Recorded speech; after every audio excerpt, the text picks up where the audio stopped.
Twinkle, twinkle, little snitch. Mind your own business, you bitch.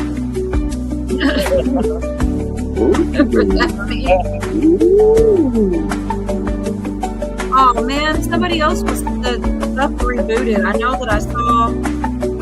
Oh shoot, was it Believin'? Had first place and told Willard sorry. It was just long enough that it restarted it. The commercial is locked up on my computer. Oh man. Damn. Who in the hell? Greetings, Earthlings, and humans, and all other intelligent life forms, and unintelligent life forms, and, morons, idiots, imbeciles, just people who are walking through life asleep and being MK Ultra to death. Worse today than after World War II with Operation Paperclip and that whole thing that I talk about. But anyway, I'm going to still try to help you fight through it, even though you piss me off so bad. You listen to the worst fucking idiots instead of me, and I have about fucking half. She kills me every time. Yeah, my power flickered right before I started. Hopefully, nothing else will go on, but if I do end up gone, hopefully I'll be right back, or I'll have to come in. Anyways, I don't want to jinx myself. But it did straight flicker. It kicked me out. I had to come back and everything. Booty. Craig. They said Craig is looking for AB in all truck stops. Oh my God. Choking chickens.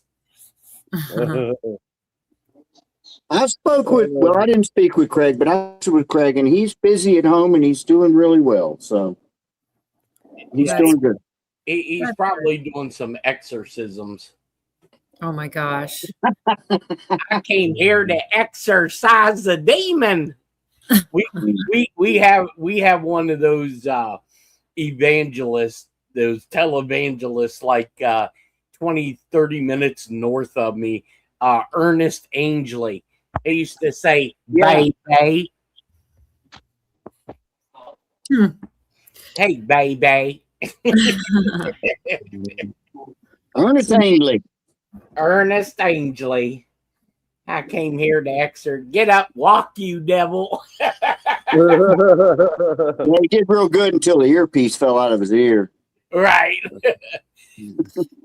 I haven't said hi to anybody. It's good to see everybody. Willard and Sissy K and Believin' had the top spot, got moved. Willard sleeping on the job. House of Marti, Sissy K, Teresa, loving Grandma. Good to see you all. Glad to make it to another night. Kelly K, good to see you. Camel Carl. Both films, Ben and Willard, are free on YouTube, I see. Yorga, you say hi to some of your girls out here. Yorga, baby. Oh, okay, all righty then. Cheryl, baby. Yeah, Marla, baby. Kelly, baby. I got to back up on my babies here. Susan, baby. Hey, Logical Spark. Sissy, baby. Mischief, baby. Vicky, baby. Clint, baby. A legend, baby. I don't want to leave anybody out, but I always do. Hey, Jersey Joe. What's Sorry, that? baby. We need to have like a Laquita or a Oh my God. or a Boone Quisha. Boone Quisha, baby. Outlandish patient. You know what? For some reason, we got talking about the Gorilla Glue lady, and I looked it up because I didn't know all the details. That girl's name was Tessica instead of Jessica. And a baby. I don't know how I forgot that. Testicles, baby. Good. And D, good to see you. Yeah, everybody. Anybody we missed, sorry. Good to see everybody. It always takes forever to get to the very beginning. I'm not joking. I'm going to say it real quick, but my sister-in-law was in the hospital having one of her daughters, and the lady next to her had a daughter, and she thought the word placenta was so pretty that she named her daughter Placenta. No. Yeah. That's terrible. Poor kiddo. Hey, brighter day. I know. jackass. Poor Well, kid. it sounds pretty, Jeff.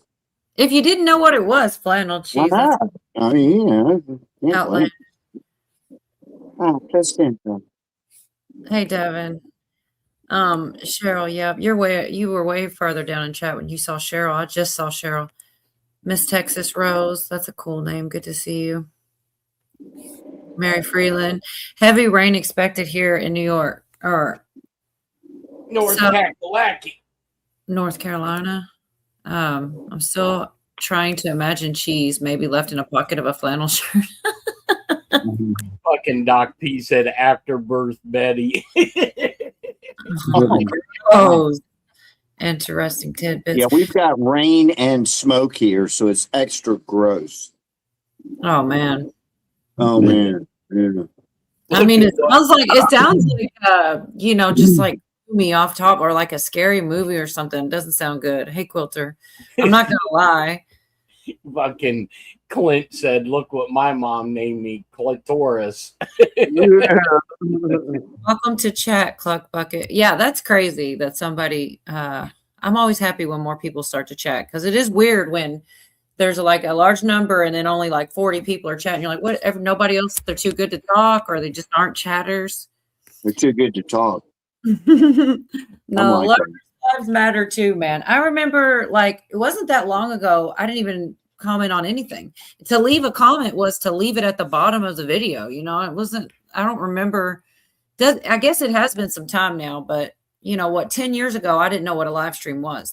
I didn't know that they existed really. I don't know. I didn't participate.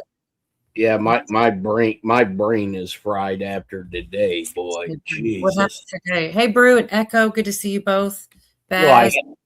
I had to do 2027's budget for both businesses and contracts. So I got the puppy got me up at about 8:00, and I went in and I turned that damn phone off, and I just turned it on about a half hour ago, and all I heard was ding, ding, ding. I was like, Jesus. that was a good idea, turning it off, because otherwise you wouldn't have got none. No, I wouldn't have got shit done.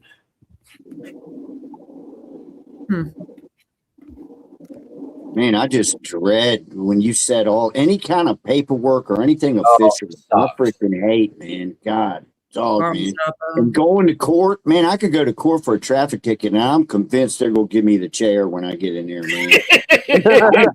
I swear to God, man, every time I can't stand that shit, man. Clay B.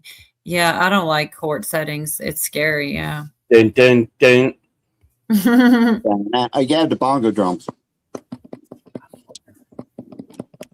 Yeah. You remember Night Court with Bull Shannon? Yeah. Mm-hmm. Day in the fielding. And that good looking ass Marky Post. Yeah. Vicky and Miss Mischief, good to see y'all. Marla B, Susan. Is that Yorga or David Gilmore? The young man that scuba diving. Hey, John Dunning, good to see you. I don't know who that is, David Gilmore. He talked like a Pink Floyd. You're goofy, Yorga. He can really pick up another that it's your bar mitzvah. Oh, yeah. That is my bar mitzvah. I think I'm supposed to get circumcised during somewhere in there. I think I get to get drunk first, though. Hi, Larry. Well, that sounds like fun. But I thought you, Oh, yeah. you were. Big fun. Hey, Regina, Annalisa, good to see you. And Garvey. I want the Cooter Browns, baby. Hey, Bill Go. Annalisa, Kelly K. Oh my gosh. Yeah, I'm just now getting to the aftermath. Oh my God. Hey, look up, but I'm almost getting there. Afterbirth beef. I can't believe that really happened to somebody. Poor kid. Hey, Yeah. Lily C. Oh, Yeah. I know about some other ones, too. There was this Hey, Cindy. lady that was in federal court and for trafficking, and her first name, I shit you not, was Boone Quisha. Oh my gosh. Ooh, ooh. Oh, I'd David. take her home to meet Mom. Good to Mom, see you, girl. here's Boom What's up? Quisha. Boom, Quisha. Just talking about Boom Quisha's in the chat now. Gee. somebody's No, gonna my do real that. name, if really, is Tiana with a T.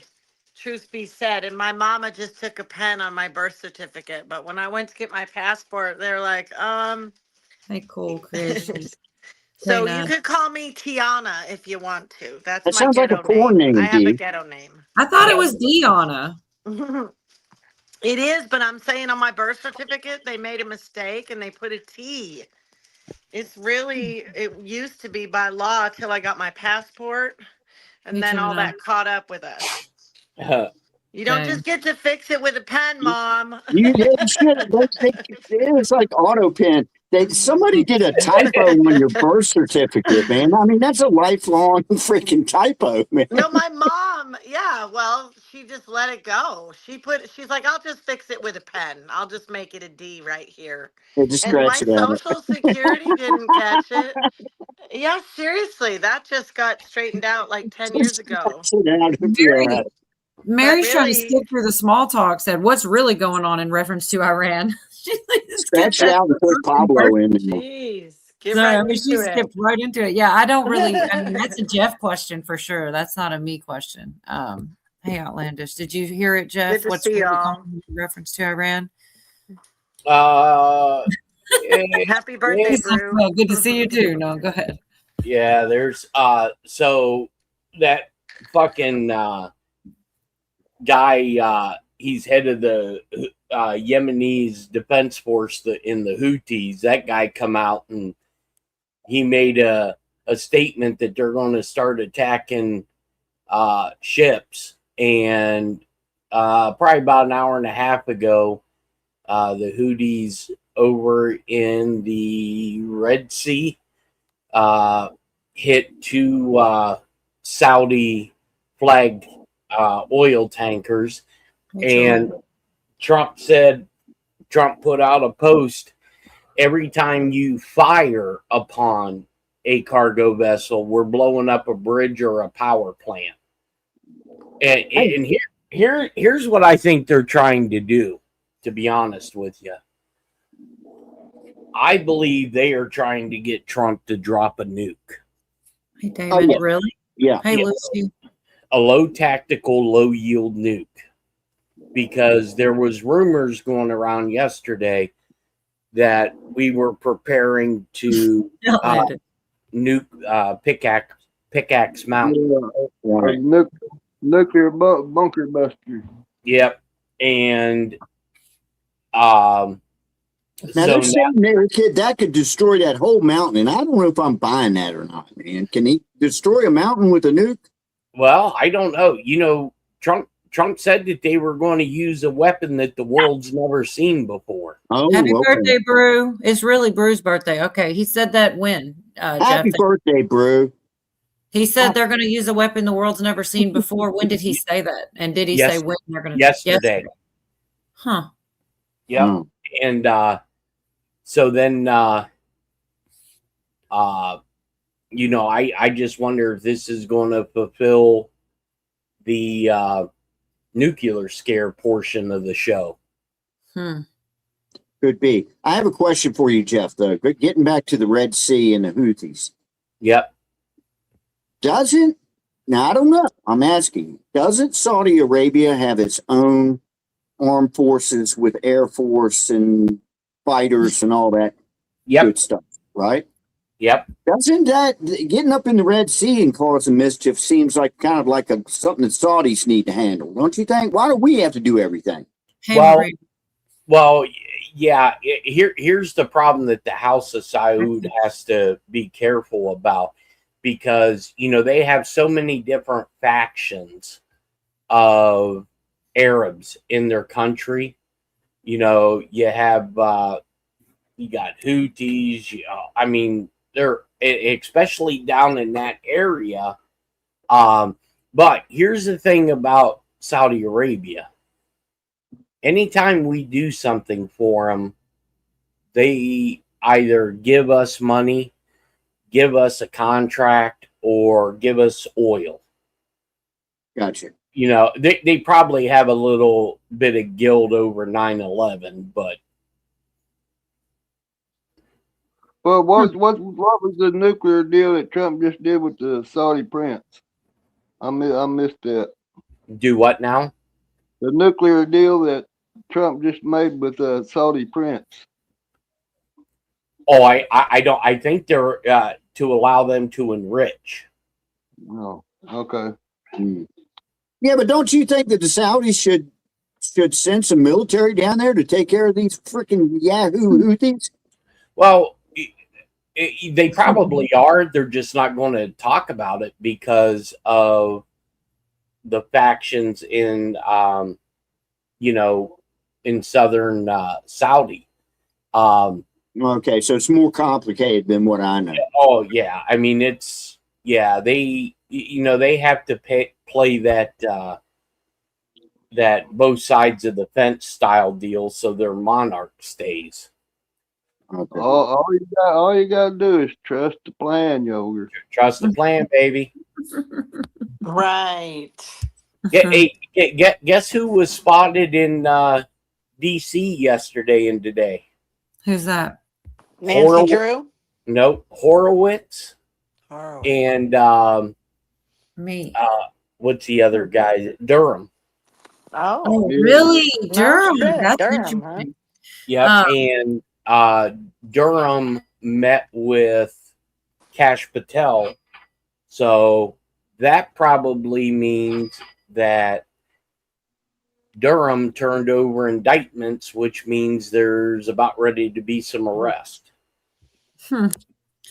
Well, that would not surprise me. There is so many investigations and things going on. It's crazy. So What Campbell, jurisdiction? Oh, sorry. Well, I wonder what kind of arrest that would be with him specifically. Well, it would be whatever Durham was investigating. I'm guessing over the 2020, Mm-hmm. and Horowitz was the IG.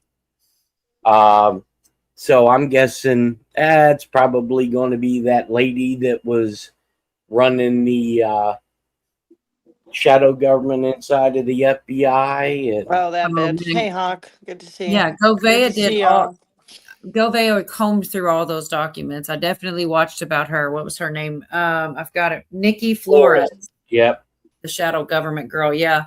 And that's not going to just be nothing. That's a whole investigation and things are going on. It's a lot to keep up with, but yeah, he combed through that. They try to, I've got so many clips. I watched the news all week, different clips of them, downplaying and scoffing and trying to make fun of his speech and call him crazy and talk about Gavin Newsom said the 25th and all this, but it's not, he did declass a lot of information and all you have to do is look at it. That's what they said. A lot of people won't even bother to look. No, they're too lazy. And two, this is the way I look at it. Any of those documents that have been declassified that we've read about, guess what?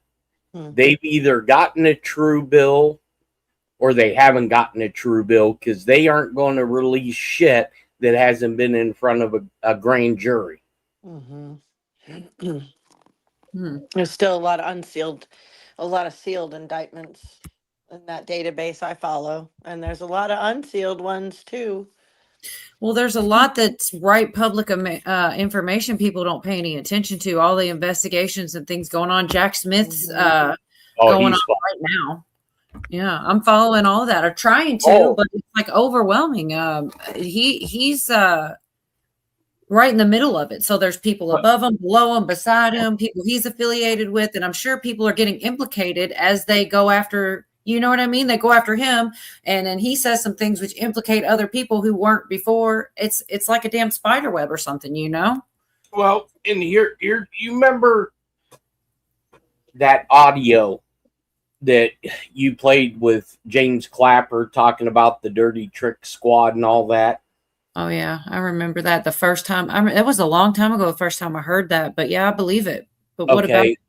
Well, there was a snippet that I seen that I think Fox Now or somebody did where it was leaked that Clapper had flipped and told whoever he was talking to, I'm guessing the grand jury, Hey, that Kush. that John Brennan was the one who told them to move forward with the Russiagate, and that he had a quote unquote get out of jail free card that was signed by Obama. And yeah, and from my understanding is we're about ready to hear about Mueller this week. Is he not Bueller? already No, in sorry. that list of names? I guess not. Is he not in the list of Bueller? names? Sorry. I know. I turned thought the myself same thing. off. Did Mueller? Mueller. Hi, Kush. I also just wanted to tell Kush I'll pray for his friend.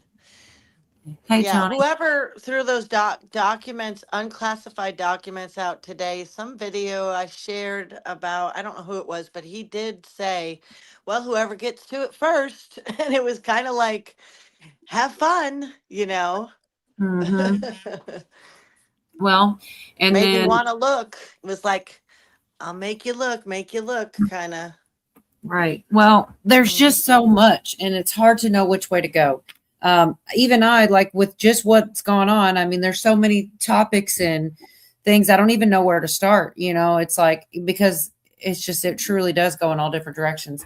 I'm wondering because I know we don't necessarily follow all the same things, Jeff. Like sometimes you tell me something I had no flipping idea about, and well, usually it just goes that way. A lot of times you do know what I'm talking about, but like when it comes to like the stuff Govea gets real in depth with, like just recently New Jersey came out and admitted to some fraud, like, oh, a really little bit though, not that much. And we're going to take care of it. And we're going to do all the things we need to do, but they don't want to work with the feds. Actually, some more legal things happened today that I can't exactly tell you other than basically after they said what they said, the other side is now saying, well, we need to do like a J6 kind of committee. We need to have a certain number of Democrats and Republicans. You can't investigate yourself, basically. Nope. You know? So that's what I know about that. And I've been kind of digging into that a little bit. But go ahead, Jeff. Well, Sorry. yeah, CNN actually had to come out and admit that there was fraud in the 2020, and the person, oh, well, it was only 606.6, right? 6,600 yeah, or something. whatever the hell it was. Yeah. But it's funny to me that they're even admitting it. But then, okay, so and then out of the same breath, this lady comes out and admits it, but then calls Trump crazy. He's not right about things, even though this is some fraud, and he was talking about fraud, and we're admitting to fraud, but he's still an asshole. I mean, that's not exactly They're what shameless, you know, but it's they're just hilarious. shameless. They're I'm crazy. trying to look. Let me see, y'all. This is I think this is a good clip on that. This is from exactly what we're sitting here talking about admitting the fraud and stuff. I love this guy. If it wasn't for him, I wouldn't know anything. I swear. He keeps up with a lot. So the date is the 21st there on the screen. Because the people of New Jersey shouldn't have to wait a year for a problem to get solved or 2 years to. She's on the good side. She's mad about it. She wants us to know how this bad thing happened, but it's hysterical, y'all. Learn it even happened. I'm taking immediate action to make sure something like this doesn't happen again. Administrator Johnson has already started the process to replace the vendor behind the error. We're sending letters to the people impacted by this error, and we will remove anyone from the voter rolls who may have improperly registered. And my team is taking a hard look at the process failures that occurred under the previous administration and the guardrails we can put down for the future. Who should be indicted? On day one, I appointed our state's first ever chief operating officer to take on the bureaucracy and brokenness within state government. She and her team are focused on fixing the fundamentals, so it doesn't take a year to find a software error and fix it, because New Jerseyans deserve accountable government. I know how important public service is, and I've worked to stir this country most of my life.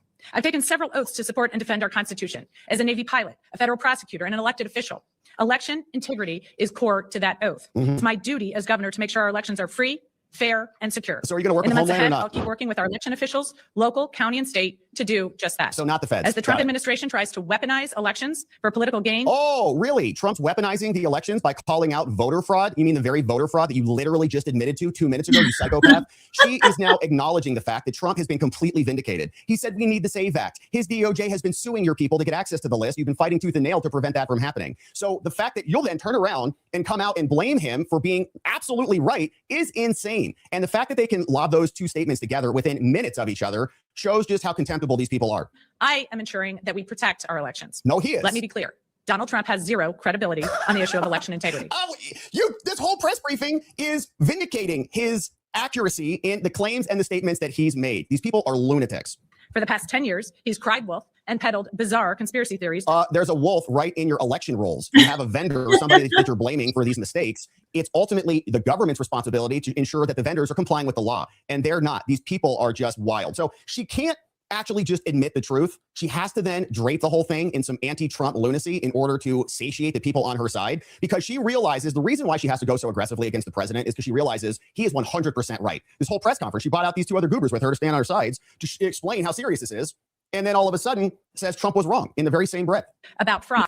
It really is crazy.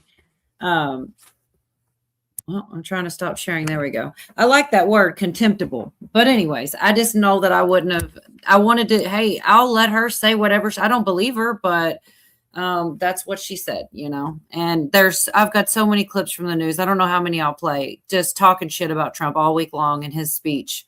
And it's like 2 networks wouldn't even air it. It's like they treat you like they don't trust you to watch the information and make your own mind up. And that shit is offensive, you know? Sorry. I know that was kind of a long clip. No, it's fine. They're Well, losing credibility, though. This is a party that thinks black people are too stupid to be able to get an ID. Right. I mean, they are. They've admitted it. Hey, They're not Awaken so Trillium. Hi, Bob. Wildfires in Eastern Washington. Oh, no.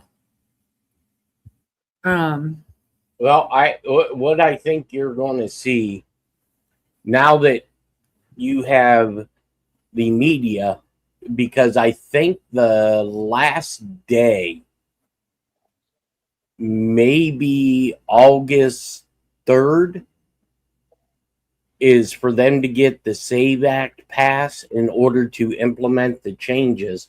But like I said, I don't think it's even going to get to the floor on the Senate. And if it does, they're not going to pass it. Then what I think is going to happen is Executive Order 13799 is going to kick in. And I see that in the chat there.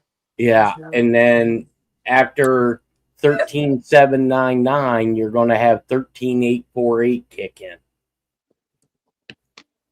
in. The American Presidency Project, is that something to take note of, or I don't know? Yeah, well, that's his executive order. Oh, I see. Okay. What about the pillow man running his mouth today? I didn't think he was saying anything bad. Yeah, I don't know. I haven't seen nothing today. A couple people He in chat said said something. he was wanting amnesty for illegals. A 6-month amnesty for illegals. But they can never vote. Because you sent that to me, Pootie, right? No. And so I guess Trump was trolling. Pootie said he saw this. Camo Carl sent this to me today. It's just 30 seconds of Trump. I feel like he was literally just trolling this audience or the media, whoever's listening to him, I guess. Well, thank you very much, everybody. It's a special place, and I am here to announce my candidacy.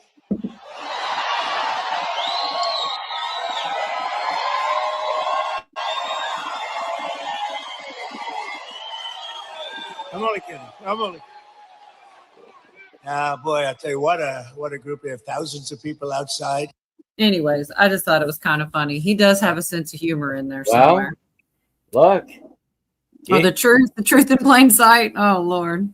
Look, Doc I'm says what happened to that EO. I don't know. OU8112. I don't know what that means. Yes, I know, Vicky. It's still funny. well, I don't know. Look, Oh goodness. people thought he was trolling about them Haitians eating cats and dogs. And Oh my God. Look, I'm telling you, I think there's here's the other reason why I think he may not be joking. The White House, I don't know if it was late last night or yesterday, put out another video on TikTok, and at the very end, the EBS screen popped up. Where was this? I heard about this. I saw this scrolling through, and I didn't know if it was true or not. I'm having a lot of there's so much I'm not sharing right now because I don't want to share something that could be not true. No, this is all coming from official White House account and the official Department of War. They're putting this shit out. So I've seen some of that, and I have shared that when I knew it was actually true. But there were 2 videos this week on my X. I think I've got an account that's like clickbait type shit. And they said that Trump put these 2 things out this week, and they were both about Obama, about 5 minutes long. And I had Pootie check for me. He didn't see it. So I think I've got that. So I'm trying to be extra careful. I don't know how that one got into my algorithm, but it's definitely bullshit, at least unless you know of any videos because I know he does stuff like that. So it's truly hard to tell without, definitely verifying, Yeah. There's 3 different ways I remember in the past few years, people laying out how Trump could do a 3rd term. One of them being the election. Mm-hmm.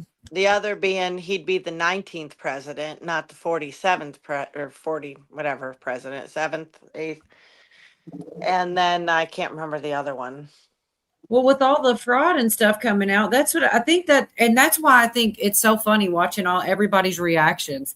I'm not going to be able to play them all. It'll bog down the whole stream. I've got probably every news thing that came out this week from negative on Trump. If Might it was be the Brunson brothers case because they're going after Congress in a different way about not even just the election. Was their case just about the election? Maybe it was. There's a lot of angles covered that seem to be getting dealt with, but it is slow and painful. Oh, for sure. Were you saying something, Pootie? I think where the Bruins case is still active, is it? Which case is still active? The Bruins. The Brunson brothers. Yeah. Brunson. I think it is. I think they were just spotted in DC last week or something. 10 days to verify, Buffering said. Oh, Lord. Still a big one there. Mm-hmm. So I liked what Mullen said. The DHS secretary came out and spoke. Is there a date on this? The 20th. So what's that, 2 days ago? It's barely a minute. I'll share that with you guys. He's talking about them not sharing. And I agree. Like I said, most of what I saved was people talking shit because hey, like what if they have a point, right?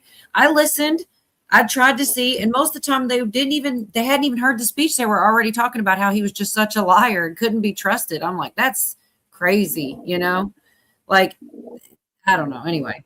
The major network not I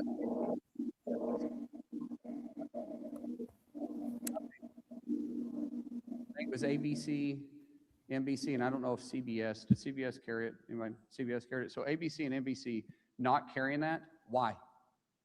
What are they trying to cover up? Why wouldn't they want to inform the American people? Why are they calling themselves a news outlet if they're not actually trying to put the news out there? He wasn't giving spin on the election. The president wasn't trying to relitigate what happened in 2020, although he definitely could at this point. The president was giving facts, what we have exposed, what the Biden administration covered up, what the intelligence community held from the American people, Congress, and the executive branch, and we're putting it out there. And yet, 2 major networks didn't want to cover it. I think the question really should say why. Because they sure covered the other part of it when they were saying that it was the most secure election ever. What facts did they have? because they didn't have facts. They were taking someone's word for it. President Trump gave facts. Today we're getting facts. When you start talking about the president and I are very close. So I like that. I think it did make sense to call them out and everything, and bring up that how they said the most secure and everything like that, because what's that? Oh, Chris Krebs. Who's Chris Krebs? He was the guy that made that statement. Oh, there was more. I'm looking for that one now, actually. He was CISA. Yeah, he's probably in the mix for sure. He's fucked. Oh yeah, the subpoena thing about Nancy Pelosi. That I saw that on the 20th. I don't know when you first said that, Jeff. Last week, I think it was last Wednesday. Well, I do want to play the most secure thing because it's pretty funny, honestly. But I want to share this too, just because you did say it. This is the only thing, by the way, that I've seen though, and it's such small coverage. This is Fox. I mean, this is on Twitter. Let me see. Let me get it together. Shoot. Yeah, there's no way to. Sorry. It's I'm not sure why it is so. Maybe they're just trying to not put it on the news, or if there's any chance. I mean, I Fox News alert, something very peculiar just happened on the floor of the House. Take a look. This is to notify you formally, pursuant to Rule 8 of the Rules of the House of Representatives, that I, the Honorable Nancy Pelosi, Speaker Emerita and U.S. Representative for the 11th Congressional District of California, have been served with third-party subpoenas from the prosecution and the defendant to produce documents in a criminal case. I mean, oh wait, 30. In United States District Court for the Northern District of California. So Nancy Pelosi is being subpoenaed in a. So why did that lady read it for her? I mean, what was up with that? She is, I believe she's the clerk, kind of like the clerk of courts. So when something official that comes from a congressional member that's not there, damn, what do they call him? It's some weird fucking name. Yeah, she's not on anybody's side though. No, she's a public or a civil servant, and they legally have to read this kind of stuff into the record. And you know, I told people last week that the indictment was already served, and she's fucked. And so I know you said something and I had not seen it. That is the only thing I've seen there. Why is it not allowed her on the news? Well, because same reason why they didn't play Trump's speech. They don't want this shit getting out. Yep. And that's why that's why Trump said, hey, maybe we're gonna have to start looking at the FCC. And the FCC is going to have to start yanking licenses. I hope they do. Oh, I think it's coming. Look, I believe there's going to be a pause. Outlander says that's an old video of Nancy. I looked from 2023. I looked it up. So that's probably another reason I'm not seeing it much. Well, and they just throw that shit out there. You don't think that was old? No, well, I'm not saying I'm not saying it's old or it's new. What I am saying is there is a reason that they're putting this shit out. Look, I was told Wednesday she was served. And there's a lot of issues. And that's why they are bringing up the J6 shit again. And how the FBI has subpoenaed the Capitol Hill Police for all the video, and Capitol Hill Police didn't provide all the video, but don't worry about that because the U.S. Secret Service had all the video already. They were just seeing if Capitol Hill Police was going to actually adhere to the federal subpoena, and they didn't. Oh.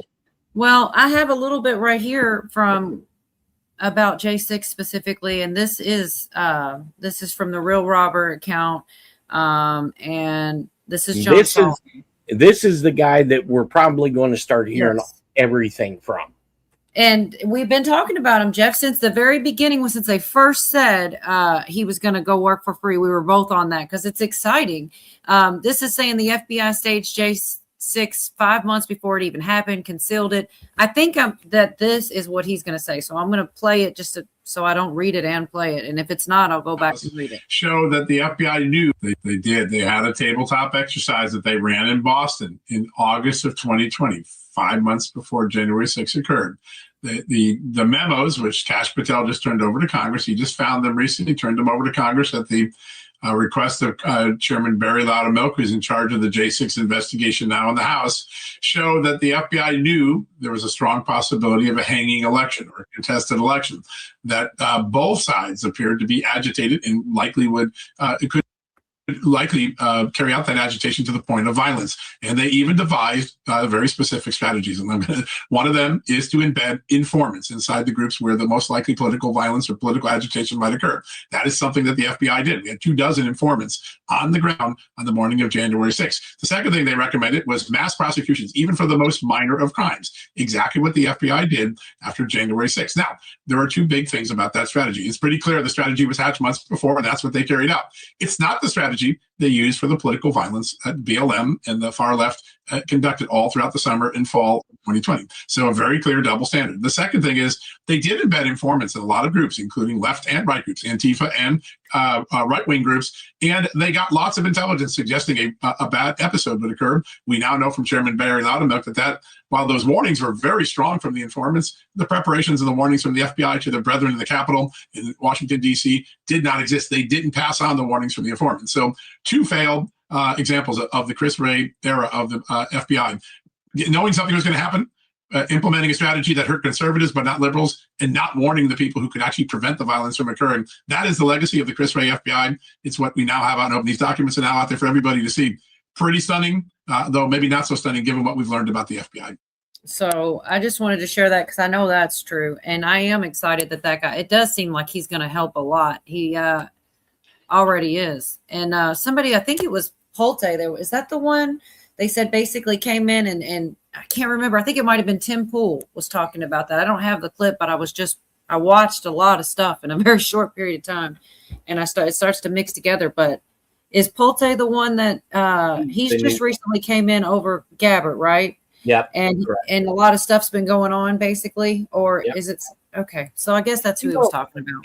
Here's a funny thing. I thought Tim Pool was no longer going to be broadcasting.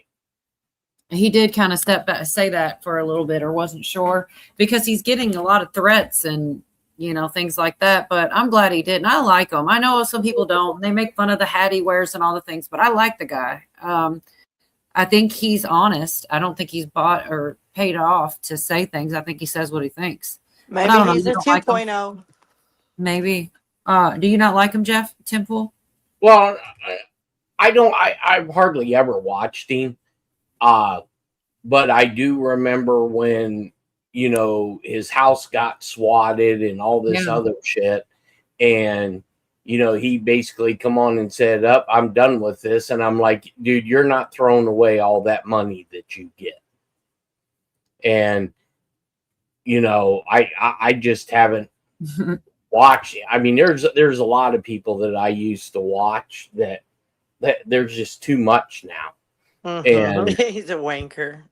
I saw it. Yeah, that's funny. And it's just going to it's just going to get fucking crazier. I mean, he won't give up his money, and they won't want to. The powers that be, wouldn't want to give up his audience either. Yeah, not a good audience. He probably Can I has a say lot something of followers. Can I say something about these documents that have come out? What gets me is, and Trump even said this, those people are so incompetent, the deep state, that those documents they found were supposed to have been burnt. And we would have he called them never incompetent, right? we would have never seen any of that shit, but just because there were wankers not doing their jobs, that we found that shit by the grace of God. Well, Some people think it was left on purpose by good guys No. on the inside. I don't. I guess that is kind of the I think naive it's thing. to think. incompetence. No, Yeah. I have a different take on it that I think is probably a little bit more plausible, because Okay. think about this. So, during Biden's term, you know, I had told people that FBI headquarters had moved to Alabama, Huntsville, Where's and Jeff's greatest hits? I remember this one. yeah, and people were saying I was full of shit. I didn't know what I was talking about, and I'm like, oh, okay, yep, you're right. Well, when they did that move, you have the FBI headquarters in DC, that's at the J. Edgar Hoover building, and then you have the FBI field office, which is also in the J. Edgar Hoover building, two totally separate entities. The headquarters had moved. Anything dealing with headquarters with burn bags were incinerated prior to the move. But I don't think that the burn bags were just mysteriously found. I think the documents that were contained inside the burn bags, I don't know, there may have been copies made and turned over to Horowitz. And when the information started to get out about these documents being copied and turned over to Horowitz, I think that's when the FBI decided they were going to raid Trump's house to see if those documents were there. And remember, you know, I've told people since before Biden's term, there was somebody that was told inside the FBI to leave the FBI immediately prior to the quote unquote inauguration of Biden. Okay. So like everything else, it's more complicated. Just prior to? Yes. Uh-huh. Huh. And I think that's when Trump signed the Insurrection Act. Hey, Phil. Huh. I mean, I have no idea about it. You know, I wouldn't. Because look, there's only a couple things. Have a good day. That, babe. I mean, me personally, yes, Donald Trump has an ego. Yes, Donald Trump's worried about his legacy. I cannot fathom in my mind that Trump just on January 20th at 11:59 gets on Air Force One at Andrews Air Force Base with the football and the quarterback, and flies down to Florida without there being some type of either continuity of government, devolution, something that would allow the military to take over and not necessarily take orders from Trump because he's not the commander in chief, but to consult with him as part of an ongoing operation. Hence, that's why Trump fired Esper and put in Chris Miller, who was head of the Delta Force Army Psychological Program. You know, Tori says trusts Chris. Oh, no, I'm sorry. Christopher Wray, I think. Yeah, I think Chris Wray's good. Uh-huh. She said he was very quiet when she was in some room he was in, just like observing. And he wasn't talking much at all. And he always struck me as a good guy, too. But you don't know. Chris Wray? I think he's been made to look like a bad guy. Mm-hmm. Well, they've done a real great job at it. I mean, Well, what about when Trump was meeting with all them world leaders in Mar-a-Lago when Biden was supposed to be president? And the Speaker of the House. Yeah. Huh. And I just from looking at everything objectively, if they really wanted to get Trump, they could have used all of that for violation. What is it? The Logan Act. But I think what happened was Mike Pence was being, because why are all these big major meetings being held at Mar-a-Lago and not in DC? I just find it really weird. And I think, the Speaker of the House was brought up to speed about what we're going to do with this SAVE Act. It'll pass the House, but it's not going to pass the Senate. And once it doesn't, we're going to run the clock out. That way Trump can get on TV and say, look, 80%, 88%, whatever the hell it's polling at, people want this done, but Congress doesn't want to do it. Mhm. So I thought they were going to try to do that on with the filibuster and make people talk about it. I thought. Oh, the nuke, run the nuclear option. Well, I mean, it passed the House; it's going to the Senate. But I think what you're going to see is it's going to get to the House floor, and it's not going anywhere. It's not going anywhere, and that's going to allow Trump to walk in and drop this paper, which I was told was drafted within days of him being sworn in, along with the executive order on firing squads. I don't know. You just start putting these, pieces of this. But look, what if this is all bullshit? Donald Trump's screwed because his legacy is fucked. Well, and if none of the charges and things that he's done work and they can't prove them, then they're going to try to come after him immediately. That's going to be their first. Oh, absolutely. Absolutely. So, as long as everything he did was on the up and up, they won't be able to do anything legally. But if it's not, then he's going to have to pay for it. And that's that. And this is why I believe that if the elections are screwed up, Black Pill Lives Matter, Doc P. Don't go. Go ahead.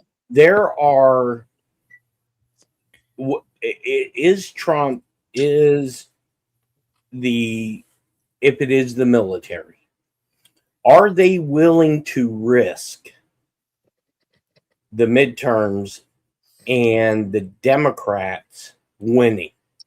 Okay, that's a big risk because now you're a lame duck president. Now all it's going to be is impeach, impeach, impeach, impeach. Nothing gets done. That's why I believe the elections are going to be canceled. I believe there's going to be a pause because I think it was Nino or somebody was talking about a pause also. I've not even really heard much about it. And then all of a sudden it's like being said over and over again, this pause thing. I don't know what it means. Nino and 107. Yeah, 107. Yeah, I did. I watched some of it and they were talking about a pause. And I was like, damn, Jeff was talking about that. And I don't know really, I've not really heard it anywhere else. Well, and what I believe is there's going to be a pause for the simple fact is there people currently serving in Congress? Is there people serving in state, local government? Are there incumbents that are on the ballot that didn't actually win their previous election? So that's why I think there's going to be a pause, and everybody is going to have to go up for re-election, including Donald Trump. Jeff, have you seen anything about the House members being arrested? I seen it posted the other day. It said 200-something House members have been arrested. I've been following that rising about Jack Smith. He's definitely going to get into trouble. He's fucked. Yeah. Brew asked, pause followed by 10 days. I don't know.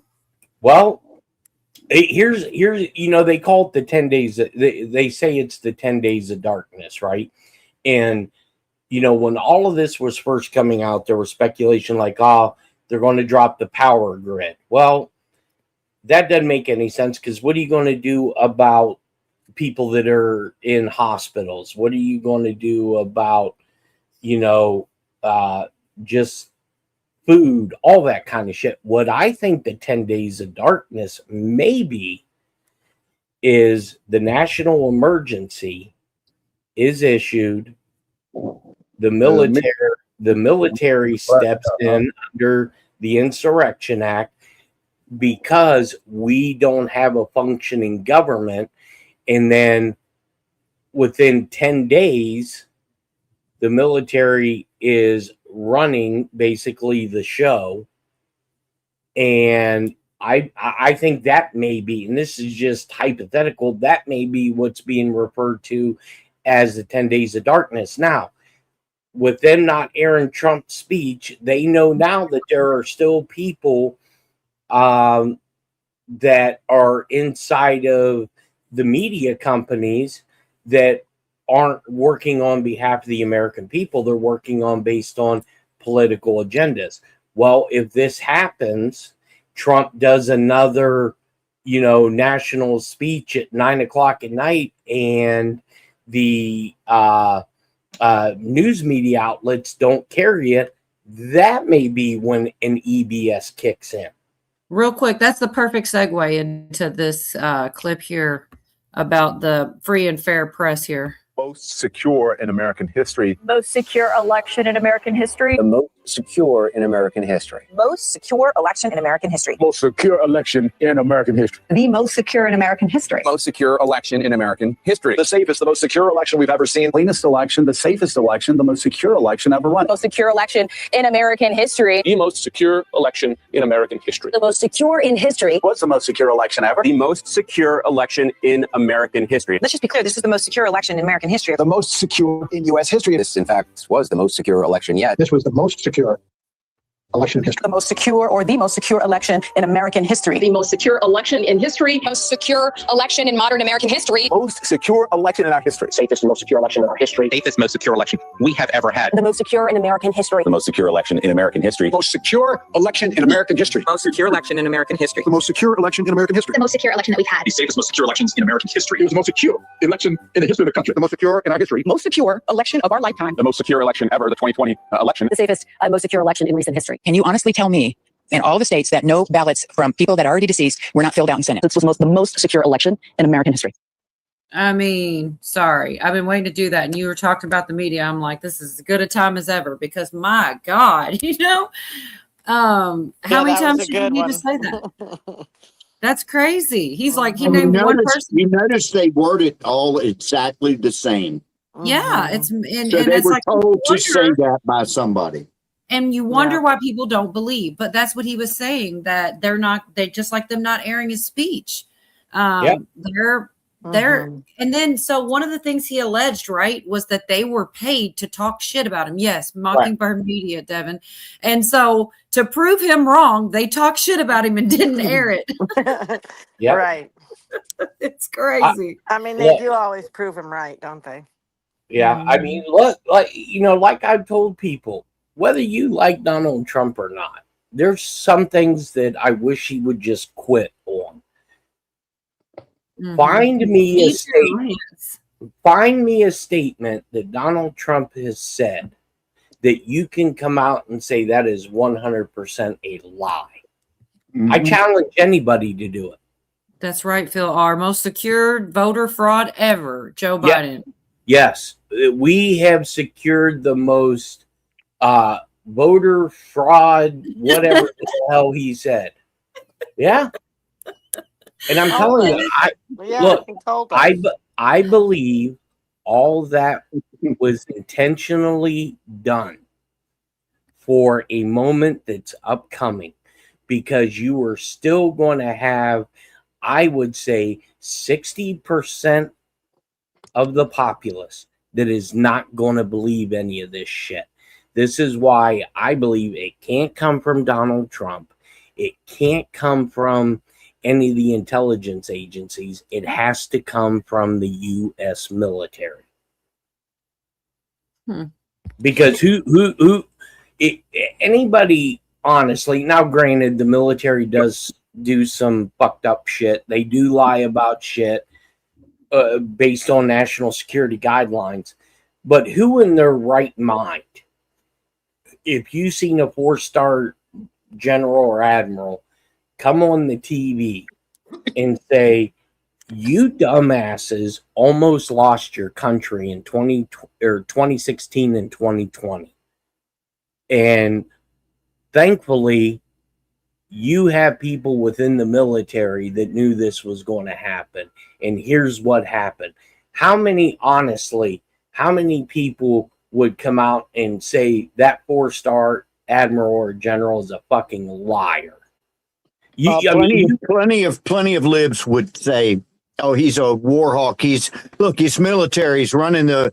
We're a country of we're a dictatorship now." You know what they're going to say. Well, right, but this is why I believe during the whole Trump administration, the first one, during the whole Biden administration, there was always cameras in strategic places at strategic times, filming things that at the time didn't make sense. Like, I don't know, Joe Biden's hand going through the shoe and the inauguration. microphone, Right, the CGI shit. Right.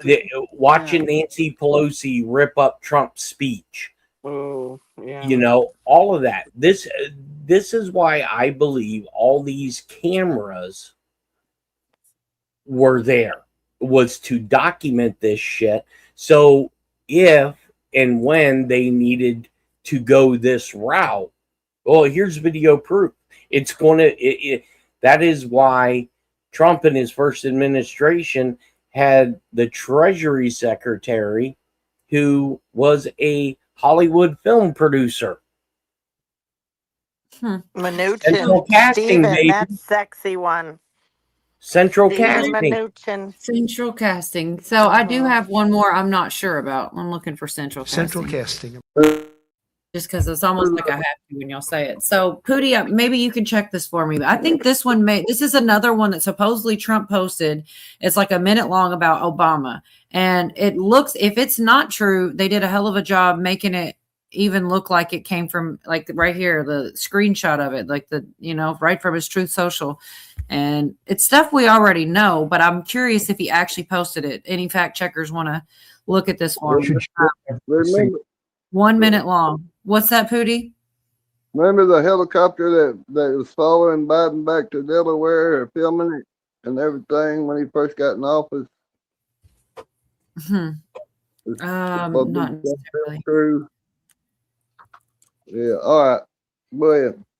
No, can you check for me, Pootie, if this is was posted, it's 1 minute long, a little bit over a minute, and it's supposedly, this was put out on the 20th, and they says 2 days, it says 2 days from the 20th. So I guess the 18th, somewhere around there. Anyways, I don't know. I just don't want to, I'm not sure if it looks like it, but that just because it looks like it doesn't make it true, but it's only a minute anyway. American in their shoes. I hate to say this, but President Barack Obama, there is now incontrovertible evidence that he was the spearhead of a seditious conspiracy to subvert the will of the American people and overthrow the United States government back in 2016. We absolutely must hold every one of these criminals accountable for the crimes that they committed. They are the most heinous crimes committed in American history. James Comey, John Brennan, Clapper, Rice, Biden was in the meeting in July 28th in the Oval Office. They briefed Barack Obama on Hillary Clinton's plan to, quote, tie Trump to Russia collusion lies. It consumed our national discourse for 5 years. It undermined a sitting duly elected president. It sabotaged administration. It framed a 3-star general. It destroyed and ripped this country apart. We had a constitutional crisis, the likes of which I don't think any American can fully comprehend. It is atrocious, and every single one of Yeah, there's that constitutional crisis again, Jeff. So, I mean, the stuff that was said in it was true, but whether Trump posted it or not, I don't know if he did. But it said that he put it on his Truth Social. I just am beginning to be very skeptical about basically everything. Because just like that video of Pelosi, I thought, and it's from 2003. It did look grainy.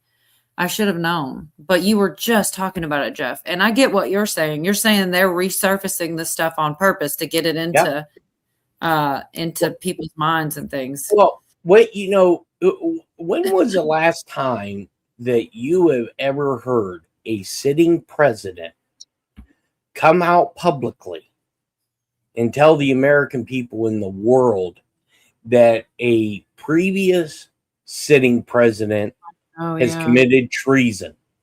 Never. Right. I mean, they're telling you everything. And the thing is the American people have become so fucking brainwashed. Literally. I mean, look, if Trump does something screwed up, people should call him out on it. Like when he was telling people about these dividend checks for tariffs, it got a lot of people's hopes up. Now, do I think they're going to be? Yes, I do. I think it's going to be coming very soon. Now, my version of very soon is probably different than a lot of other people's very soon. But, the messaging is what pisses me off about him. But you will find that the people that criticize him, no matter what he does, when those checks get cut and that money is distributed, you know what they'll be bitching about? It wasn't enough. Yep. I mark it down in the notebook. That's what they're going to say. No, yeah, of course they are. I forgot too. I do have a little bit. So Hegseth talked about Obama point blank and period. And he also talked about the news cameras in the room and not sharing the correct information and stuff, and that they have a choice. They're saying he's defending the war in Iran, but he also goes into Obama. And I kind of was shocked that, you hear Trump say it, but he's going at it too about Obama. Of a nuclear armed Iran. Sorry. No one listen to the dishonest hate Trump media, as you referenced. The folks here in the room, these cameras, they have you're either the truth. Behind every headline you write, there's a helicopter crew in the air. Behind every news banner you write, there's a battalion on the move. And behind every fake news story, there's an F-35 pilot executing a dangerous mission. My message to the media is get it right. This actually isn't something new to me. Maybe a young guy, Mr. President, but I'm not a rookie in this realm. In 2007, I helped lead the surge, the public fight for the Iraq surge. Stood and watched people stand in the Senate and declare the war is lost before it even started. Who was that? It was Harry Reid. That was the Democrats and the media working hand in glove. Back then, it was 3 years into a war. Now we're 3 weeks into an operation. But see, unlike Iraq, this isn't a tie. This is not parity. This is not chaos. This is success, pure American success, on plan, and as the president said, ahead of pace. Over 10,000 enemy targets destroyed, over 140, I think now you're right, Mr. President, over 150 naval vessels sunk, underground facilities destroyed, their defense industrial base in shambles, and overnight, not only do they not have a Navy, Mr. President, they no longer have a Navy commander. IRGC's Navy commander was killed overnight in operation. So no Navy leader. Now that here's the thing about the media, though. If President Trump had not acted, you'd be screaming, why not? Right. And now that he has taken decisive action, you're asking, well, why did you? It's the same old tired playbook, TDS in your DNA. But the hardworking, God-fearing, patriotic Americans out there know better. And you alluded to this, President Obama, Mr. President. Here's a fact that you don't hear on your networks, but we know. Many of the Iranian military factories and bases that we're systematically destroying were paid for by the pallets of American cash that Barack Obama flew into Tehran under the Iran deal. We call it an inconvenient truth. Right. Iran took our money and turned it into weapons and bunkers and ammo. And now we're destroying those weapons, and you're writing, Mr. President, that grievous wrong. And make no mistake, we had to act. And our objectives are clear. No nukes, no Navy, and a complete dismantling of their... Anyways, I just basically wanted to play the part where he went straight in on Obama. Because like I said, I'm used to hearing Trump say it. I was kind of shocked when I heard him bring it up and say it as well. But it's true, and it should be said. But go ahead. Well, you this is why I believe you're going to start hearing Hegseth say more and more about this. Mm-hmm. Because it's going to be under Hegseth that I think Obama's going to be prosecuted. Maybe charming. Really? Yeah. I believe it. I know. I'm sorry. Were you talking, Yorga? No, I got a question for Jeff when y'all are done. Go ahead. No, my question is, it's kind of on the same topic, but I was thinking, and I think I know the answer. I think that news media just doesn't have the access that they used to. But I remember when the first Gulf War in '91 shot off. Man, I was like addicted to that shit. Yep. I mean, I could turn on the TV or radio hourly and know what was going on. And then in 2003 with the shock and awe, same thing. Yep. And now all we get is channels, and I'm not hooting on you, but channels like you that'll have a map with like airplanes where they're at and stuff. But so I don't understand. I don't know if just media has been cut off. Well, here's what I think, Jorgen, and I called this out when the Ukrainian war first started. Okay. Do you remember, and I know you will, when the Gulf War started and they had SEAL Team 1, SDV Team Unit. Oh, yeah. I remember that. Yeah.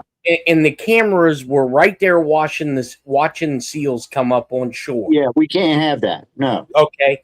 You had Wolf Blitzer, Christian Amanpour, Peter, whatever the hell his last name was. Yeah. All these guys, it was nonstop, wall-to-wall embedded reporters. Yes. Why? Was that when Geraldo too was drawn through the sand? That was. Yes. Geraldo was. He was sent over there for a little bit. He was giving locations away, literally, like telling. Right. Yeah, I thought that was it for that. I thought this isn't. Even I was young. Yeah, but I mean, back then they'd have news crews on the carriers watching the planes take off. I mean, everything. Rick Leventhal was the Gulf War correspondent. I remember watching him. And then Bernard Shaw. That was the black guy. Yep. Mm-hmm. But they were all over. Then you fast forward, even in Afghanistan. Yeah, didn't see shit. You've seen a little bit, but not a lot. You'll get a random video of something blowing up, but correct. Back then it was, and of course that was like kind of what really launched CNN as a 24/7 news, and it was new to everybody. And man, I could just cut this on at 3:00 in the morning and see what the hell's going on. And correct. Right. It's outlandish. Said that clip Trump did post, but it was in May 11th of 2026. But still, this year, I mean, X is trippy that way. But go ahead, Jeff. You know what else was crazy about that back then, Jeff, and you'll remember this too. But I had a friend at work that had one of those. Remember, people used to have those great big satellite dishes out. Yep. The big metal 14. Oh yeah, my grandparents had one. Yep. He had one of those, and somehow during that first Gulf War, he could go to the actual like feeds that it wasn't on TV. Correct. Yeah. It was just, so I never saw it. He was telling me about it. He said it was cool as shit. Right. Well, and then you fast forward to the Ukraine, and you had all these Ukrainian bros out there saying how Ukraine was, kicking Russia's ass. Well, why wouldn't they want to show that on TV? Not saying that it's not going on, but there was something else. And remember, every 20 minutes, people like New York Prepper and Lee Harvey Wheelbarger and the enforcers were talking about, they're about ready to blow up Zaporizhzhia nuclear power plant and all that. Never happened. Never fucking happened. So this is why I think a lot of this stuff, not saying that it's not going on, a lot of this shit is a facade.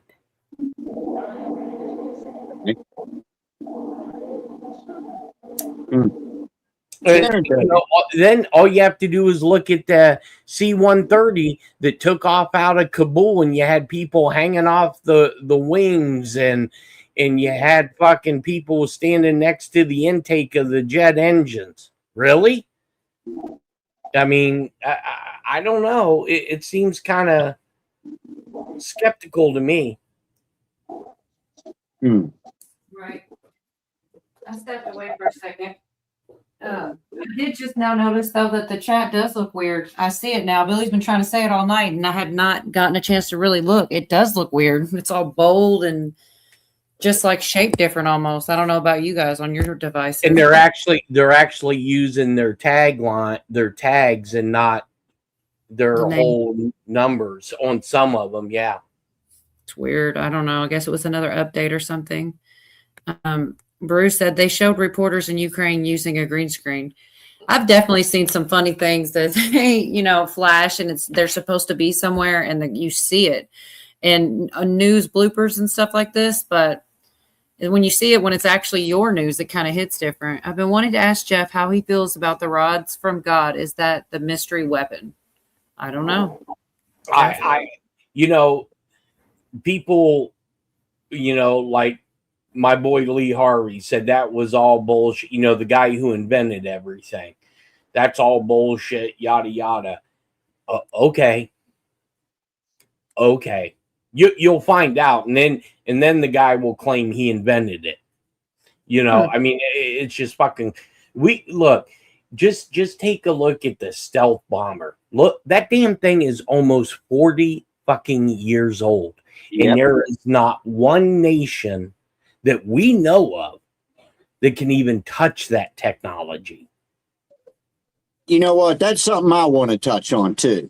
How much Benny Johnson is a bonehead. Bonehead. I watch him, but he says something stupid every single episode. Listen to this one. He said this today. He was talking about we sent a shitload of B-1 bombers in, and that's a bad bitch. And I think we've had those since at least the 70s, I think. The B-1B Lancers? Yes. Benny Johnson is saying that we flew a bunch in Iran, and Iran can't do anything about it. All they can do is shoot cannons at them, but they won't go that high because the B-1's in outer space. Right. Were you saying something, Pootie? That's like a SR-71 maybe kind of, but not a B-1 ain't in outer space, man. No. Get the hell out of here. Well, he does a lot of clickbait. God, yes, he does. It's just, Here's another one real quick. He just irritates me, man. Going back to the guy who shot Charlie Kirk, and this is a couple weeks ago, they were talking about the death penalty, whether it's on the they can use it or not, right? And the judge said, yes, we can have the death penalty. Benny Johnson says the judge is pursuing the death penalty. The judge doesn't pursue anything. He's allowing it. The prosecution might be pursuing the death penalty, but the judge is pursuing the death penalty. I feel like strangling that dude, man. Right. And ultimately, it comes, to the jury. Do they find him guilty of like high crimes and misdemeanors? Or, the judge is pursuing justice. That's all he's pursuing. Right. So it's just, and a lot of times he'll put up something that you can read yourself, and he's reading it and he's screwing it all up, man. Right. You said that before, Yorga. Right. What? Yeah, he's a moron. He's like, I can see it. It's not what it says. He's reading it wrong. Yes, thank you. I'm glad you saw that too, because he does it every time. I mean, I'm dyslexic, so I can get it, but damn, I'm not doing a nationwide show either. Right. I mean, it is because I know, well, so many people were talking, how Steve Bannon is bad. And they're using that as clickbait. And, now even, certain elements are even talking about some of these influencers. And, why do you think it's coming out that, quote unquote, China has paid these people? I played that. Pootie sent it to me. Yeah. So I wish it were a little bit louder. So, because it seems funny to me that people aren't really seeing this. Like I said, the way they prove it wrong is to double down and talk bad about him some more and not air the speech. How you doing tonight, Cujo? Is your mic working? Oh, Dee he's said, here. Cool. Hey. well, they kind of switched places. Dee said she had a phone call. She'd be back. Hopefully she comes back. How's your mic, Cujo, working? Probably a police. Yes, it is just fine. And I'm Peachy King. There we go. I hope they drop names even lower end ones. Yeah, I don't know. Why are we there is so much going on. There really is. And so where exactly? So Trump declassed some stuff. And like I said, I've got some of Govea covering it a lot about Nikki Flores and the shadow government. I think I did play the one clip of that, but he goes into them and I'm trying to see what else. I did not see the one about the China thing.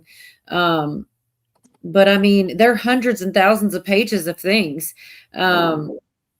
And they're not even done yet. That's not. This is just the tip of the iceberg. You wait till the stuff starts coming out about Hillary Clinton, Benghazi, how Barack Obama did not order the raid on Osama bin Laden. And you can write this one down in the damn notebook, because I know somebody who was sitting in the room that when Leon Panetta and Hillary Clinton was the ones that told the Joint Chiefs of Staff to do the raid on bin Laden, because Barack Obama was at the correspondence dinner, and the person that I know that was sitting in that room had placed a phone call to cover his ass, saying, wait, neither one of these two ass wagons can issue that order, and the military can't accept that order. But they did, because I was told when Obama came back from the correspondence dinner, he had no fucking clue what was going on.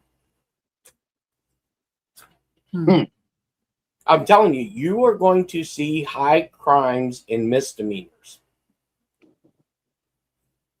I'm trying so much to keep up. I'm sorry. I thought I had a clip of Hillary Clinton saying China helped me in the elections or something. I mean, I definitely saw it. I guess I did not save it. I don't know. I'm still scrolling to see. What difference does it make? Yeah, what difference, if any, does it make? Yeah. Yeah. I think this is the one. I'm sorry. Shoot. It always wants to make it straight up to the big screen. It's Matt Morse. I think this is the right one. If not, it's only a couple seconds, so bear with me. I'll play it. And if it's not, it's not. But I definitely saw it this week. It's there's so much coming at me from all directions. It's really hard to keep up. The other adversary of ours who's anywhere near as good as the Russians is China. So why should Russia have all the fun?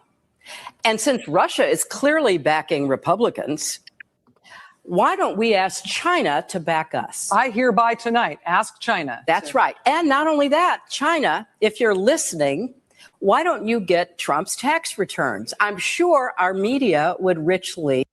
I mean, it's crazy, right? Is this real life? I don't know how I missed this. This is old, I guess. I don't know how I missed that, y'all, the first time around. Did y'all see it? That was shortly after I think she lost. Oh my God. Salty much? Oh my gosh. But yeah, there is so much information and it's impossible to go through it all. Govea did share a bunch and the news, the way that I've got tons of their clips, I don't know if it's worth playing. It would take up a lot of time. And I'm sure a lot of people saw many of them. Gavin Newsom said some stuff and said he needed his tinfoil hat over Trump. Like they were literally either pre-bunking it before it came on or debunking it afterwards. And no one, really, they were like, they don't want to cover it live. I mean, it was some crazy stuff that they were saying on the mainstream media, really. And then okay, this just broke an hour ago. House Judiciary Chairman Jim Jordan on Wednesday has issued a criminal referral to former special counsel Jack Smith to the Justice Department for prosecution. In a letter to the acting Attorney General Todd Blanche, Chairman Jordan said Jack Smith testimony included intentionally false statements designed to obstruct the committee's oversight. I look for him to be in handcuffs within a week. I've seen the footage. I've sat here and followed Gouveia on every step, back and forth, and now they're going to get him on several different things. The guy's going to be in trouble, and I don't know if it'll be good enough for all the people that say nothing ever happens. But he's not getting out of it. He clearly lied, and you know when you're sitting and also they've got what's his name? Fauci's going up again to be questioned. I don't have it right here in front of me, but I'm pretty sure I do have it somewhere in my clips here for tonight, where I guess who's the one that's always Rand Paul, the one that's been going at him, and he's gonna bring him back to answer more questions. And I don't know, it'll be interesting. Gouveia said, so I thought he couldn't plead the fifth, but Gouveia clearly said we'll see if he pleads the fifth or not. But I thought he wasn't able to because of the pardon. Anyways, I'm not sure if you guys know about that or not, but it's supposed to be coming up, and I'm happy about it, that he might finally face some justice. But yeah, I'm just trying to remember all the different things that came out. So like all the New Jersey stuff is, and I don't have the clips for what happened today, because apparently, like I said, today was a response to New Jersey coming out and saying all the things that they're apparently going to try to do it internally, right? They're going to work with their cops. They're going to fix the fraud on their own, and they're not going to really work. They named everybody but the FBI, which of course is who was asking for the information. It's kind of nuts, man. It's really crazy to watch. I think the only reason they came out and said anything was so that they could try to avoid jail, right? Or try to not get in trouble. Hey, did you see James O'Keefe's latest one that just came out about an hour ago? I have something from James O'Keefe. I did not think it was an hour ago. About the director of business operations at the Department of the Navy. I guess not. Okay. I don't have it here. So there was an undercover video done where the Pentagon senior director for the Department of Navy was on a quote unquote gay date. Oh my gosh. And stated that he will undo whatever is being done at the Pentagon after Trump leaves office. The Secretary of Navy, Hong Kao, comes out and says the Department of Navy takes this conduct shown in the video extremely serious. Such statements are apparent intent to leverage a position to undermine the policies and direction set by our elected leader as inappropriate, incompatible with our standards. I expect the Secretary of Defense or Secretary of War to basically handle this extremely shortly. So what did some hot chick go on a date with the guy and he told her all this stuff? I mean, that's how he gets them. No, a gay guy with another gay. Oh my gosh. Right. It's getting ridiculous. People should like pat other people down for wires. They should like know a little bit. It's crazy. Like that's James O'Keefe is solving all the mysteries with hot women and men going on dates. It's nuts. Well, here's the problem is, Cola. These people have gotten away with this shit for so long. They don't think A, they're going to be caught. Two, if they get caught, nothing's going to happen to them. Well, so far they're right. I could see why they would think that, but hopefully that won't stand. So there, I wanted to share this one part, Gouveia breaking down this document, because he says that this is the report that Trump was referring to during his speech. So, because they all want to fact check him and say how he was wrong, but nobody wants to show the ways he was right. Like how when he said the report, he was making up, this is it, but leave it to this guy. He's doing it all. I'm telling you, this guy's doing it all by himself. He also covered the shadow government part of it. And I literally listened to this chick's emails. And in one part, they're telling her, you do what you have to do. I mean, it's totally, they're talking about covering it up and keeping information from President Trump in clear, plain English that you and I can both understand. Does anybody look it up and read it? I guess not. But this is the document that Trump was referring to. I'm not sure. I can't remember. I just took the note. Referring to this actual Albany report And this is what the underlying report that was ultimately recalled said. The source obtained information from a subsource who claimed they got the information from Chinese government officials. Okay, so the chain comes directly from the top of China. In late 2020, the Chinese government had produced a large amount of fraudulent U.S. driver's licenses. As we saw in other reports, they literally work like the barcode on the back scanned and validated against the Michigan system, secretly exported to the U.S. The driver's licenses would allow tens of thousands of Chinese students and immigrants sympathetic to the CCP to vote for Joe Biden, despite not being eligible to vote. China had also concluded that private U.S. data from TikTok and other IDs and addresses would allow the Chinese governments to make actual real people and create fraudulent licenses. These driver's licenses were to include true ID numbers, true addresses of citizens, making them even difficult to detect. China planned to use the fraudulent driver's licenses to account for tens of thousands of mail-in votes, and you only needed about 50,000 votes to flip the election, or to at least draw it to a draw. So they say addresses are not in TikTok. We know you can just buy something on TikTok. It can scan your whole basic phone. Many detailed intelligence reports said don't even install the app because it can access everything on your device. If you have your address anywhere, it's scraping it. And if you take a picture of your driver's license or something like that, buy a product in the TikTok store, your address is now in the hands of the CCP. Now, Trump also commented on this message. And once again, people are fighting over what Trump can see. They do not want to give him information that validates his concerns about a rigged election. This one. So there's so much information. He really did declassify a lot, and it's out there for people to see, but nobody's looking it up. Nobody cares. They're just like, oh, he's a liar. Don't believe him. And it's like, you're the news. You're supposed to put this shit out there, but it's definitely biased. And I don't see how there are people that still don't recognize that with, I guess they just don't look into it. So they just figure it's true, or they already hate him. But there's a lot of important stuff that he put out there that doesn't make him look crazy. His tinfoil hat, Gavin Newsom said, and it's just kind of jacked up, man. That nobody's really covering the stuff he did put out there. Like I said, they sit there and have conversations in those emails with that Nikki Flores who says she's shadow government. That's where that comment came from, was the email. She's like, I guess I'm kind of like working for a shadow government now. And they are literally discussing how to keep this information away from Trump. And they did what they call a recall. It was on its way and they stopped it. I mean, it's nuts to just look at it in plain English. How do people say that he's crazy or it's not true when it's in black and white print that's exactly what happened? Have you seen it, Jeff? Any of it? It's just mostly that's not even all. That's just the chunks that, like I said, one was a document he was referring to, and the other was the chick, about the shadow government. I'm sure there's so much more that I haven't looked at. Well, and there's, like I said, if you were to go out in the street and you would ask 100 people if they know about this story, I bet you 7% would say yes. Wow.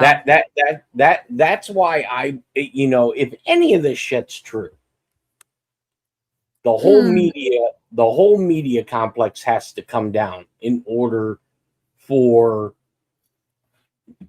everybody to be explained what the hell's going on. Because if not, we're just going to, history has a nasty way of repeating itself.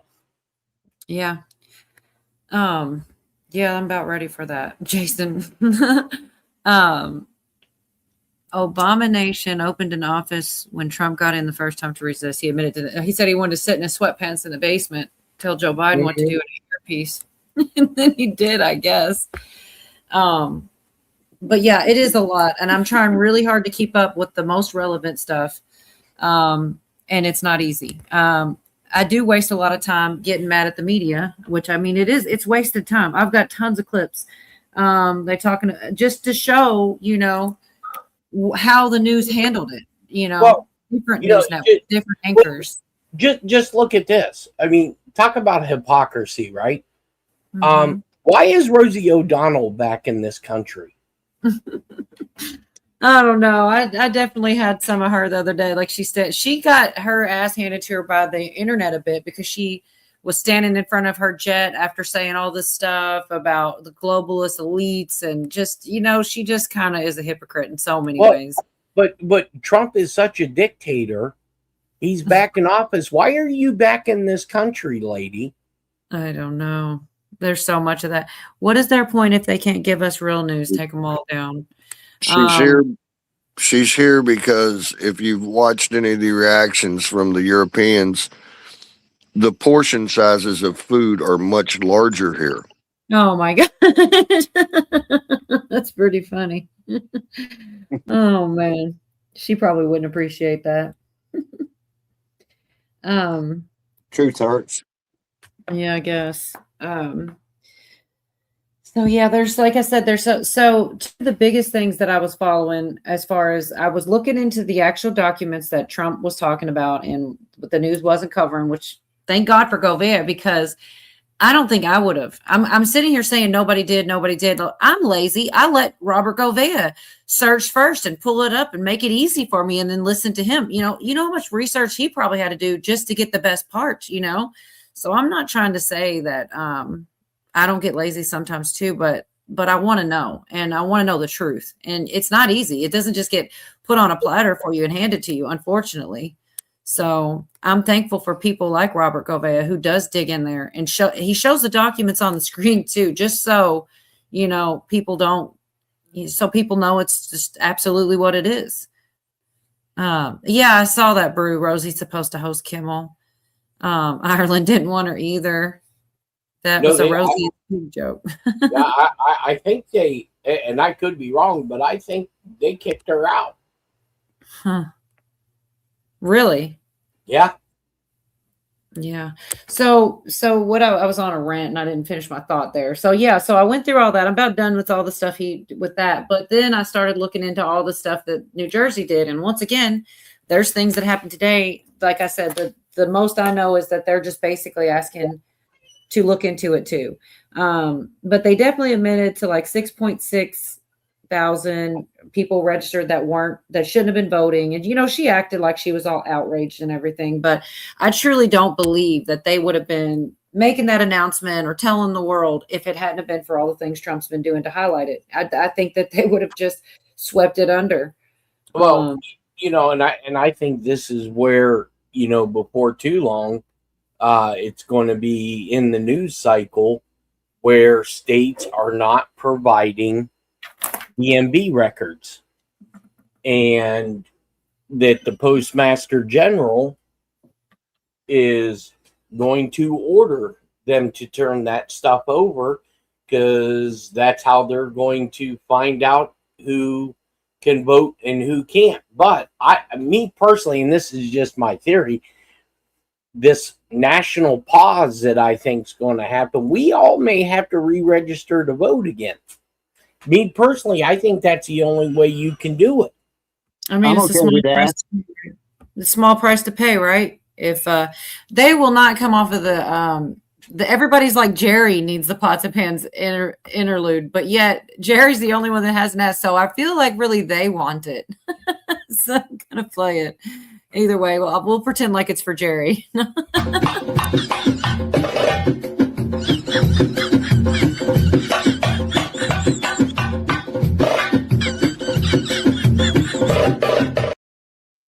Out of Popcorn says Jeff and York could do a pots and pans interlude for us. Legal name pending. I'm glad to hear y'all want to see them do it, because I'm not going to do it. Somebody said that to me. I'm like, no, that's what I'm not going to do. Jerry is shy. Sissy Kate. Jerry's not shy, but we got it. We got it played for him. So letter after Trump's 35K. Okay, so I do think that they did dog out. I'm good with re-registering, says B.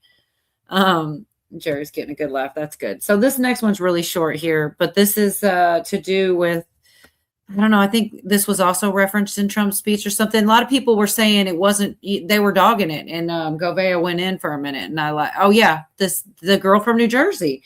And then Govea goes straight into the letter that they didn't read it, I guess, or they didn't accurately. Here, let me just play it. With no evidence. I saw the consequences of Trump's lies on January 6th. I was in a Fedsurrection. We got it. So they bring out a bunch of other people. Then this guy talks for a little bit. Let's listen to some of him. To ensure that no ineligible voters are left on the rolls. The focus of this administration has always been ardently protecting and defending most of the time. Here, letter. I'll give you. He got the spot, and then it goes to commercial. But yeah, she's talking about the letter, and then he comes in and reads it. Awesome. Wait, I want to see this. I know. Here we go. After Trump's speech, that there were this 35,000 from DHS potentially. So we have asked them for any evidence of this, where they got that number, who this is.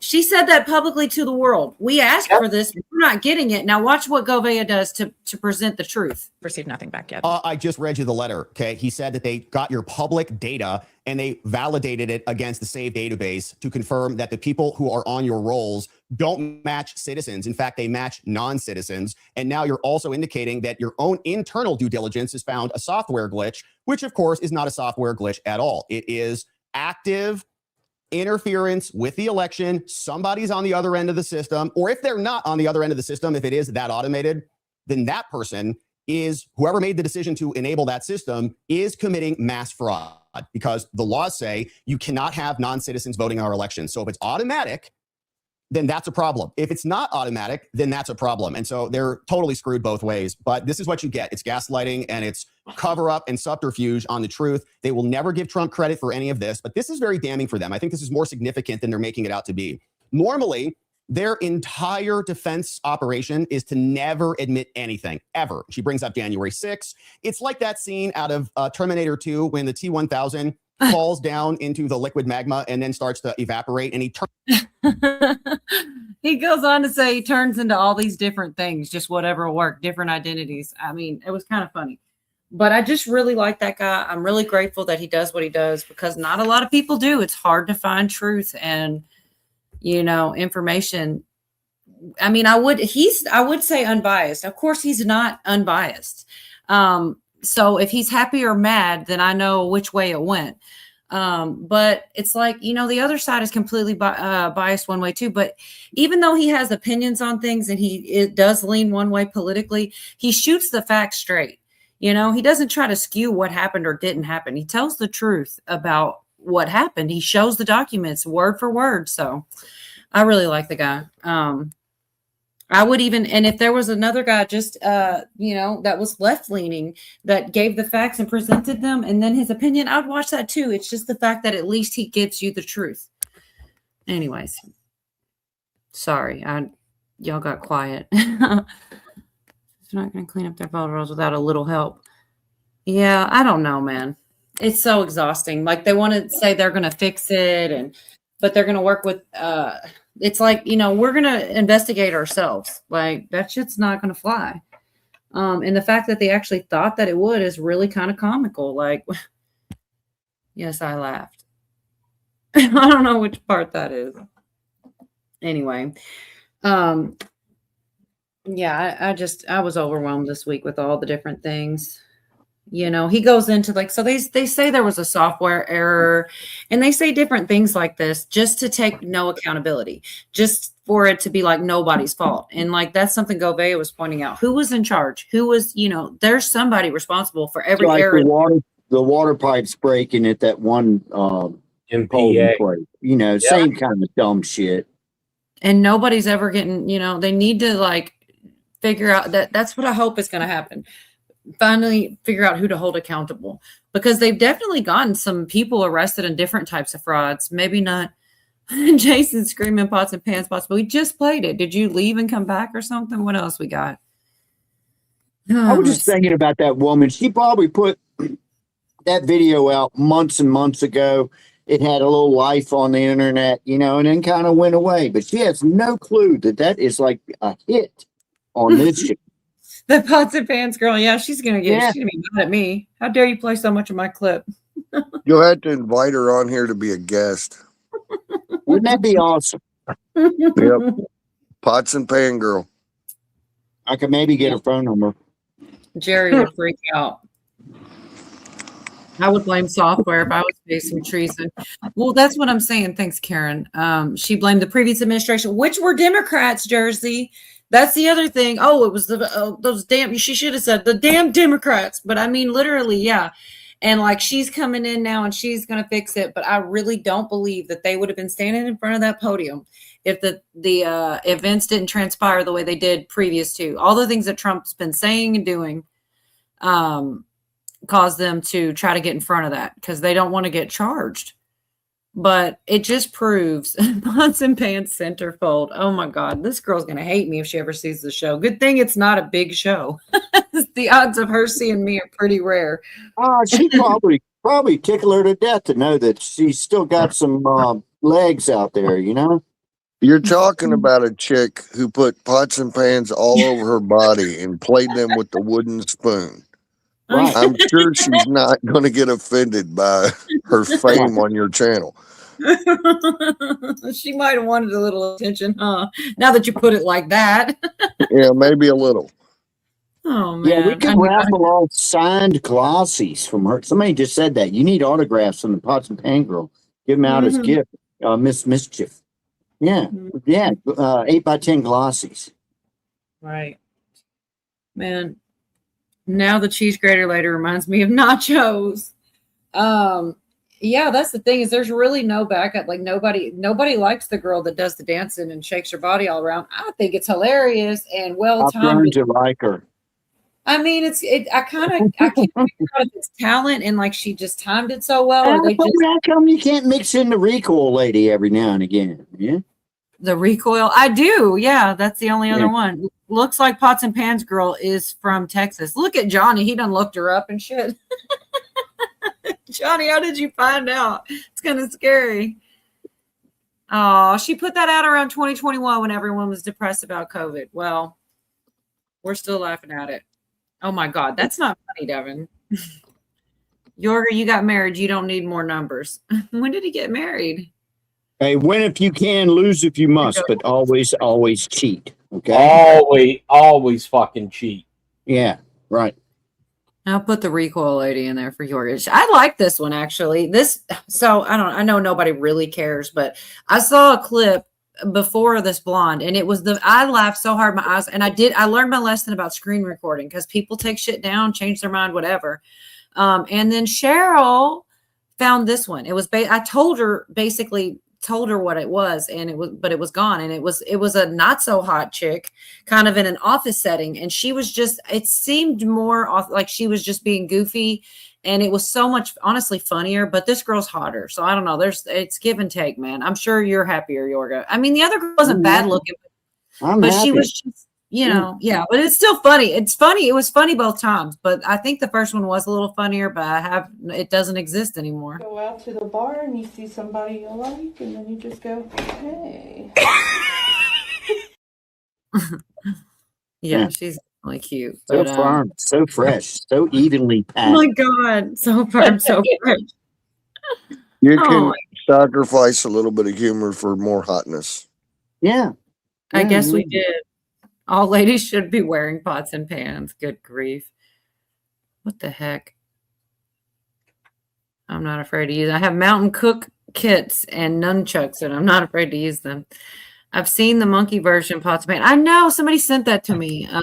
Cher is a good sharer. She looks better than Pan Lady. Yeah, she does. She's pretty. I mean, they're both pretty girls. They're both, yeah. Oh, yeah. And as one of my buddies would say, I wouldn't kick her out of bed.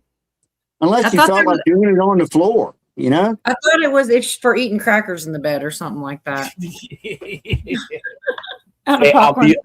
I'll be back in a minute. I gotta walk the puppy.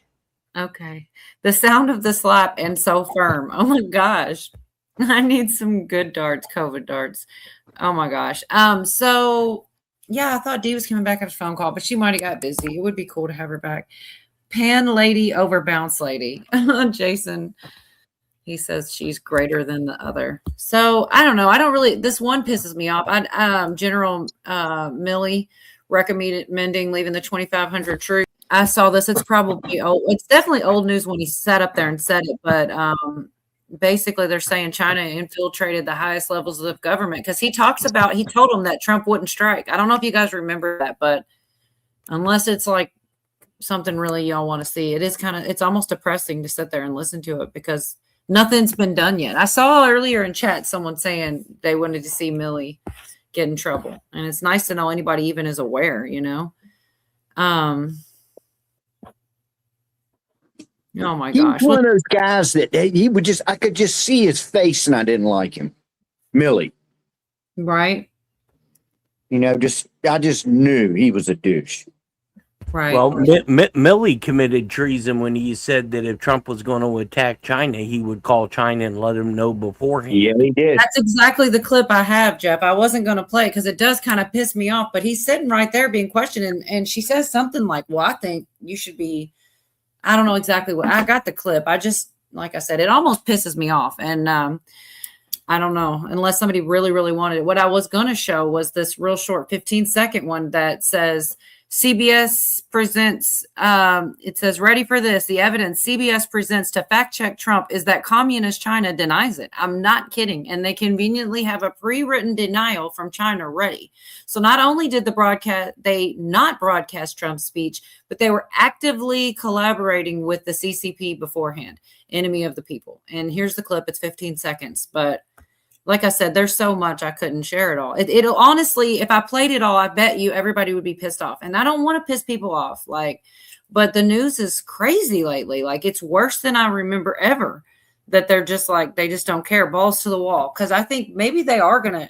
What do you think as far as them actually facing anything for not reporting the truth and like maybe becoming in some kind of trouble or even be deplatformed, fired, arrested, any kind of charges, or they're just going to suffer no consequences, Jeff, or anyone? Yes, they will not suffer any consequences. I hope you're wrong, man. If anything, I hope you're wrong on that one. I'm going to play this 15 seconds real quick. He seems to be alleging there that China actively tried to undermine him and even referenced wanted to get him to resign at one point. Ahead of this, I did reach out to Chinese officials who were already prepared with a rebuttal here. He seems to be. That's crazy. I reached out to China so they could defend themselves. Crazy, man. It's kind of crazy, right? Sorry, I just had to share that one with y'all. It is nuts, but I mean, they're hand in hand with China, so it's not shocking. Hey, I Anthony. mean, that's the thing about getting mad at the news media. They're all owned by the same handful of people, and they're all far left people who want to see communism take over the United States. I mean, that's not just that's not a conspiracy theory. If you look at the money and then you look at the people that have it and what they believe in, that's just dot to dot. It's not conspiracy. Anyhow. Right. I mean, it's just hard to like, I don't know. Like I said, if I played it all at once, it would piss me off. It already does. I mean, I know I've already seen it all and I have them. If anyone wants to see any of them, tell me which one, I'll pull it up because they're all here. I spent way more time than I should have digging into all this. Here's a short one for 30 seconds about, hey, Dee's back. Good. I got you a short one for 30 seconds where they're talking about how they're not going to cover it and how much of a liar he is or something along those lines. But I don't know if I'll play every single one I've got. It does start to piss you. Like, this is getting crazy. But just for an example, you know. Viewers will be watching tonight's presidential address and listening to what the president says tonight. But we're not going to take it live, as we've been discussing. That's because this president, sadly, has a history of misleading and in some cases simply false statements on what we've been talking about tonight, election security and integrity. Also, the White House earlier today said he would be showing newly classified documents. So we want to make sure that we have time to review those documents, talk to experts about them, contextualize whatever he says or shows before airing it. But if there is news, we will bring it to you. But if anything he says we like, we'll tell you about it. But only after we watch it first and only after we look at the documents. Go ahead. Because liberals look at everybody else like you're too dumb. Right. You're so dumb that we're not going to. But you're also so dumb that we're going to put out a bunch of fake news and your dumb asses are going to believe it. Right. Looks like it, Kelly, to me too. And when have you ever seen the media mobilize to get ready to make a preemptive strike over announcements that were going to come? It's crazy. Right. Well, that shows you their guilt. That shows their guilt. And it's all one big cabal of people working together. I mean, that's nuts. It's one That's all thing their when power. That's all it's the one power thing they when they have. put out the bat signal after some shit happens. It's another thing when they're all coming together before anything's even said. It's Yeah, true. it really is. It really is. And there was so much of it, y'all. There was so much. And that's why I went and looked for. And the funny thing is, I don't even have to play. I know just about everybody played the speech. I bet everybody watched it that's here. And probably a lot of people, that's what they said. That's what that guy said. And I know if my audience watches it, because they're not going to show it, but you might go look somewhere else.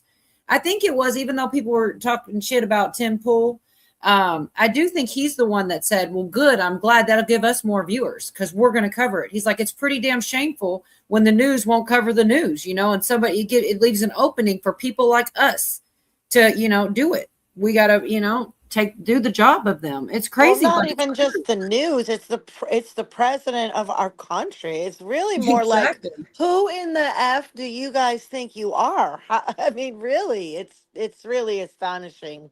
Well, I wonder how many people way. really wanted to, that are like, wait a minute, they're not showing this to us. It's something. Streisand effect. Let's go look. Like I told Cole, it's like that Playboy magazine in my dad's closet. Look, if I know it's there at some point, I'm going to see it, Yep, So- that's the Streisand effect. That's what they say. I can't remember the whole story on that, but they were something very similar. Like they weren't going to talk about it. They weren't. So everybody went and found out. It gave more attention to it. I hope She so. got pissed off because somebody took photos of her house and she was like, you can't do that or whatever. And everybody went apeshit nuts and everybody saw it then. Right. Something like that. I'd like to answer Regina's question. I would say that she asked if we think that the deep state is still bigger than the president realizes. And I've wondered that a few times, but I think no way. I think he knew I think this is a long-term plan. A lot of the different kinds of patriot groups have that same narrative that Trump was asked to run by our military because they were going to do a coup on Obama and all that stuff. And 6 years of a lot of things really coming true. It's been pretty wild, but it's I still think the a deep state is, I think it's bigger. I think he knows how big it is, but we don't know how big it is. Probably. Yeah. Most Right. likely. Mhm. Well, I hope that I'm still kind of mad Cujo said no, they're not going to have any, because I don't believe that. I believe there is a real good chance that they're going to have to face something because they just keep tripling and doubling down. And well, we'll have to wait and see. At least maybe the people up above it. So no, here's another short clip of the news being assholes. This was Angry Conservative, or I'm not sure if I'm saying it right. I'll get it right in a minute. Covered this one. Black Conservative covered this. I'm mixing up. Yeah, it's not Angry. Anyway. The president has just concluded his speech tonight that is focused on U.S. elections and what they say is attempts at foreign interference in U.S. elections. As the president also brought up conspiracy theories about the recent California primary, theories that are unfounded. And I should know conspiracy theories, right? Conspiracy theories. An election that literally took 3 to 4 weeks for them to count votes. They're still counting votes, right? But it's a conspiracy. Okay. All right. Okay. that unlike the claims he made about the 2020 elections, he has also offered the claims he's made about the 2020 elections, he offered no documents to back up what he said about what happened in California. Evidence of fraud has been buried. Hundreds of thousands of non-citizens and dead people are listed and active on the voter rolls. And yet we still have elections with no voter ID, no proof of citizenship, and tens of millions of ballots floating aimlessly through the mail. As one example of the insanity, California's recent election for mayor of LA and governor was held on June 2nd, a long time ago, but it was just completed a few days ago on July 10th. Think of that, much more than 1 month. Took a month to count the votes. I wonder what they were doing. This is worse than any third world country. There's no third world country that has elections like we have. That's because officials would say that U.S. elections are a lot stronger than third world country Oh my elections. God. And it's important to note But the whole point of the presentation Oh was my to show that God. we actually don't, right? It doesn't matter what the officials say, right? What he's telling you is that our intelligence community, based off declassified documents, no, our elections are not secure, right? They're not insecure. But she also said he provided no documents. She said a lot of very untrue things. There are documents. He didn't hand them out from the podium. He told you to look at the whitehouse.gov, which she probably did, and then dishonestly acted like she didn't. Virginia. Uh-oh. So they're going to come on and say, we're not going to air his speech. And then they're going to come on after his speech and tell you what they think he said. Yeah, I mean, and tell you how he was come on, wrong. man. It's crazy, but it's true. Because we're too dumb to actually listen to him and make our own opinion. That's exactly how I took it too. Like they really do treat it like, well, I think it's much darker than that. I think they're afraid that people will see. So they want to try to make sure that they debunk it. We don't know what documents he's going to, heaven forbid, you just let the news be the news, right? He tells you the documents, he tells the world and you at the same time what documents he has. We all find out together, and you can excuse my language, you can fact check it if you want to, debunk it later. But to not air it at all and, we need to see the documents first so we can comb through and already be ready for what he may say so we can know what we're going to say. And it's ridiculous. It's fear is what it looks like to me. Like, oh shit, It's control and it's snuffing free speech and it's our president. It's ridiculous. I've never seen anything like it, really. It's quite astonishing. I like how but not shocking, really. It's just in a way it is, in a way it isn't at this point, They're shameless. They have no shame. They'll lie right to our faces about everything. They don't give a shit. They were definitely twisting up and contorting. And I really like this guy that he talked about the things he shared. He put a lot of work into this, it looked like. I know sometimes they said, I'm trying to look, somebody compared it to like a spy novel. It's like a spy novel. And they tried to say things like verified doesn't mean analyzed. You know what I mean? It was just like they were trying for anything. Verified doesn't mean analyzed, but verified means freaking verified. You didn't get to analyze it, but I mean, that's the type of shit they're just trying to put any kind of spin on it. And it's like, they think we're stupid, that we can't read or look shit up or watch stuff that doesn't come on their network. It's really kind of scary. And that's why I said I wasn't going to play it. And then I start playing them all. They're just holding on to the last bit of control that they have. And I'm surprised they still have it, frankly. Yeah, that's so fucking retarded. Verified implies that something was analyzed because you can't verify something without analyzing it first. Right. Well, he didn't get to do it, is what I think he was saying, honestly, which is so what? And then here's another one for you. I'll play it actually if you want to hear him say it. I might be, taking shoddy notes. I don't know, but he also said he can declass the stuff that works in his favor and then not declass the info that disproves it. Yeah, he can, but we don't know. All of these are allegations. You don't even know what is or isn't going to happen. You're just assuming the worst. And just because something can be done doesn't mean that's the way he's going to handle it. But that's the type of shit they were saying. But yeah, I definitely found that interesting. The whole, what you just went in on. I'm glad because that's, I know words too, man, believe it or not. And I'm like, what the hell? Yeah. Verified, not analyzed. So that's like you said, verified. You have to analyze it to even verify it. You have to understand that I think they're just continually pandering to their base because anybody that still watches that channel is so far gone that they're just trying to keep them. Right. Because those are not people who are thinking on their own. Those are people who already made up their mind. They're indoctrinated. I mean, hell, they don't get many views. They're terrible in their ratings. Right. But anywho. TV is teleprompter news. So, yeah, they're saying they are right and Commander-in-Chief is wrong. So it's a Truman Show. Okay, so I'll play the part where it's, verified doesn't mean analyzed or whether I got that turned around. I'll go ahead and play this one just so you guys can see it. And also he goes on to say, he can declass things that this and not declass that. But here's the difference. Like, they were too afraid to play President Trump, afraid that somebody might hear the message. I'm not scared to play their idiot shit they say. Let's laugh at all the crazy shit they say. I mean, I'll play any negative clip about Trump that happened this week because they make them sound ridiculous, to be honest. It just doubles me down on things because they sound ridiculous. Listen to them cope and see. About raw intelligence, they can be tips, they can be just calls that come into the FBI.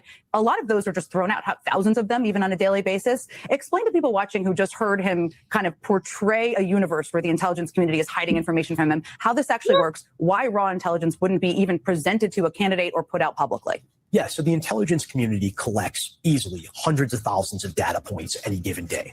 They collect it from human spies. They collect it from signals intelligence. They collect it from electronic signatures and environmental variables in any given geographic area. And a lot of what they get turns out not to be true.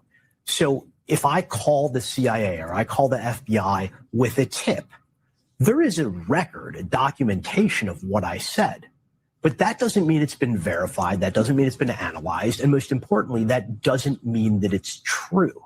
So what we could be seeing happening here is essentially they take all the conspiracy theories that made their way to the intelligence community, were looked at, vetted, found wanting, and therefore jettisoned. And they're declassifying those, but potentially not declassifying the information that disproves it. And we're really at a point where, because of the nature of the individuals heading these agencies, we can't take their words at face value anymore. You know what I found to be hilarious about this, right? Is that now all of a sudden they have a problem with the government declassifying. He's about to go into, I'll stop there. That's pretty much what I wanted to share on that. He's about to go into how they really wanted all the things that they had when the Epstein stuff was going on, anybody could call in and make shit up about anything, and they had to write it down. And they did a lot of this stuff to Trump, and they insisted that all that be read and talked about. They didn't have a problem with it then. They have a problem with that thought now. But if I was listening really closely, and he said what could have happened, and then he said they may do this, they could do this. Like, none of it. It was all possible. It's also possible that it's just true, dude. But we're not going to say that. Anyway, sorry. I just wanted to share it instead of I didn't want to skew it or, say the wrong thing. Let it play for what it was. Clint, I didn't mean to. It slipped right out of there. Don't believe the President of the United States of America. Believe your news anchor. Oh, Walter Cronkite allegedly worked for the government. Goes way back. I don't watch the news. I actually don't watch a lot of it. Yeah, Jeff, are you back? Jeff, 2 hours later. Yeah, I've been here. 5-mile walk. Yeah, somebody said Panda and Jeff are on a 5-mile walk. Anyways, I said I wasn't going to play all these, but then I feel like I'm hiding something. Like, they said all kinds of horrible things, all kinds of different ones. Gavin Newsom said that he had to use his tinfoil hat to listen to it. People said it was like watching a spy novel. They said he didn't connect the dots. They said all kinds of negative things. Not one person said, hey, there was some truth to that. That's what they didn't say. But it is frustrating, to just keep going through it all. But like the guy said, it's full blown cope mode, and it does seem as though they're afraid. I think. Yeah, they're about ready to lose all their shit. Well, also people keep pointing out that it was under the stuff he's saying happened under his administration. It was under his administration, as if that makes any difference. If anything, it makes it worse because people were inside of his camp.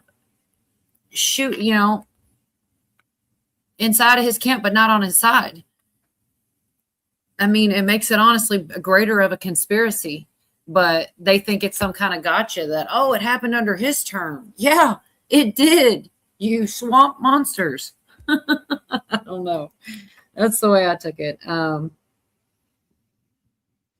Yeah, and they talked about how it went from Russia to the China. Okay, Bob, good to see you.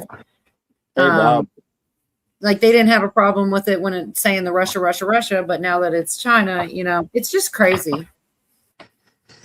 Yeah, that's the bad thing about people who refuse to think for themselves. And went through all that shit with the Russia hoax bullshit. And now they're saying, oh, well, nobody's meddling in our elections. Okay. What changed?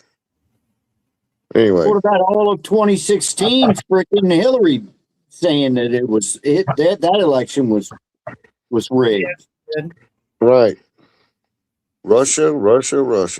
Yeah. That's the thing. That's the funny part is that they just act like it is just definitely one side. The scale is crooked. And they won't, go ahead. Who's trying to Of talk? course, if you're Hillary, you could always say, well, it was found that I paid and falsified the Steele dossier.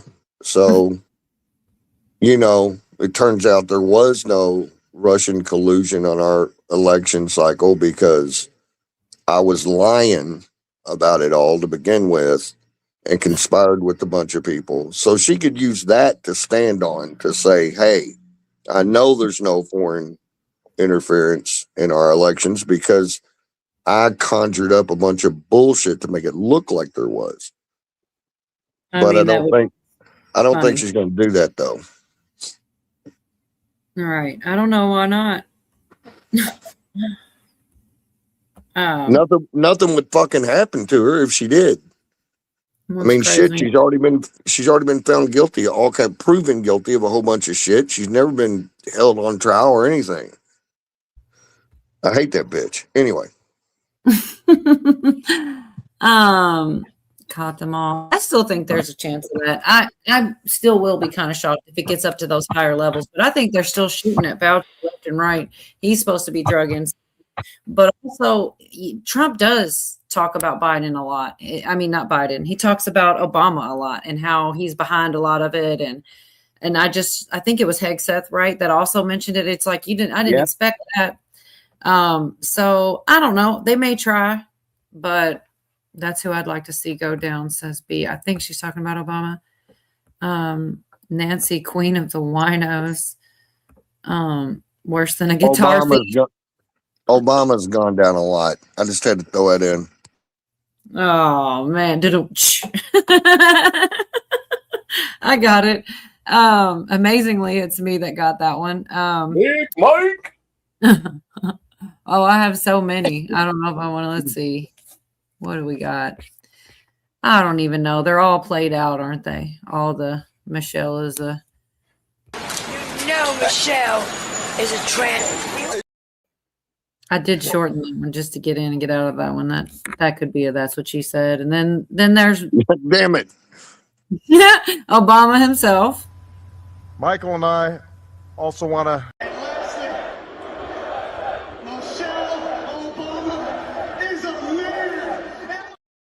And we got a T-shirt for that. I feel like it's adding up. Hillary seems Can you imagine how pissed off Michael Obama was when that came out? That fighter, that whole thing went viral.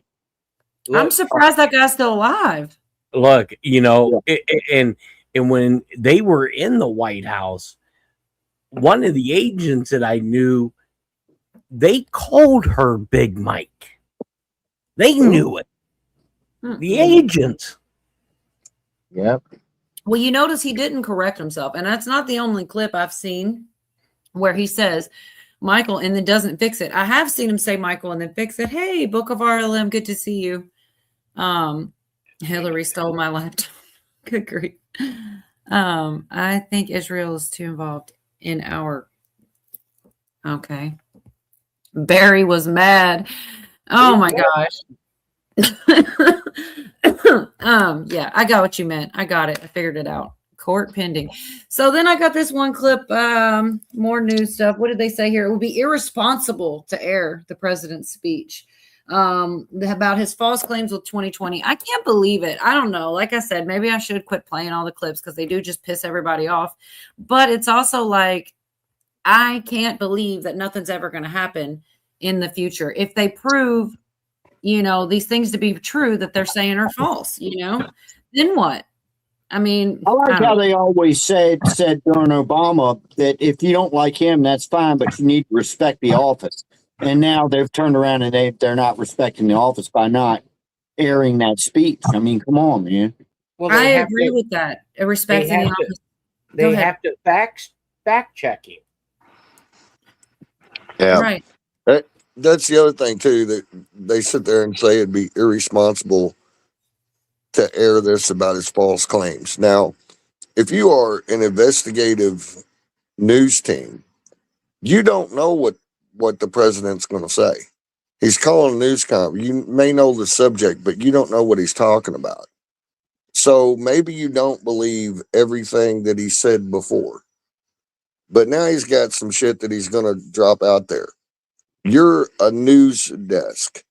You're not going to air what he's saying to see what it is. It could shine light that there was election fraud on the 2020 election. You don't know. If he shows proof, he shows proof. I think, like Cole said, they're afraid of that. They're afraid of people knowing it. And it's like, it's too late, man. The cat's out of the bag. So. Right. Well, people believe what they believe. Even the people that weren't going to believe anything he says could have tuned in and he could have dropped all truth bombs and they weren't going to care. It wasn't going to sway them. So it really just hurt them to not, it looks like you're scared. You're scary about it. You don't want to play it because look how much it hurt them to rig the 2020 election. Yeah, they got their guy in and look what happened. And by 2024, if Trump had won, they'd be done with them and they'd be in right now, probably, and they screwed themselves so much by rigging that election, man. They did. Right. Yeah. Go ahead. And the other thing that's killing them is having all these crazy radicals that they're trying to push through for Congress. In the generic poll, the Republicans are only down 2 points, which for the midterms, which always is skewed in favor of the Democrats to begin with. And having the incumbent of Trump, especially since he's a lame duck, the Republican Party should be like 15 points down right now, but they're not. Well, the other thing is, if you take right now, you got Bill Maher and what's the guy's name, James Carville, dyed in the wool Democrats, both saying, "I don't know what the hell they're doing over here." In fact, Bill Maher even said, somebody asked him if J.D. Vance runs, will you vote for him? He said, "Yeah." Well, and there's more and more big names like joining up every day. I've got a clip later of Jillian Michaels speaking good about Trump and how she used to think he was crazy, but now he might be the only thing going to save our elections. She's left leaning. She's not even a Republican, and she's speaking. That it's a new one every day. And Nicki Minaj pissed everybody off, saying good things about Trump. It's like the list. People keep adding to the list every day. People are starting. Yeah, it's a career killer, though. If you're in entertainment and you go with it, man, it's a career killer. But, I feel like if you're in any kind of entertainment, you should not be political. It's the safe bet because you're going to lose 50% one way or the other. Just one way or the other. Yeah, so it is I what mean, it is. Bruce Springsteen in the last few years has basically shot himself in the foot, man. He had to cancel concerts because people aren't coming. Right. Well, I think it's getting a little bit more fashionable to jump on Trump's bandwagon, though. In some circles, I suppose. I mean, there's still people that live and breathe to hate him, and they enjoyed when people talk the way they talk bad about him. Johnny Rotten from the Sex Pistols is a big Trump fan. So what does that tell you? Yeah. Bruce says liberal Democrats are saying the socialists are destroying the party. There's division in the party. I can't imagine. I know there are some really good people on that side, and I can't imagine how bad it must be for them to really have a good heart, not be an evil human, and just be on a different side as me politically, and then have people on your side over the cuckoo's net, so far gone that even you can't stand with them. I mean, their party is splitting. I don't understand what they're doing, just from a strategic standpoint, because if you look at some of the people, what was the Nazi rapist dude that was that had to quit his I can't remember his name, but I know who you're talking about. Did you see the debate or I don't know what it was. Maybe it wasn't a debate, but where the 4 or 5 potential nominees that were supposedly taking his place, or they were going to run off a race for him or whatever, every one of them were worse than him. And I don't know what they're doing putting I'm talking about the Democratic Party, putting their money behind some of these people, because if they do win, this country and the world is toast. However, they're not going to win. They're so fucking radical that, most of these candidates that they're pushing out there are not going to win. I don't know what they're thinking. It's like political suicide on a mass level, but I'm all for it. I don't think their voter fraud is going to work, because I do think that they must know that they're not, like you said, it's not going to work out unless they do some rigging. I don't know about that, Mary. I think there is this big, rift in the party right now, because the Democrats that I can actually have a debate with are just as averse to what I'm talking about as I am. But the money is still backing these wackos. I don't get it, because the rift keeps getting bigger and bigger in their own party. And eventually, even some of these staunch Democrats are going to come over to the other side of the aisle. They're not going to stay here permanently, but for an election cycle or two, they're going to be voting Republican, just because, there comes a point in time. But don't forget that money talks and bullshit walks, and the ones that are being paid off are the ones that really are starting to look desperate, and they'll never turn because they're getting a payoff out of it somehow, some way. Well, do none of them think that there's any repercussion, or the fact that there's been a lot of fraud uncovered, down to the Act Blue they've investigated in and found a lot of things. People are being prosecuted with the Somali fraud in the daycares and such. And a lot of the ways that they have their corrupt money is being uncovered and charged. So I guess they just think that they'll never get caught when you're talking about things of that nature. Like, I don't know. It's not all of them are criminals, but there are definitely some criminals that know what they're doing. There's most of them are criminals. I think that the problem is that the money doesn't care. Like, take someone like, I don't know, George Soros, for example. He wants to just see the destruction of America. He said it publicly, and he's pumping a bunch of money into all this Democratic stuff. I think he's just pushing the button. It doesn't matter to him. He's, if he gets a few psychos to win a couple elections here and there, hey, he's pushed the envelope a little more left, and he'll just keep reloading his money and doing it again every election cycle. But I don't know. I don't know why there's so much JD Vance hate. I don't know. I mean, maybe he is the bad guy, but I don't know for what reason people are saying that. But I'm just looking at chat too. Sorry, I'm all over the place. I wanted to play this real short clip here. This is about, like I said, this one is about how it would be irresponsible to air. It's very short though. Because in a few moments, President Trump will be giving a speech. It's a speech expected to address safety and security of American elections, a topic, of course, that the president has talked a lot about for years now, at times almost constantly. And honestly, much of what the president has said on this topic has been false. Most notably, of course, the claim that he won the 2020 election when, of course, he did not. Because of this, there is an argument that it's irresponsible to air the president's speech tonight. But this speech will be made, it will be news, and it's our job to cover the news, they say, but they're still only going to cover it in part. Like, so really?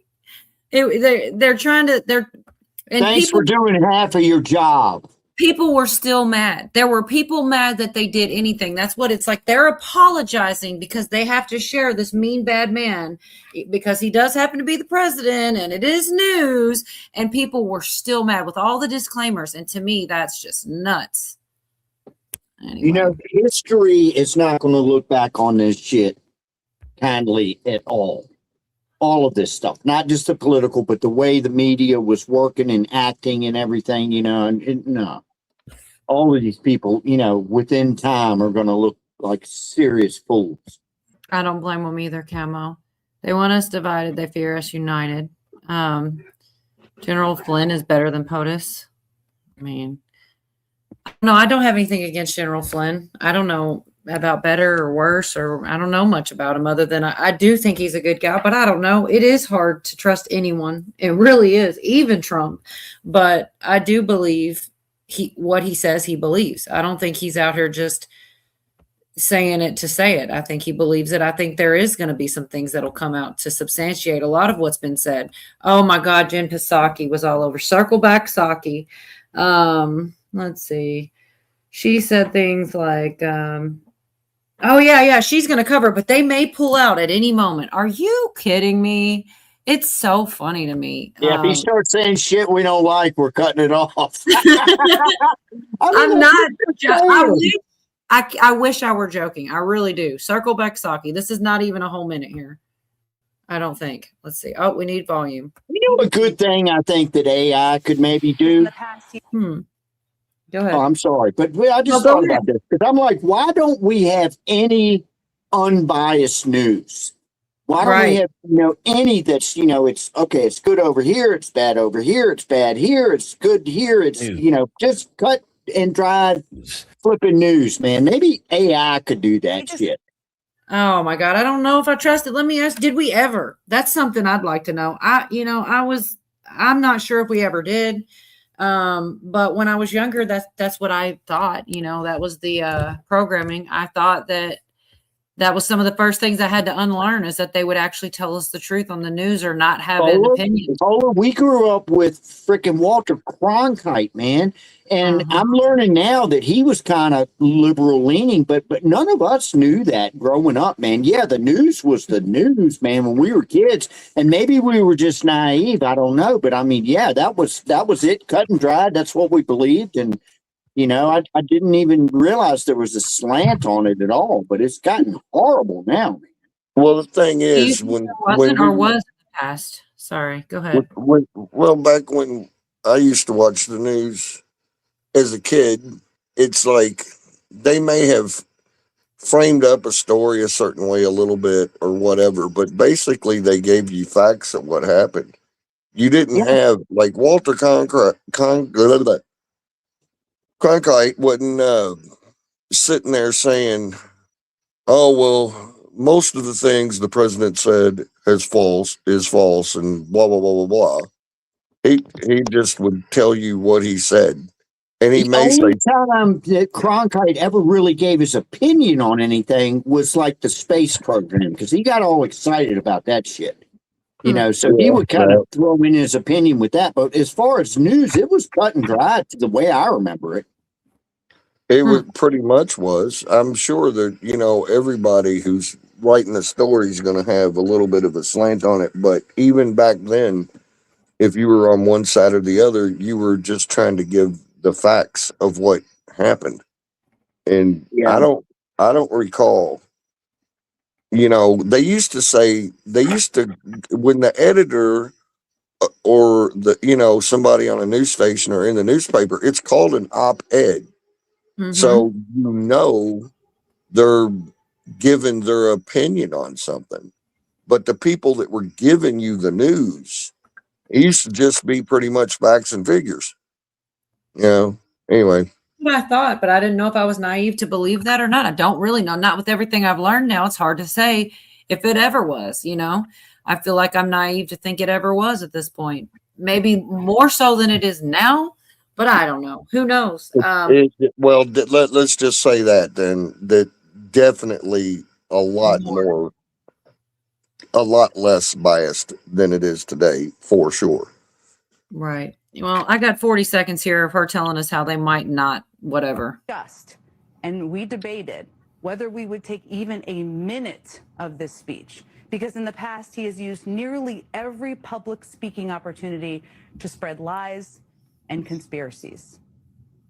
But we can't just pretend it isn't happening. Oh my God. It's like we can't pretend any day what he's doing isn't happening. We know that this speech will be showing up in the feeds of millions of people across the country. Many of them may be your friends and your neighbors. And we decided that just over 100 days from an election, it's important to confront what we are dealing with live and in real time. We may pull out of the speech at any moment, and we are going to watch this with a group of experts who are prepared to combat the lies and dismantle the conspiracies. Oh my God. They got a team ready to go, but they might pull out at any minute. Like, I can't believe they said that. Yeah, it's bullshit. But she doesn't look as googly as she used to look. I don't know what she did, but she looks a little bit better, actually, even though she's still a bitch. Yeah, she did all that circling back. She lost some weight in her face. Yeah, a lot of exercise there. I can't think of her without that. Circle back Saki. But that I almost lost it when she started off saying constantly spreading lies and disinformation or whatever the bitch said at the beginning. I was like, really, Pot? Talk to the kettle pot, right? Yeah, it was that just it hit me for a loop. I was I can't believe anybody in the media is sitting there using that phrase. It's just oh well. That's what they always do though, right? The accuser is the one that's doing this. Yeah. Yep. Yeah.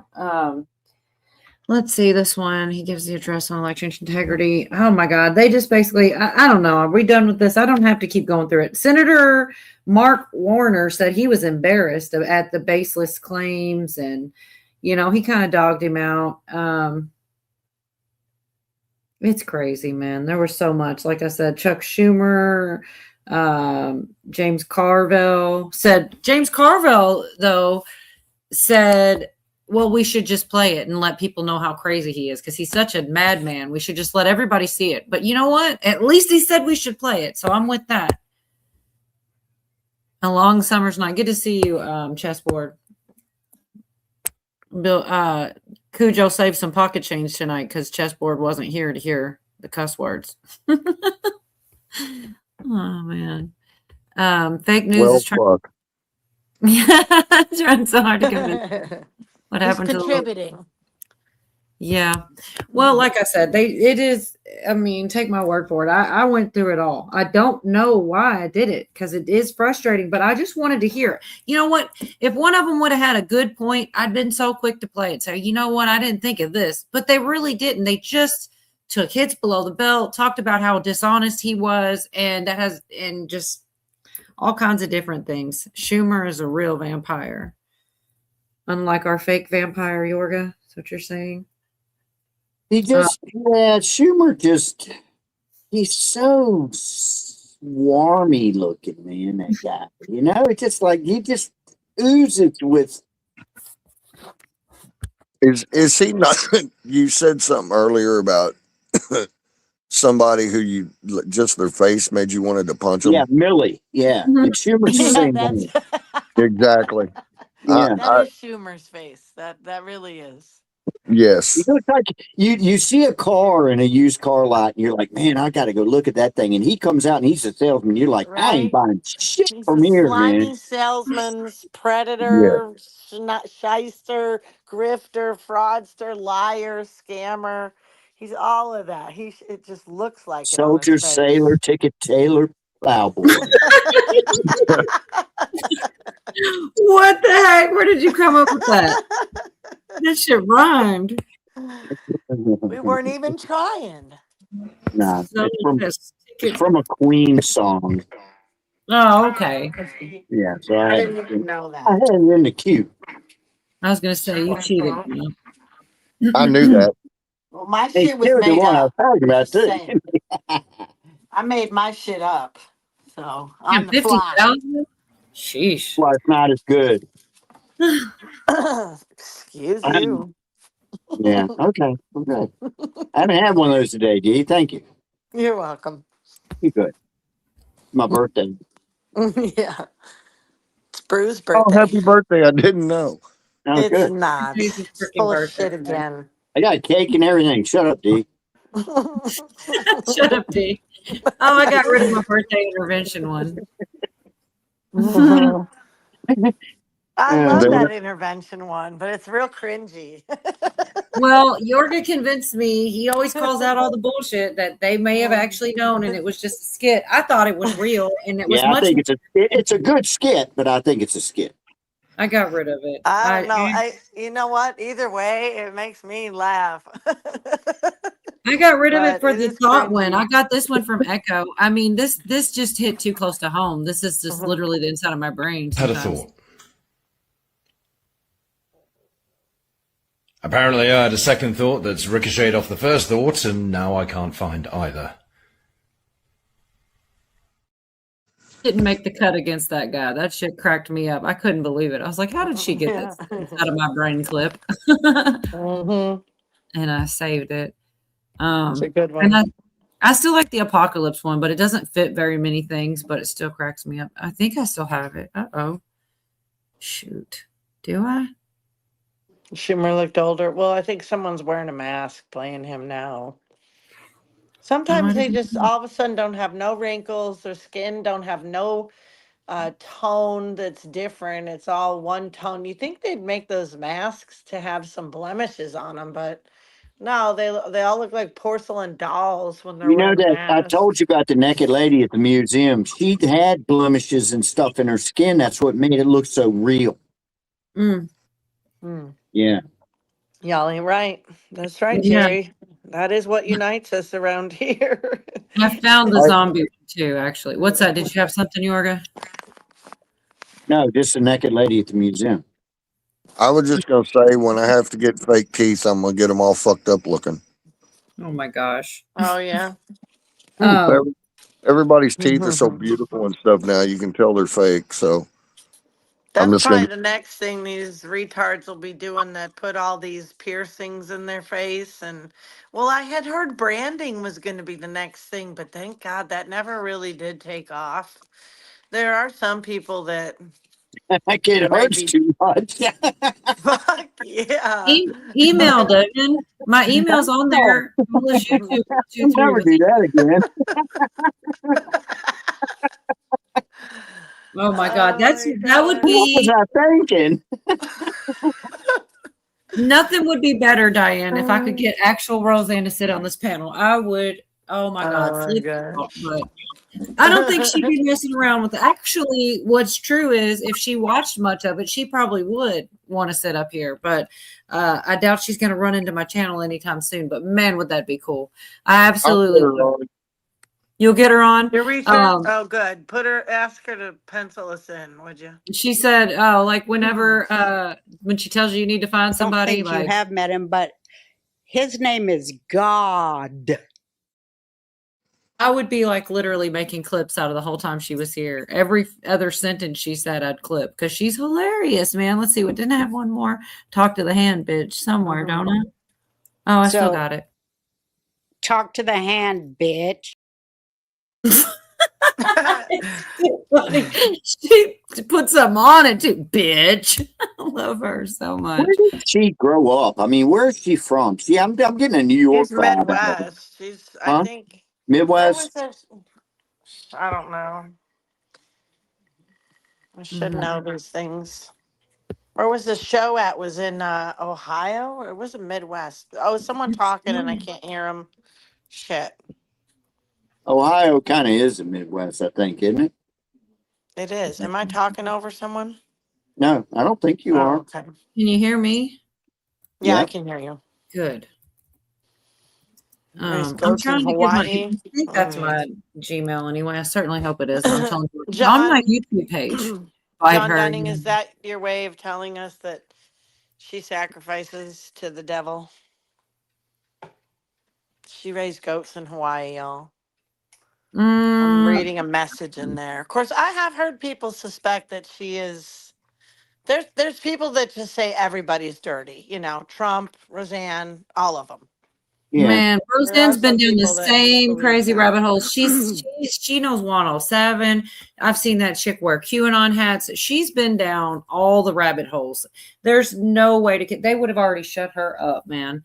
But she is like almost. How is she on YouTube? And she's got like there's people that have never been in Hollywood that have more subscribers than Roseanne. If there is a such thing as shadow banning, that's what they're doing to her. I don't know exactly what her numbers is, but I don't think she's even got 1 million yet. She's in the hundreds of thousands. That's freaking Roseanne Barr, you know?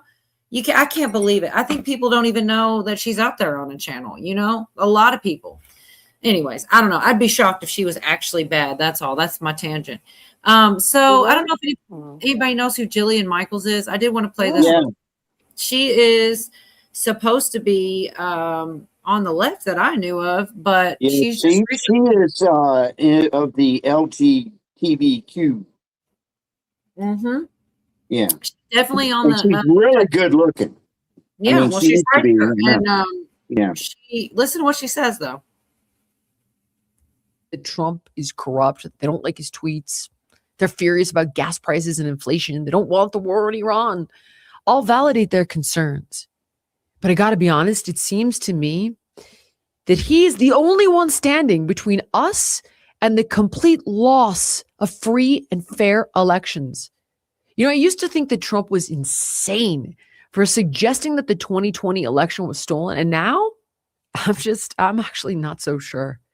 Because these animals in California are not just changing election law, they're changing what elections actually are. And California is not the end of this story, it's the blueprint. And here's the thing. Everything we just walked through, that's the surface. That's the part that's documented, that's litigated, that's on the record and already legal. So no matter how nefarious or corrupt it may be, they made it legal. But here's what they didn't count on. They didn't count on us. They didn't count on this. The fact that 30 million Californians now have a roadmap, not a rumor, not a conspiracy theory, but a documented, sourced, time-stamped account of exactly how this is done and exactly who did it. And you can't unknow this. And they can't unbuild what they built in the dark now that it's standing in the light. And the fight for California, it's so easy to. Oh my God. That's pretty much, there's only 4 more seconds, but they got me on a damn commercial again. Anyways, I was kind of shocked. I was like, wow, that's kind of really, I didn't expect it, to be honest. So yeah, she didn't, you know, Rodriguez. I mean, she knows something for real. She's in the industry. Ready to She cry knows for a something. minute. Yeah. Did you see her kind of like almost choke up there for a minute? She looked like she's ready to cry over it. Pretty interesting. I was pretty shocked about that. But Dan called her like Roseanne Barr because she raised goats like me. I know because she sold goats to Sacramento. She also had a nut farm. Johnny's a goat. He said a goat like me. Come on, Johnny. You're She better than a raised goat. goats like me, Oh. like he does. I think. At least I hope so. Commas are important. Yeah, punctuation, man, save you. But yeah, I don't know, man. There's just so much. I don't even know. I just can't believe so much happens in a week, in one little week. I can't even like take it all in. I skipped over all kinds of stuff in Govea's stream because it's like a lot of it is detail for detail. FBI told Bullard. But the reasons the news is rapid fire so much now is because you're looking back on 12 years of corruption that's being exposed on all kinds of different levels, and it's all popped off because you got 12 years of history that's all starting to be exposed right now. Exactly. You articulated that a lot better. There's so much going on. That was way more articulate than me. Well, it's true. I say the same thing. I don't mean to be so repetitive. I wouldn't go that far, Jorgen. Damn. No. Just kidding. Yeah, right. That's what you were implying. Maybe so. All right. I'm looking now. I thought about it and I'm like, why not share a little bit more of the nitty gritty details? Because this is the shit nobody's going to look for. I'm sorry. I'm not saying nobody, but very few people will on their own. This is straight up a bunch of different emails, and I listened to them all, so I can tell you the juicier parts, so you don't have to go listen to every single second of it like I sat and did. This was 3-hour long stream that Govea did here, and I listened to every single minute. This part here are some emails going back and forth. This is about that. Okay, this was, let's see, now I'm confused. Democrats admit the massive fraud. Okay, this was from the New Jersey stuff, but this is emails with Peter Daszak, all kinds of different important names that people that we know. But this is the Fauci stuff, I believe. Shit. Sorry, y'all. I'm telling you, there's so much at once. But they're talking about, okay, no, I'm on the wrong spot too. I want to find the right spot. They're talking about the smoking gun, and they have less confidence in things, and because they sat and stood in front of the American public and told us that this shit was natural. It wasn't from, wasn't manipulated and all this. And then they started to realize they were wrong, and they're having these email chains and talking about it. Now it looks as though either is equally probable. Instead of for certain one way, it's just as likely that it could have been man-made as that it couldn't have been. Well, that's a huge change, and they never corrected it. So these things can turn into criminal charges. I almost feel sorry for the ones who were trying to say something, but then got shut up, by the other people, basically. Anyways, this is just, like I said, nobody's going to probably go look this up. So I'll force feed one little clip here. It's only like a minute or something like that. But it's pretty interesting what is out there and provable. People say nobody gets in trouble. Well, I'll be pissed too, because it's provable. It's not just a conspiracy theory or speculation. So not a smoking gun, but there are concerns here. Let me spend some time on the table with the things that bother me, because there are several. That would be useful. Okay, let me get it all down, including the silly stuff, wink. Make sure there's a column on your table for possible natural explanation. I don't see why the adaptation in animals and culture would produce a virus that would need not adapt in humans themselves. And so I also think we should focus on the genetic details. Eddie's like, it's natural, okay? Trust me. Christian says, I agree with that. But the issue is that some of the new evidence is certainly peculiar, plus some additional details that might have come to light, like the acquisition of the site in tissue culture in bovine COVID. So nothing has changed in terms of prior risk of lab accident, but the issue is that we're dealing with the fact that the Wuhan Institute has been doing culturing of the bat coves for over a decade, exactly to understand what it takes for these viruses to go into humans. We describe this in a paper and say that this work is performed, quote, all of the world, but that isn't true. It has been exclusively been going on at Wuhan. The EcoHealth grant was also specifically funded for this type of work. He's like realizing it, and described the kind of experiments to be done in tissue cultures. This research primarily involves collecting and culturing viruses from bats. And then it seems plausible that this happened. A lot of the gain of function work, there it is, on SARS-like CoVs is also from Wuhan, although there were also other labs that have been doing that as well with Ralph Barracks. Now, none of this tells us anything new, but it means that given no data, I find both scenarios to be equally probable. There it is. Given the data that we had seen at the time of our writing, I was highly skewed towards natural, covering up himself. But with some of this new data, plus stuff I didn't know previously, I'm moving much toward the middle again. Yeah. Suffice it to say, since writing this paper, I've explained a ton of scientists and policymakers over and over again. I've been screaming about why this is natural. And I've been pretty surprised to learn that most scientists I talk to believe there is a likely connection to a lab, because we could see it. We could see the reaction. We knew, they knew, everybody knew. They were covering it up. Even the scientists are like twisting themselves to explain this. Look here. That's pretty much it. I'll stop there on that. But a lot of people don't know how much evidence is going on because the news isn't telling us this stuff. Freaking this guy on his little YouTube live stream telling the world all this stuff, and half the world's just not listening, It goes a little further, and I won't play the clip, but I will tell y'all. Peter Daszak, he's the guy who was going back and forth and possibly having samples, allegedly, probably, definitely having samples. And they tried to stop him with border control, as they should, to look, and the FBI stopped it. No, let him through. So I'm just saying, it's a lot deeper. It goes a lot higher. It's not just, it's all the top people. And with this information coming out and him being pulled in front of, Congress again, I don't know. I just feel like something's got to come of it. They've got too much information. It's too provable, what they did with that. Cola's motor mouth is working. Are you sure? How do you know? I thought Melania was. Oh my gosh. It's never been broken. A wellness check on Pootie. Did you fall asleep, Pootie? Maybe so. That's all right. Yeah, I'm here, but I gotta go. I gotta take a ride. Uh-oh. Take a walk on the walk. Oops. I gotta go give my mama some soup. See you later. Bye, D.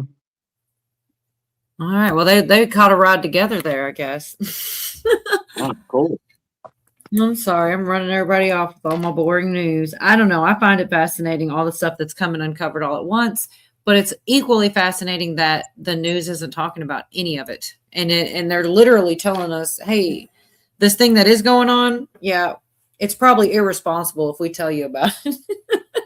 It's irresponsible if we cover it. So we'll just tell you how stupid he is. He's a stupid doo-doo head. Don't watch. Yeah, don't listen to him. We'll tell you what he said. That's nuts. It's outrageous, man. I cannot believe some of the shit that goes on this day and age that you just have to stop and look, get out the fishbowl and look back in and go, wait a minute, man. The president's going to do a speech and you're going, we're not doing that shit. Yeah. I mean, and I get not liking them and stuff. I get it. Like a lot of people do. But even if I didn't like the president, I would still find I this. think they knew somehow that he was going to name names, man. And, and he did. So. Well, he definitely said media. He said the media was paid off. So they probably didn't like that part very much. That man can put up with so much shit, man. I would have lost it a long time ago. Not with just the media, but with all of the daggers that are coming at that guy, man, and have been ever since. They used to love him before he became president, Oh, yeah. For sure. Cujo talks about that sometimes. That's the funniest thing about it all. I couldn't stand the motherfucker before he ran for president. And everybody in the media and all the entertainment people loved him to death. And then he runs for president, and people like me start liking him, and all the other people flipped on him. It's really weird. It really is strange. So Gavin Newsom said that his speech was a 25th Amendment moment. Do you guys want to see that, or should I just skip it? It's like 40 minutes. 40 seconds. 40 minutes, we'd skip it. I mean, it really is just like kind of pissed. It's hard to not be pissed off, but it is what happened. This is like what people tried to say and do. Thing missing tonight in Donald Trump's speech was tinfoil. This was a legitimate 25th Amendment moment. The ramblings of a mad king. Don't get me wrong. Foreign interference in our elections, that's a real thing. Nothing about what you watched tonight was real. Make believe. He wants to rig the election in 2026. He knows he's going to lose. He needs to rig the election before one vote was cast. That's what that whole thing was about tonight. This is a serious and profound moment where we can either fall prey to cynicism, fear, and anxiety, or we can step up and step in, mobilize, organize, not agonize, and turn out in record numbers this November and end Donald Trump's presidency as we know it. He knows his ass is in so much trouble, man. That's why he's fighting for his life right now, Gavin Newsom. He's actually is in trouble. He's the one that had. Oh, he's in trouble. They wore the wire. That's more information that I don't have this week because that's the one thing that nothing new came up that I know of. Right. He had the woman wearing the wire, and then he tried to say, "Oh, all this is, it's political retribution," and they're like, "But it was under Biden's administration, not Trump's."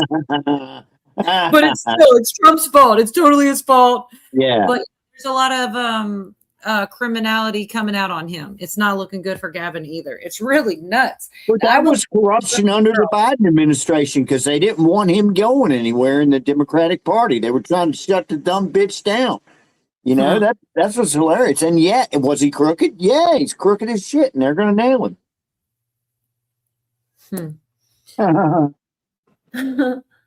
I mean, it wasn't even the good guys that were going after him.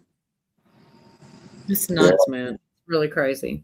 And it is hard to keep up with it all. And that's why I save the clips, because I couldn't do this all from memory. I'll forget halfway through, like, what was I about to show? You know what I mean? Like, it's hard to keep up with everything. But if I save the playlists and the videos and bookmark the X and take a couple notes on where the timestamps of things are, then, then I can get through it. But if I were to try to do it from memory, it would just be hilarious. I can't remember why the scrutiny. Okay.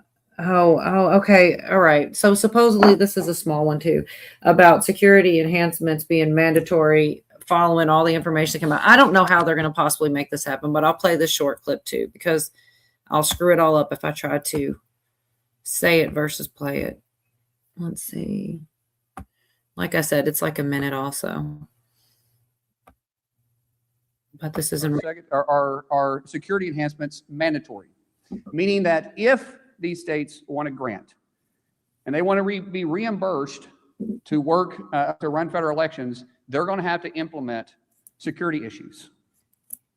Just security issues. We're not trying to get into anything else, but we're saying that the machines have to be secured and that your voter registration list needs to be scrubbed. We need to make sure that individuals that are legally able to vote are voting. We know that Iran hacked our state voter files and attempted to compromise, is the best word I can use, our systems where military members used to vote. So we're working with Secretary Hegseth and the DOW to safeguard those systems and protect our military voters. So I don't know. I guess that if that goes through, I mean, I just think everything they do, it tries to be fought back in one place or another. Newsome. I think he's toasting. That's possibly Matthew McConaughey. I figured it out, Devin. Who's Matthew McConaughey? Freaking Gavin Newsom? Yeah, that's been some sort kind of rumor going around. I missed that one. Man. Yeah, he's one of those guys, Matthew McConaughey. They say that he does not wear deodorant and that he stinks all the time. That too, and I don't know. Yeah, and then he did those Lincoln commercials, and I used to always I was thinking he was stinking in his Lincoln. You're stupid. That's funny. Oh my God. I don't think Gavin Newsom's as gay as McConaughey. You think McConaughey's gay? I don't know. I don't know. Is he? I don't know if he's like actually gay, like, but he act more gay. Yeah, I got you. I don't know. It doesn't matter to me because I'm a bigot against everything and everybody. So, right. They just have to potentially be gay. Like, oh my gosh. A guy wearing a guy. So a guy, he says. Guy wearing a pink shirt, walking down the street. To me, they're gay. Yeah. Man, I remember when them pink shirts started getting popular. I'm like, I'm not wearing that shit, man. No, I'm sorry.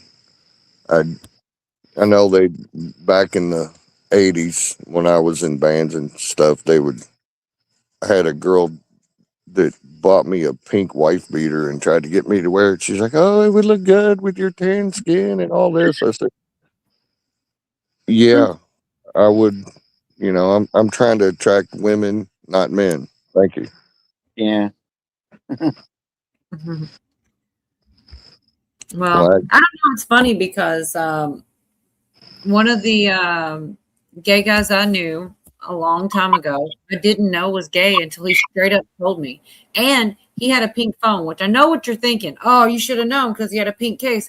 No, everything else about this guy looked like manly, and like I would have never guessed. He didn't do the like sound in his voice. He didn't do any of the typical I'm a gay guy things. He sat there and played poker with a bunch of other people playing poker and came across totally heterosexual. but he did have a pink phone case. And I think that's how, I think I finally said, why is your phone case pink, man? I might have even said, what are you, gay or something, like as a joke? And he's like, yeah. And I was like, what? I could not believe it, because I would have never guessed. Yeah, And I'm those are the scary ones, the ones that seem like regular dudes, man. I've known a couple of them. I prefer the ones that you just no doubt about they're gay, you know? Yeah.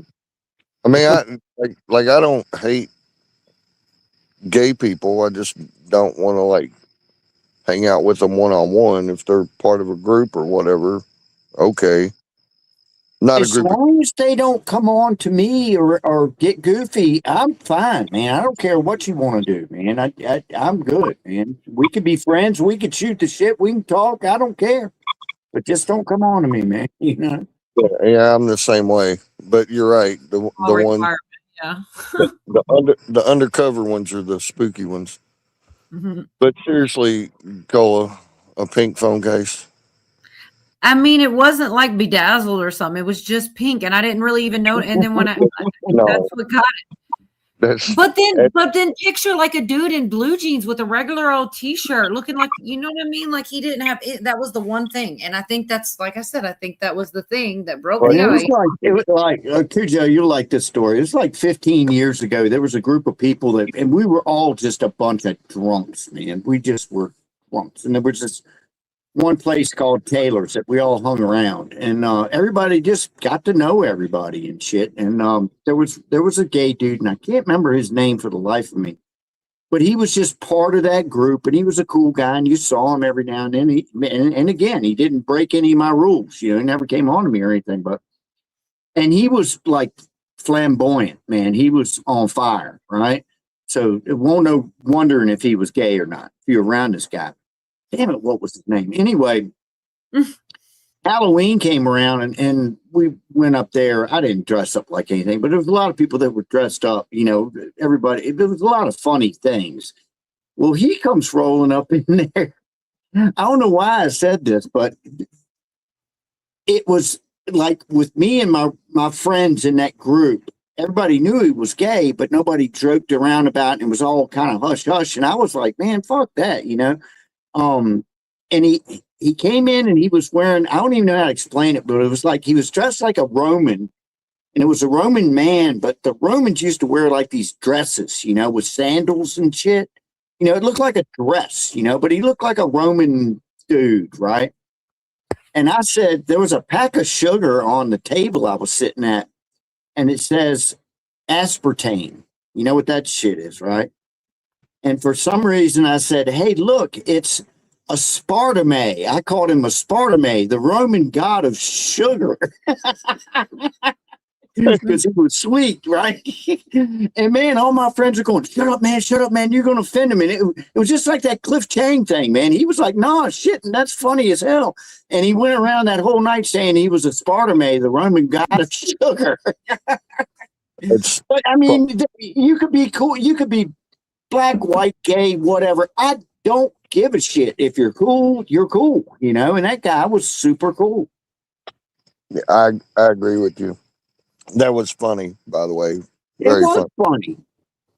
That I worked with the dude at the Hellho Shipping Company I worked at for 30 years, and the rest of his soul, he's passed, but big old boy, like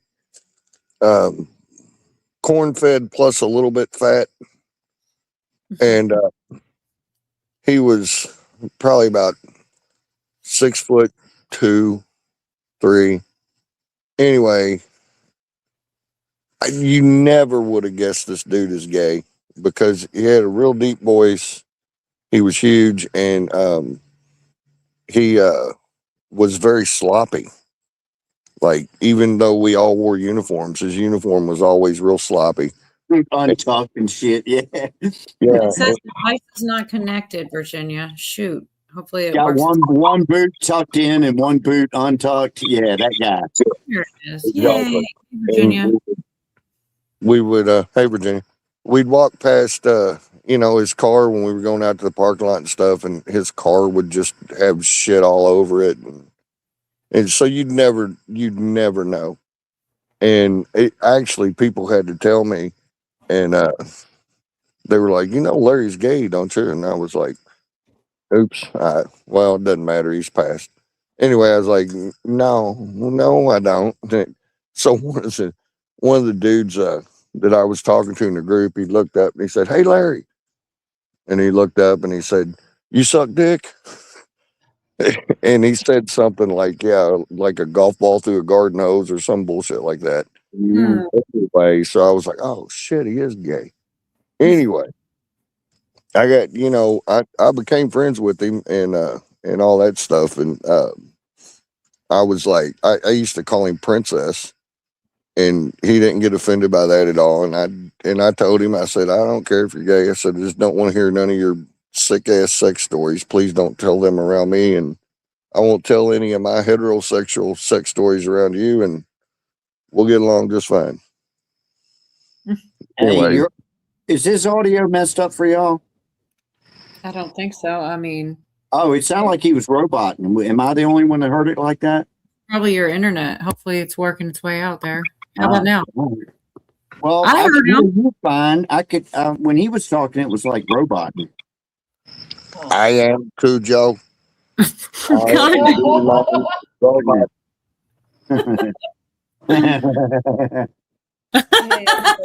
Oh, I'm glad Virginia is here. Hi, Virginia. How you doing?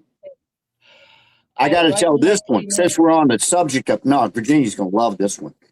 We're on the subject of homosexuals. Freaking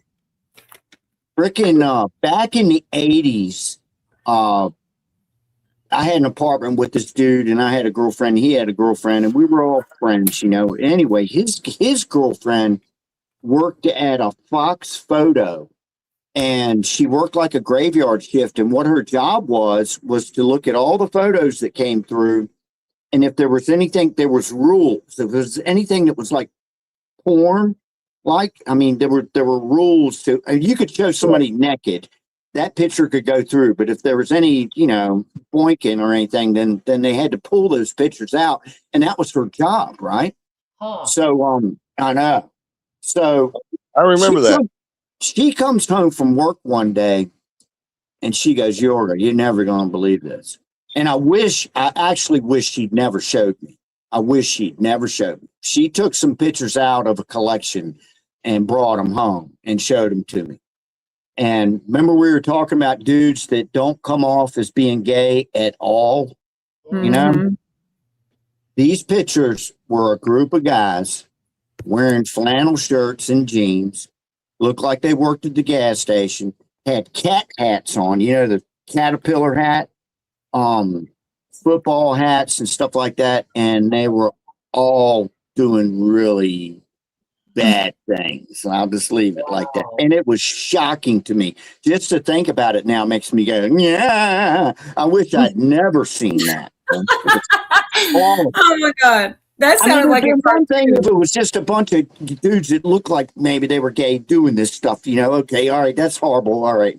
But it was the shock factor of all these guys look like somebody you would see working on your car or something.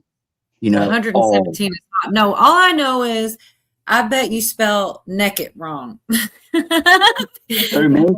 Yes, you said naked.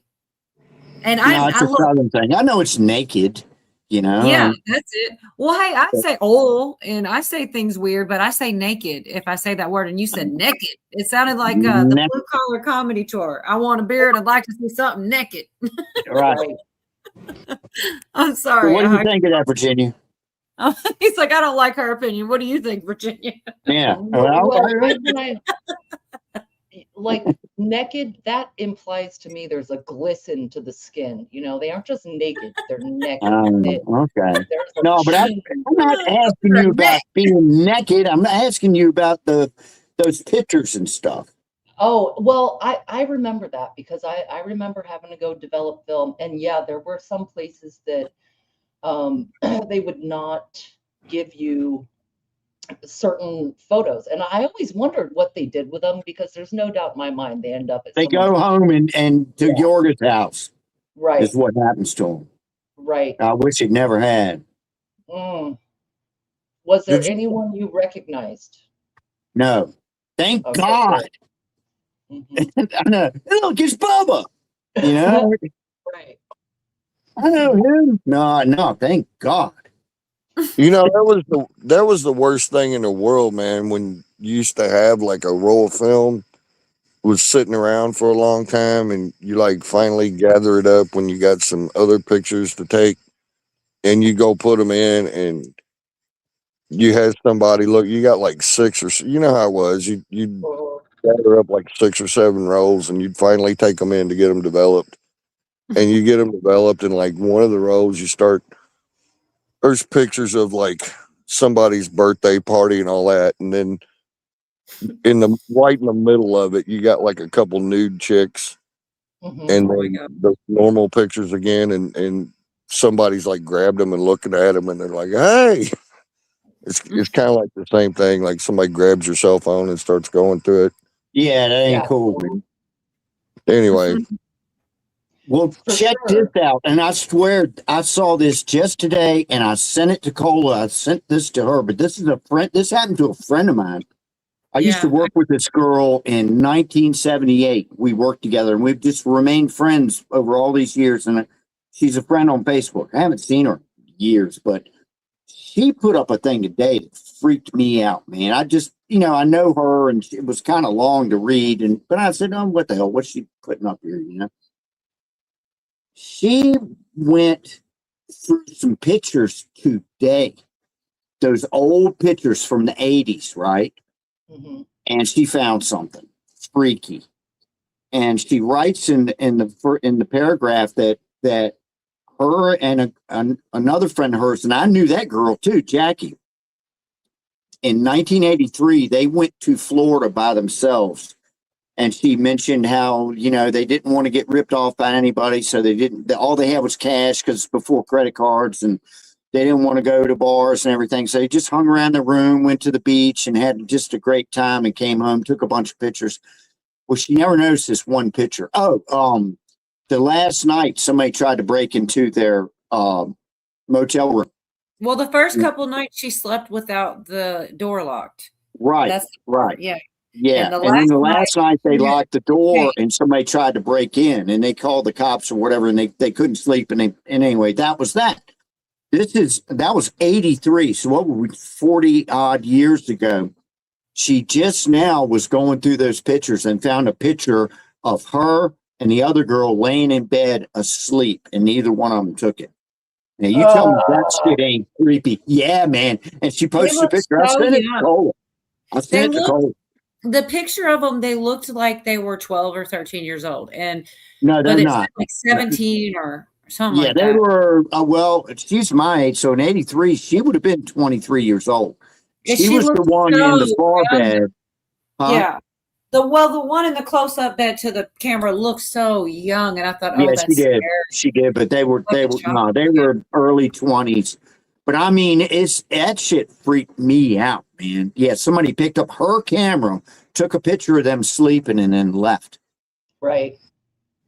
That's awesome, though. They were alive, Right.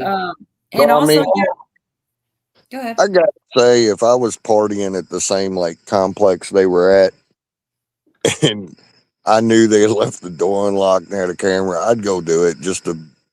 No harm, no foul. Just take the picture, put it back on the nightstand, and leave the room. Right. Of course, me being me, I'd lock the door behind myself so nobody else could come in the room. But yeah, I would giggle to myself the rest of my life over that. Except I don't giggle because I'm not gay.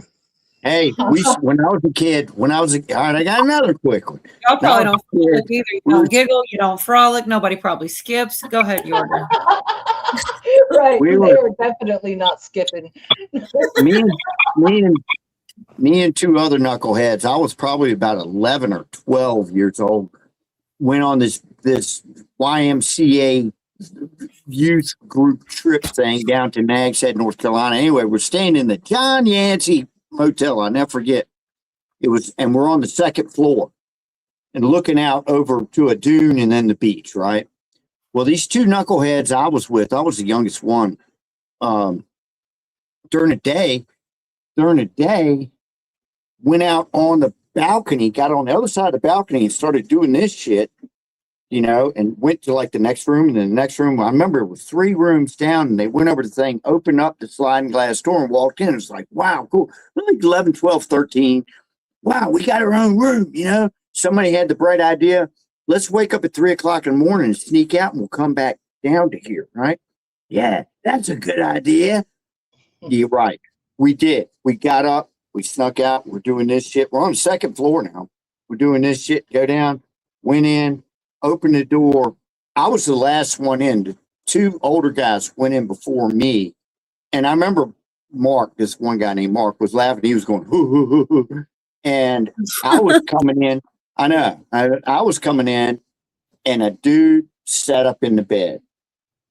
We had not, Mark was going for the light, but we hadn't got the light on yet. And it was just moonlight coming in there and shit. And a dude sits up in the bed and says, I'll never forget these exact words. And I would have to say GD, but I got to.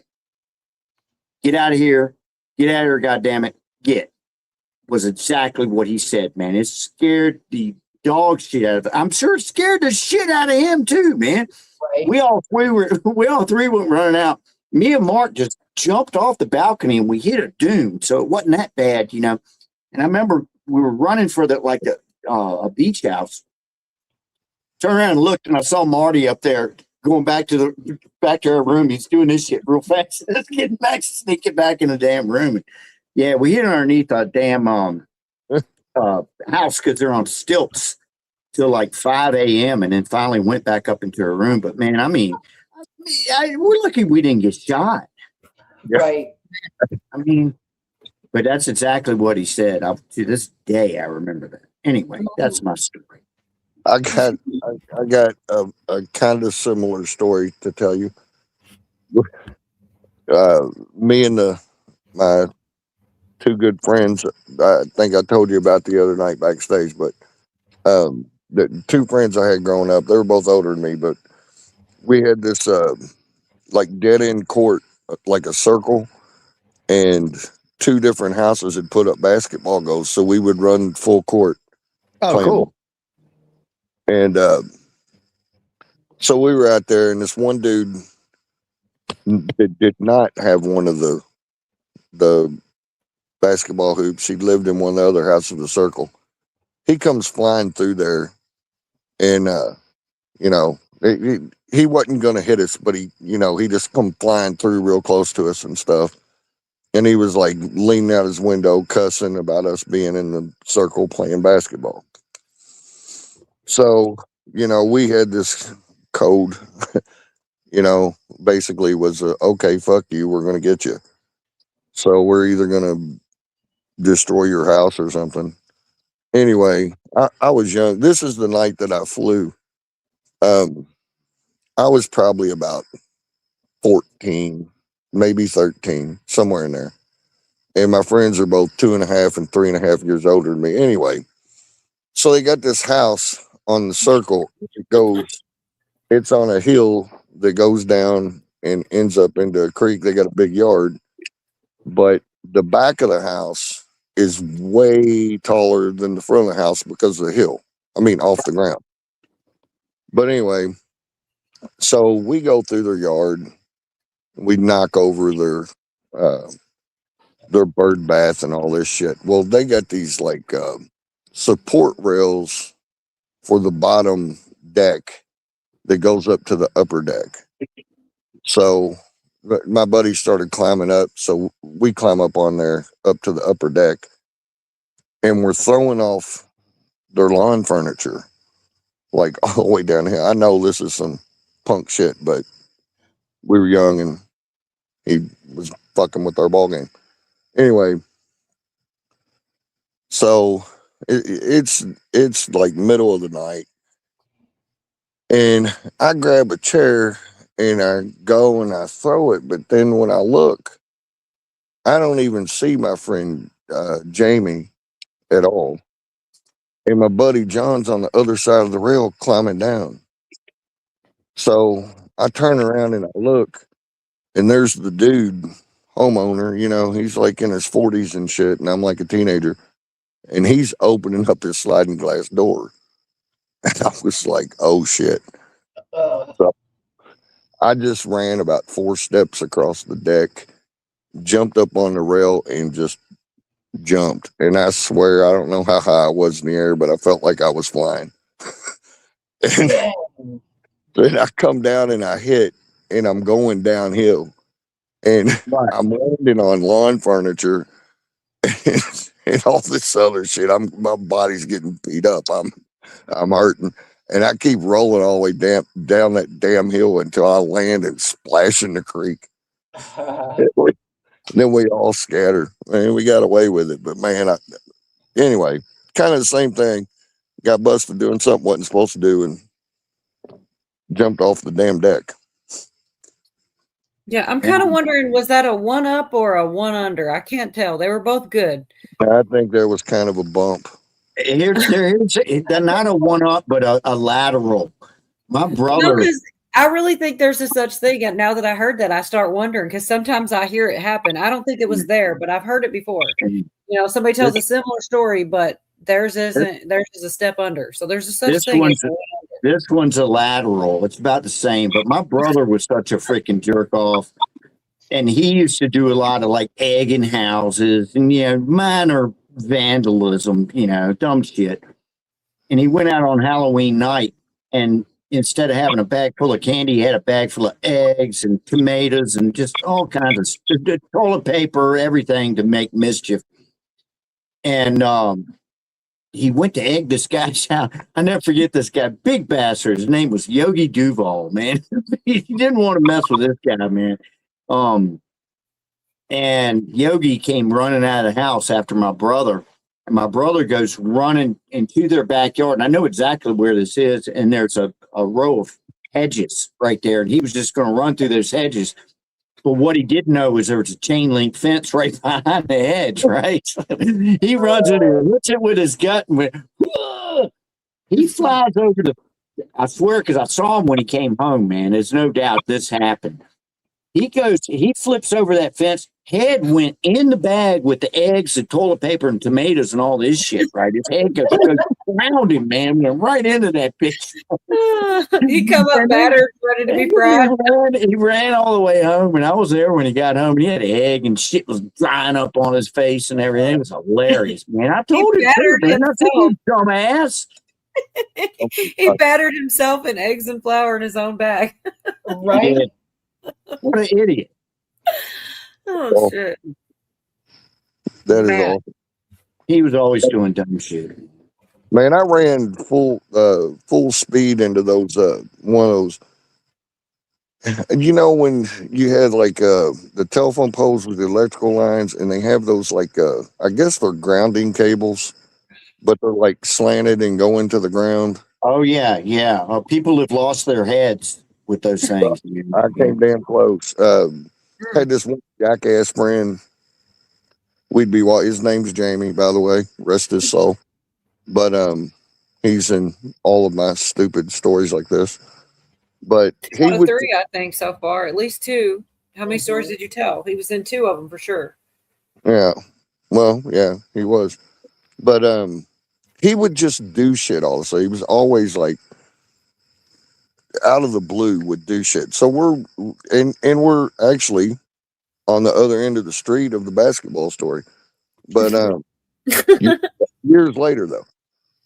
And just for reference, I know exactly what you're talking about because my grandmother couldn't stand him because you always got in trouble when his name was involved. Right. So it's funny how like that stands out. She'd be like, because y'all always got in some form of trouble together. So of course she didn't like him.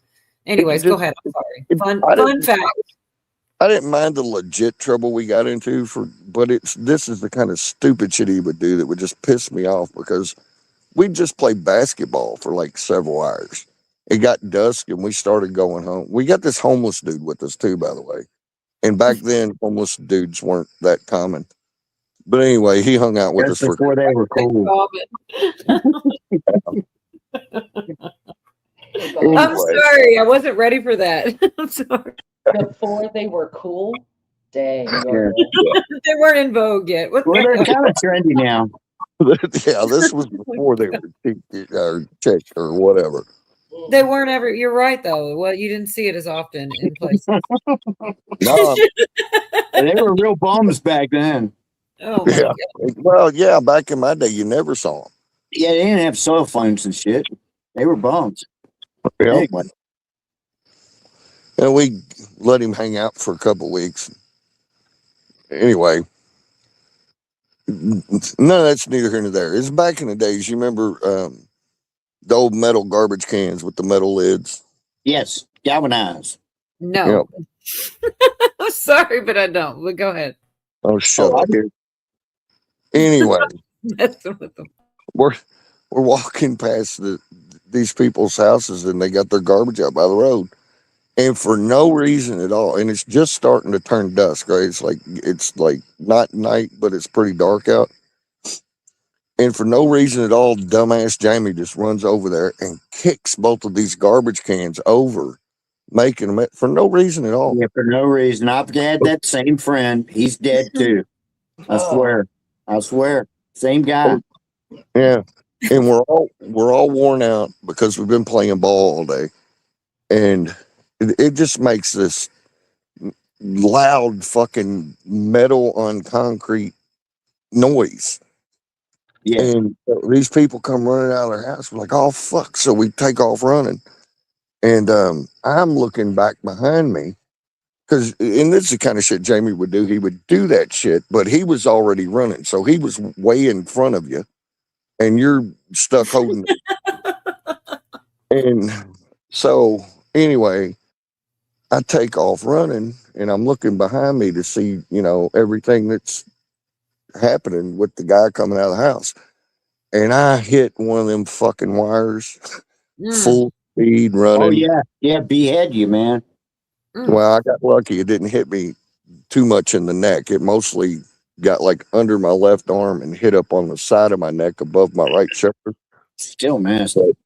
Oh gosh, dude, it clotheslined me and it hurt. It took my breath. And Try not to laugh, but I'm kind of picture it. Like you got kind of get what that's like karma, You're out here, he's knocking over trash cans. Yeah, it's karma. Why did I get Jamie's karma? I don't know, because you wasn't fast enough, I guess. Oh, Bob, good to see you. Man, dude, my friend was Randy. My parents hated him, just like you said. His dad hated him, but his dad liked me a lot. It was crazy, man. But he was the guy. He's that same guy that was always doing so much shit. And one day, him and I were walking down the road. I never forget. He had a big old freaking cowboy hat on, and a county police car was just driving by us. What does he do? Shoots the cop the bird. Shoots the cop the bird. And I'm at the point of, fuck this. And I stood right there. He hauled ass through the woods, and the cop was like, who was that? I said, it was Randy Fisher. I said, he lives over here on this street. Oh, I ratted him out, man. I'm like, I'm done with this shit, man. But yeah, he's dead now, too. Same guy, though. Same freaking guy. He was the one. He was the guy who took all those Jimson seeds and tripped for 3 days. Oh, Yeah. I remember that guy. story. Yoga. Yeah. I remember that story. Yeah. Hey, Bob. Yeah, you looked it up. You were the one that looked it up, Bob. How you doing? I'm good. I'm good. Yeah. Okay, I'm going to one under your one last quick Jamie story, and then I want to hear it. I want to hear them all. Shut my yap. No, Oh, I like the one under. Look at you embrace it. we were like young teenagers. I was probably like 14, and well, shit, I guess this sumbitch would have been like 16, almost 17. But anyway, so we had this. We used to steal Coke bottles off of people's porches and turn them in for the deposit money. Right.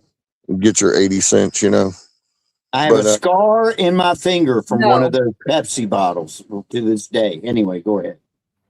Well, so anyway, we had collected, we'd taken a couple a piece, and there was a store real close to us that we could deposit them in. So we get in our head, after we'd done that earlier in the day, we get in our head where there was this 24-hour food mart, and back then there wasn't a whole lot of them. And this one was about a mile away. We had we go to cut through the neighborhood to make it shorter because we're going to buy comic books with our money. And anyway, so we cut through these people's yard, and then that yard butted up against somebody else's yard, and we went through that for a shortcut. Well, the second house, these people had come out several times, busted us cutting through their yard, and they were like, "Don't come in our yard, don't trespass," and all this bullshit, right?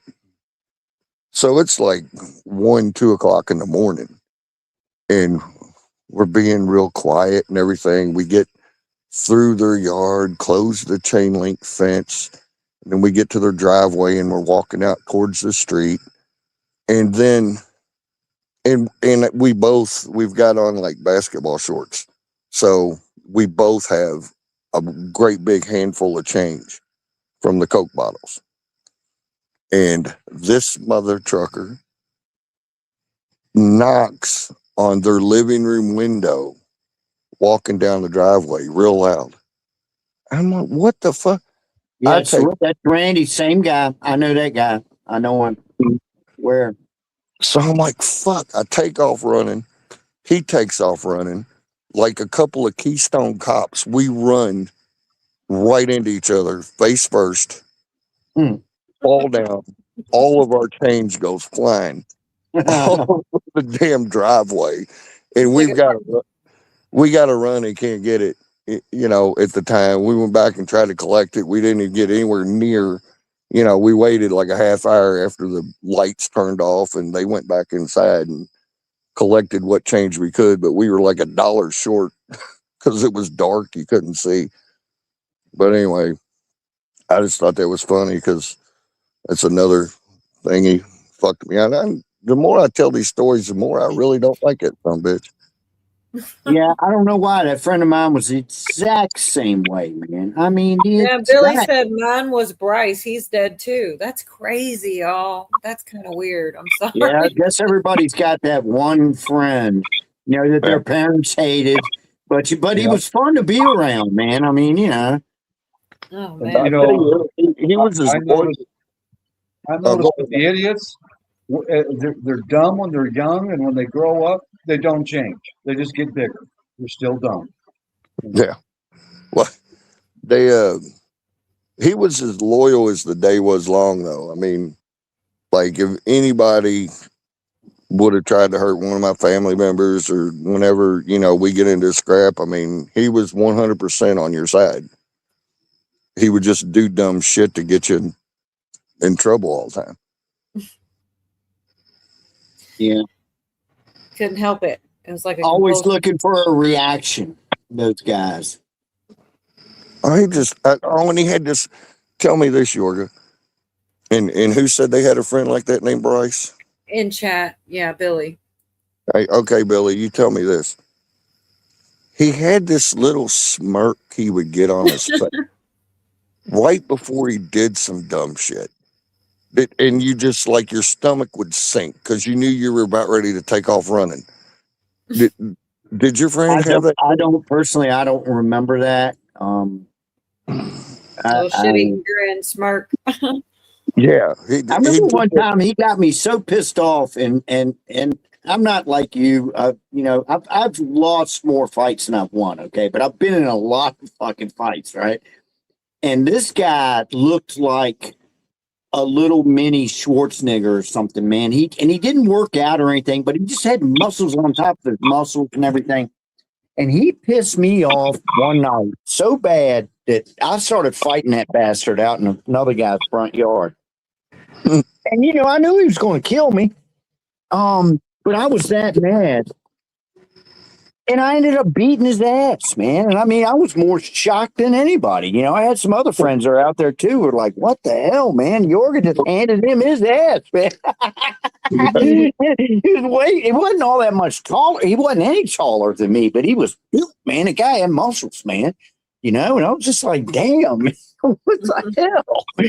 Yeah, it was crazy. I mean, I was fully expecting to get my ass whipped, and it just didn't happen.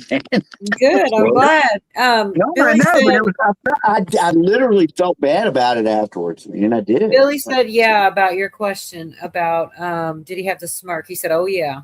Yeah, So 2 I out of don't remember 3. this guy having that, but Well, everybody's different. But that's 2 out of 3 though. I Johnny had a lot says, of, I'll he tell has you though, smirk. I had a lot of fun with that guy, man. I mean, I remember whatever summer that was that Fleetwood Mac Rumors was on the radio heavy, like the summer of 77, something like that. If me and this guy, and I've said this before, but if we had $20, we were going to the beach, for at least one night. We wouldn't get a room or anything. We'd sleep in a car, but we had enough money for beer, cigarettes, and all that good shit, man, Yeah, for not being alive in the 70s, it is some of my favorite music. Like now, I don't even care what comes out anymore. I still love that time frame. There's some beautiful, happy-go-lucky ass songs from the and they 70s. actually played They're instruments and great. they actually played instruments and shit then too.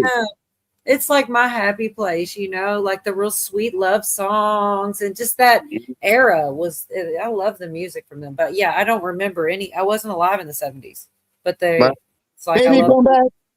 Yeah, and they turned into a Swiffer commercial. But yeah, I love that song. That's a good one. Well, they made money off it. Fuck it. Yeah. They kind of ruined it though. Like I already knew that song from just like, hearing it or whatever.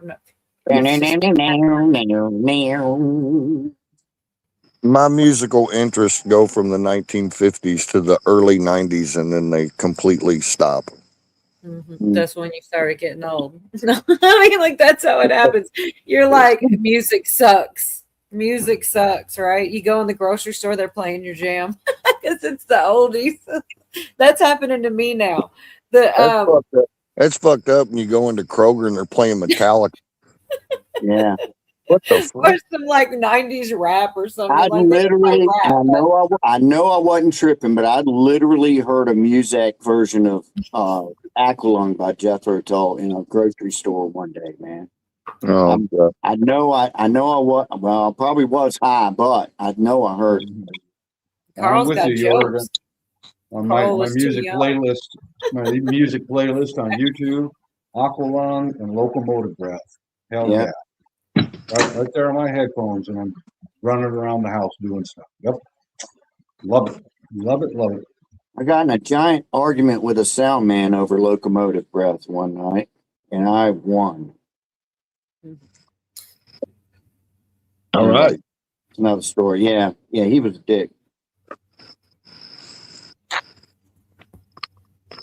She be rocking He didn't think I was playing it right.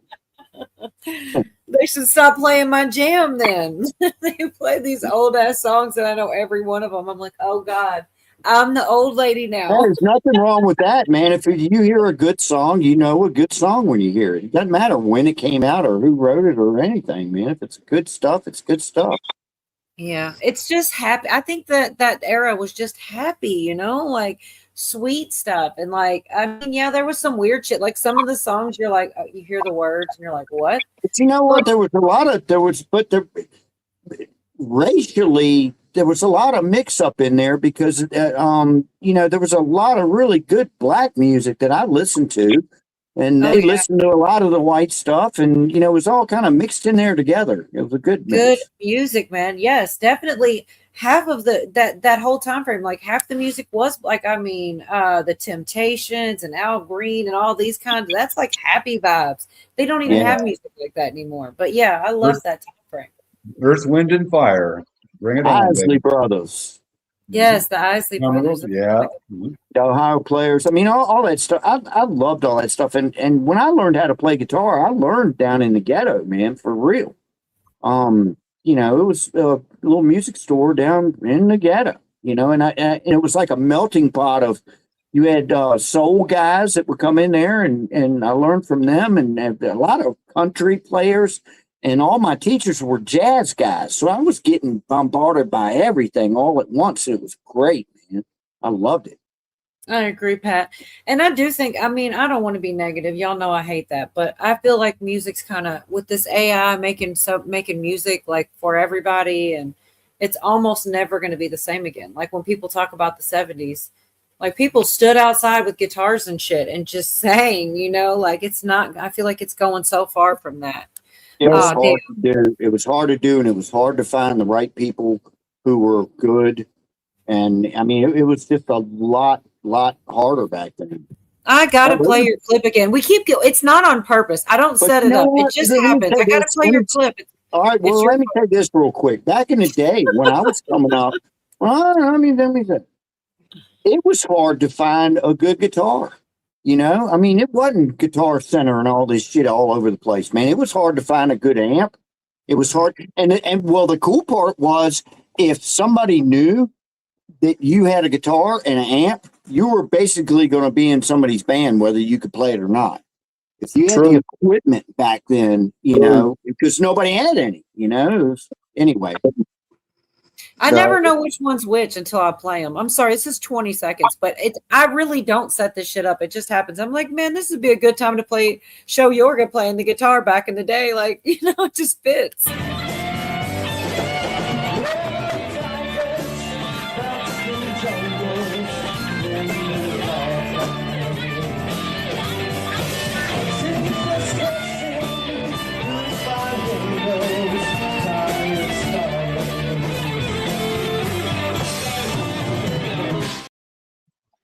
Yeah, that song. It wasn't that song what song was what time era was that? Late 60s. That's White Room with the Cream. 60s. Yeah. I guess you can't just say only 7. A little bit of like 60s, 70s, even some 80s. Like that little time frame was just a happy time. And like music. Well, still count. It sounded better. I don't know that it was a happy time. There's a band that I like. I listen to with my headphones. Lorena McKennitt, like Marco Polo and the Mummers Dance. You ever heard that band? No. I turned a couple of young people on to this band that are in the coffee shop here and there, and oh man, she's got a huge band. Very old instruments like a hurdy-gurdy and drum sets from India and instruments from the Turkish Ottoman Empire. Very historical music. Beautiful stuff, man.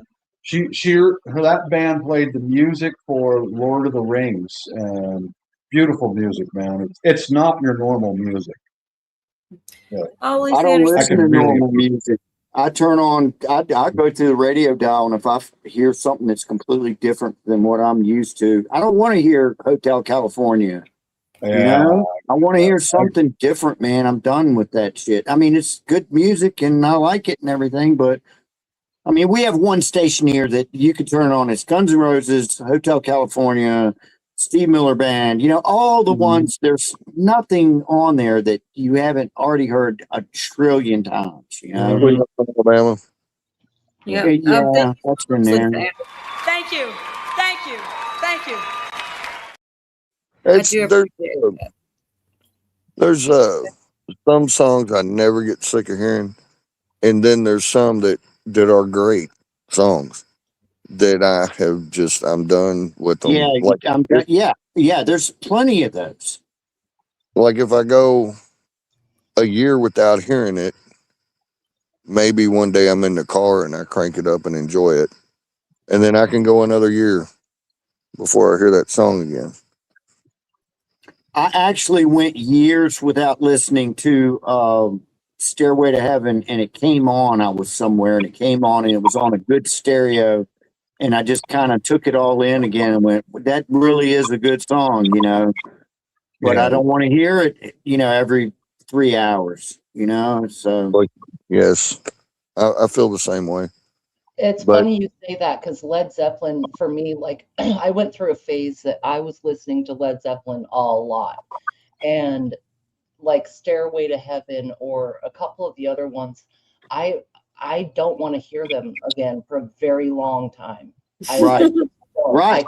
Deep down upon my face.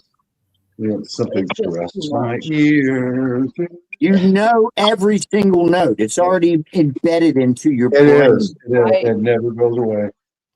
Every word. And then, Uh-huh. well, relatively. I think back in the 80s, at least my age group, and probably speaking for Yorga here, many of us got into Led Zeppelin because they came out with 2 or 3 albums. And that was back in the days when you would get headphones that were pretty good quality. Everything was made in the US back in those times. And smoke a bunch of green and lay back on the bed and put the headphones on, listening to Led Zeppelin. Oh man, that's a good times. Man, I had this giant, it was my parents, giant Magnavox mono, not stereo, mono console thing that I learned all my songs, every record up, Deep Purple, Made in Japan, you know, all the Zeppelin 2, all that shit. I would put them on and learn just by ear what they were doing on my guitar. And I learned with that thing. And all my friends were starting to get stereos, nice stereos and stuff. And I did not, because anytime I had that kind of money, I was buying another guitar amp or another guitar or something. It was all going into musical equipment. So I always had that big mono thing, and all my friends hooted on me about it, but it's like, this is working. I'm not going to screw with it. And I never did. I never got a actual like good stereo until I was in my mid 20s. Hey, it worked. Whatever worked.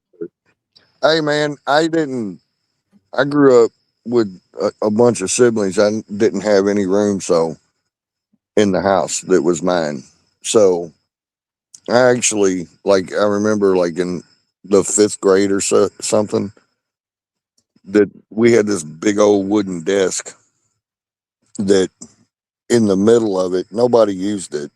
It was back in one of the big bedroom. Anyway, I had this sleeping bag I put down in there, and hung up a couple pictures on the inside of the desk, and I had a little light in there, and I put up tacked up a little finishing nail and hung by the cord a transistor radio in there. Yeah. And I would go in there to get away from everybody and just tune in one of the rock stations and just sit there in the desk. Perfect. Yeah. Yep. Hell yeah. Perfect. And of course my little transistor was mono as well. Yeah.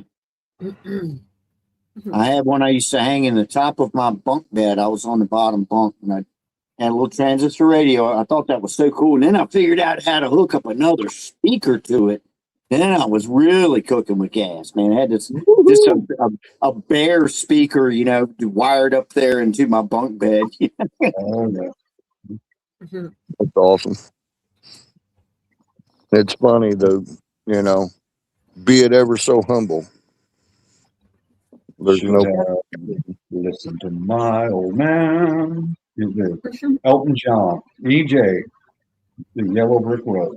Man, that's a good song. Yeah. Yes, it is. I remember that summer very well. That was the summer of '74 when that came out. You were almost singing the beginning of Fancy. I remember it all very well looking back.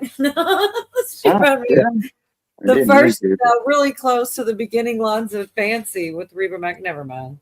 Sorry. No, it's okay. I did not know it. I think it was slightly different, but that's what it reminded me of. One of the singers that I can kind of sing along pretty well with was Gordon Lightfoot, like If You Could Read My Mind. Yeah, That great song. I like Love that it. song. That's on my Love list of the good songs. Shoot, You know I hope what's she's funny coming about back. that is that's one of the songs I remember hearing through my little transistor radio in my bunk bed. What's that song? Gordon Lightfoot, what was the name of that song he used to sing about sneaking around my back door? Sundown. Sundown. And then he also sang Wreck of the Edmund Fitzgerald. Yep. If You Could Read My Mind. Yeah. Mm-hmm. I think he's still out there. I think so. But Way back when, guys, when I first started YouTube, this was years ago. I set some of my videos to Gordon Lightfoot. You know, that was back before the copyright stuff even was thought of. So eventually I got notifications, you got to take them down. Some of them were videos of being overseas, walking around in historical Spanish castles and all that stuff. I miss the old days in YouTube when it wasn't complicated. You just posted a video. If you want to put music in with it, go ahead. You know. So Virginia, is your internet messing up or something like that? It is. I started Row, but I lost all audio, and then StreamYard kicked me out. So, but everything seems to be good now. So hopefully I don't have to reset. I'm sorry. Well, before you go, hopefully while you're here still, I've been waiting anyways, because the conversations have been so good. I just let everybody talk about whatever, and it was fun. But this is something I've thought you may or may not be interested in, and I will mess it all up. I have a clip for it, but this father and son like kidnapped, and this father and son were the kidnappers of some people. Sounds crazy, and that's why I'd rather just play it, because I'm gonna mess it all up. But like, it's actual news, and there's a conspiracy here, but I don't know what it is, which way it goes. And I just found it interesting. It's one of the channels I always follow, and I figured if you might like this more than anybody else might. I don't know, maybe not. Oh, I love some true crime. Let's do it.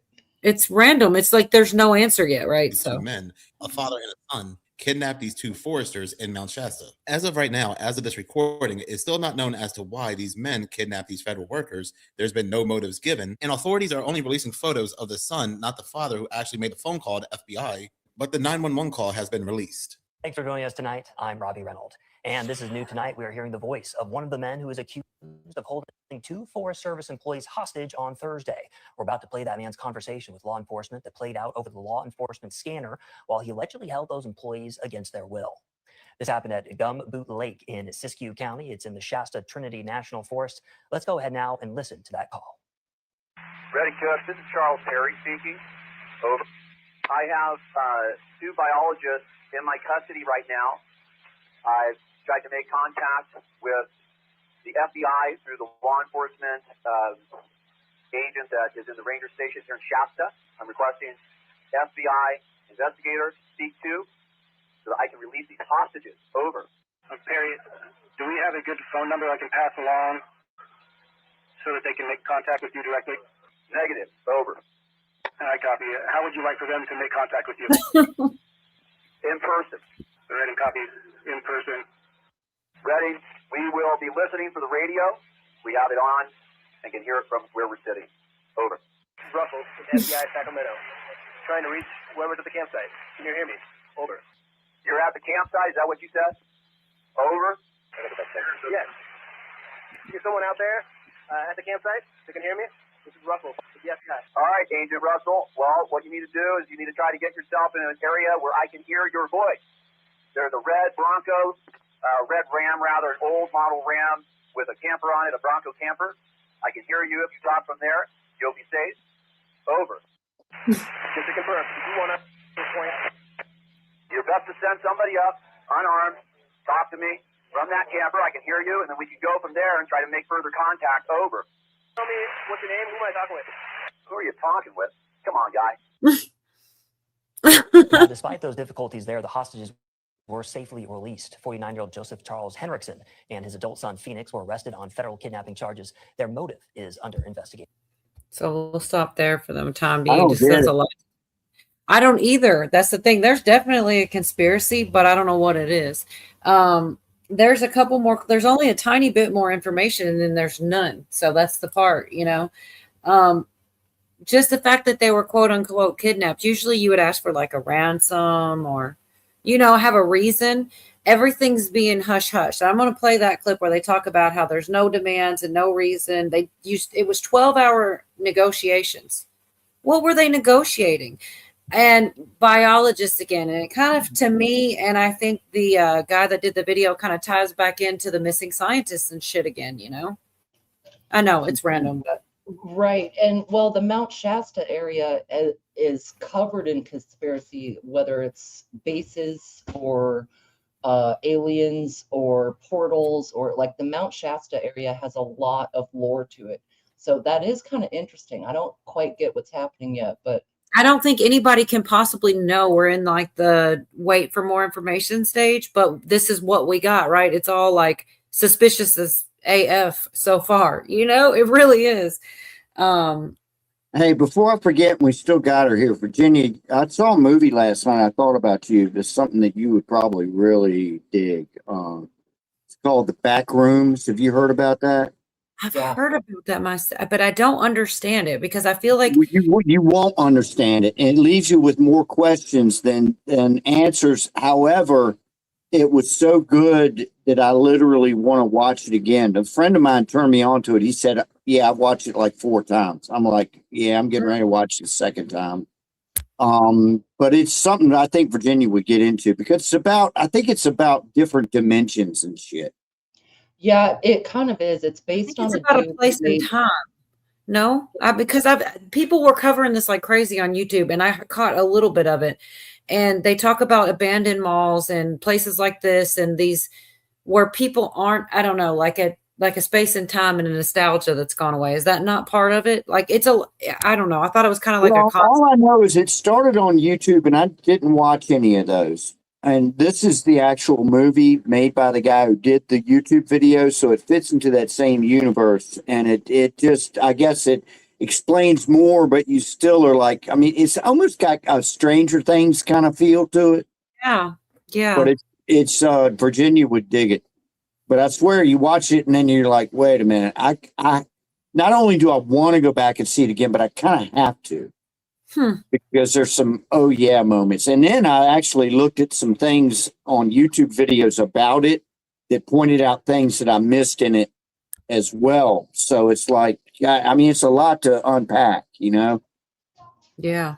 Yeah, it's I a heard kid- about it a bit, but I haven't seen it. Go ahead, Virginia. His name is like Kane something or something Kane, and it was sort of a role-playing game or a ARG type of thing years ago, right? And it became a sensation. And the thing with the back rooms, it's kind of like space or time or portals, but it's liminal spaces, which basically means like a space where we all feel like we've been there before. Some people have the mall thing, some people have the quote unquote back rooms, and it might be hospital rooms, it might be high school hallways, it just stuff that Some we kind of all nostalgia. know.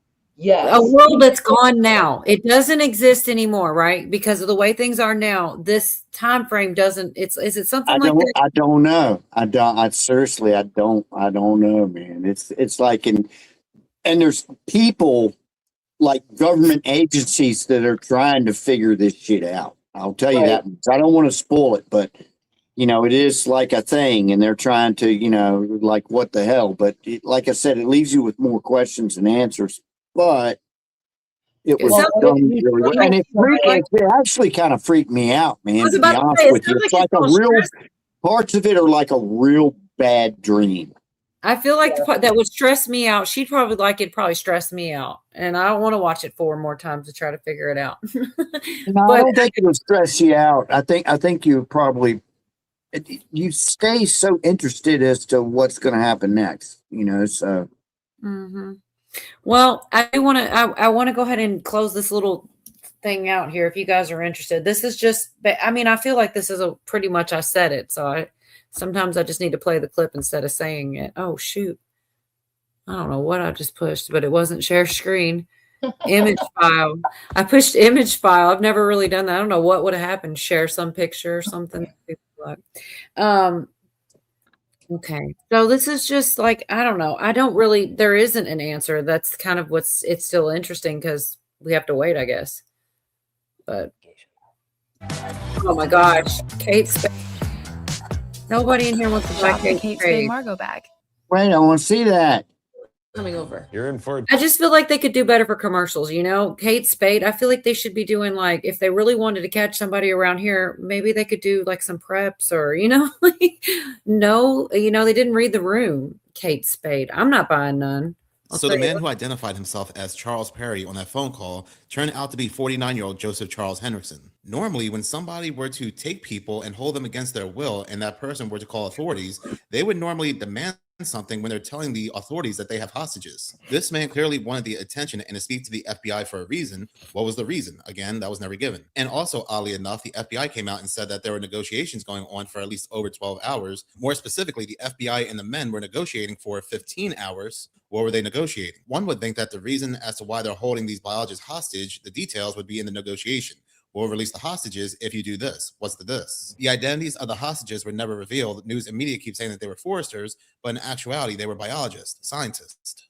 If you read almost every news article on this story or see any video on this story, people leaving comments, it's almost the same consensus. People saying that there's really no information, not clear as to why these people were abducted in the first place. Another person said, I have a feeling we would be sympathetic to the cause. It should also be noted that these two men never had any history of run-ins with the law. Then out of nowhere, they decided to take two scientists hostage. What's also interesting is that news and media is now trying to make it seem like the father has mental health issues because, for example, this New York Post article says Hendrickson has previously been described as having a spiraling mental health condition. So if it ever gets out what these men have to say or what they say they had witnessed, they're now just going to be labeled as crazies. I really don't know, but it really makes you wonder what these two men may have been witnessing these biologists doing.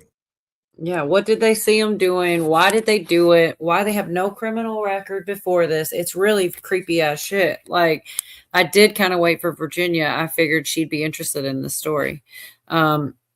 Shasta Soda Pop. It does sound familiar, but commercials are programming. Well, I bet if y'all ever see me with some Kate Spade, I guess it worked, but I've never bought that brand or really heard that much about it or cared about it. So if you see me with some of that, maybe that programming worked. I doubt it though. Well, it's interesting. They're saying it was U.S. Forest Service workers, right? But then at the same time, but they were scientists. And I mean, biologists, yeah. So what exactly, and like I said, there's like some alien lore, Bigfoot lore. People go missing around Shasta. Yeah. So who knows what they were doing. I don't know. That's very bizarre. I love it. I wish there'd be more information come out, but yeah, I think there's something to it. I don't know what somebody said in the comment that guy read. I bet we'd be sympathetic to the cause. I could guarantee that. I guarantee it. It's going to be something that they thought they were doing the right thing or they were trying to get to the bottom of something. You know, why would you do this if you've never done anything like this in the past? You know, anyway, there's only one more clip that pertains to that, and it is only 30 seconds. I mean, just basically, I could probably tell you, but just in case I lose the detail, I'll play it. Just that there's no motive. They don't know. And that's about it on that one story. But I would like, if anybody hears any more on it or has a link or an article, send it to me, man, because I would love to hear more on this. I'm sure there will be more come out, or maybe not. Maybe we don't hear anything else, which is about the worst thing that could happen. I want to know. You know what's going on here, but there's not a lot being disclosed, especially one of the most important things, the motive. I do find the name he chose to give himself, Charles Perry, to be interesting too, because Charles Perry is actually a senator out of Texas. The Justice Department released an article on their website today, and again, not really much information here other than the fact if they are convicted, the defendants face a maximum statutory penalty of life in prison and a fine of $250,000. Right, and they didn't even, you know, who knows why or what reason they did that. But anyways, I hate sharing stuff with no answers, but I truly do hope someone else, you know, even if it's a couple weeks from now, our attention spans, you know, even me, like I'll feel like I'll be on to the next thing. I'll forget. Maybe somebody in chat will come across that and they'll send it to me in 2 or 3 weeks. And I'll go, oh, there's the end of that story, you know? Right. That's what I think about. Maybe if I just get it out there, somebody else will hear the rest. But yeah, I found it interesting because we have all these missing people and now we've got kidnapped people of kind of the same job. And these look like regular father and son. Like, I don't know. And then they didn't put any images of the father, only the son. There's just a lot of weird shit with it. I don't know. Not enough information to really know anything, but it is interesting. So far anyway. Cujo, are you, he might've took a break from us. I wouldn't blame him. What I do wrong? No, you were got quiet. I hadn't heard from you. I didn't know if you stepped away or if you're still here. Have any opinions on this at all? Nope, just watching. Gotcha. Well, that was pretty much the end of it anyway. Are you here, Cujo? Yorga?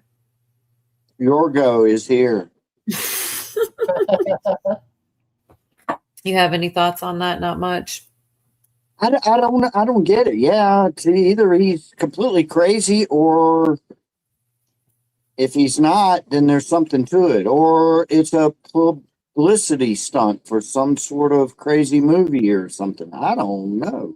Right. Yeah, me either, honestly. Well, those it's kind of dumb if it is, because they're just going to be facing, life in prison and everything. So they're going to get screwed. Hopefully, I don't know. I wish they would put more out, because I feel like they probably aren't bad guys. I just don't know what reason. Somebody said maybe they saw, what did they see them do? And that's what I don't know. Could they I have don't seen know them what charges they could get him on, because they weren't asking for any sort of ransom. So it's still like kidnapping, and I don't know, holding somebody against their will, or hell if I know. Right. I mean, none of it makes sense. Whatever the outcome is, it's going to be stupid, no matter what. Possibly. Right. They could all be working together, and it was all just sort of a stunt and sort of just something gone weird. And there could have been some testing going on, some sketchy testing that's above the FBI that we're never going to hear another word about this. So why regular people though? Maybe they're not regular people. Like, they looked and seemed like regular ass people, father and son. How much you want to bet we don't hear anything else about it? That's what I'm afraid of, and I think that sucks. I mean, Because- people who do this stuff are regular. They look like regular people because they are. Right. Well, they only showed the picture of the son, and they said father and son. So that almost makes me think that maybe the father is somebody we would recognize. And that's why there's no images of him, but we can see his son. I don't know, though. I don't think we're going to get any answers. I think you're right, Yorga, unfortunately. Good night, Jerry. Night, Jerry.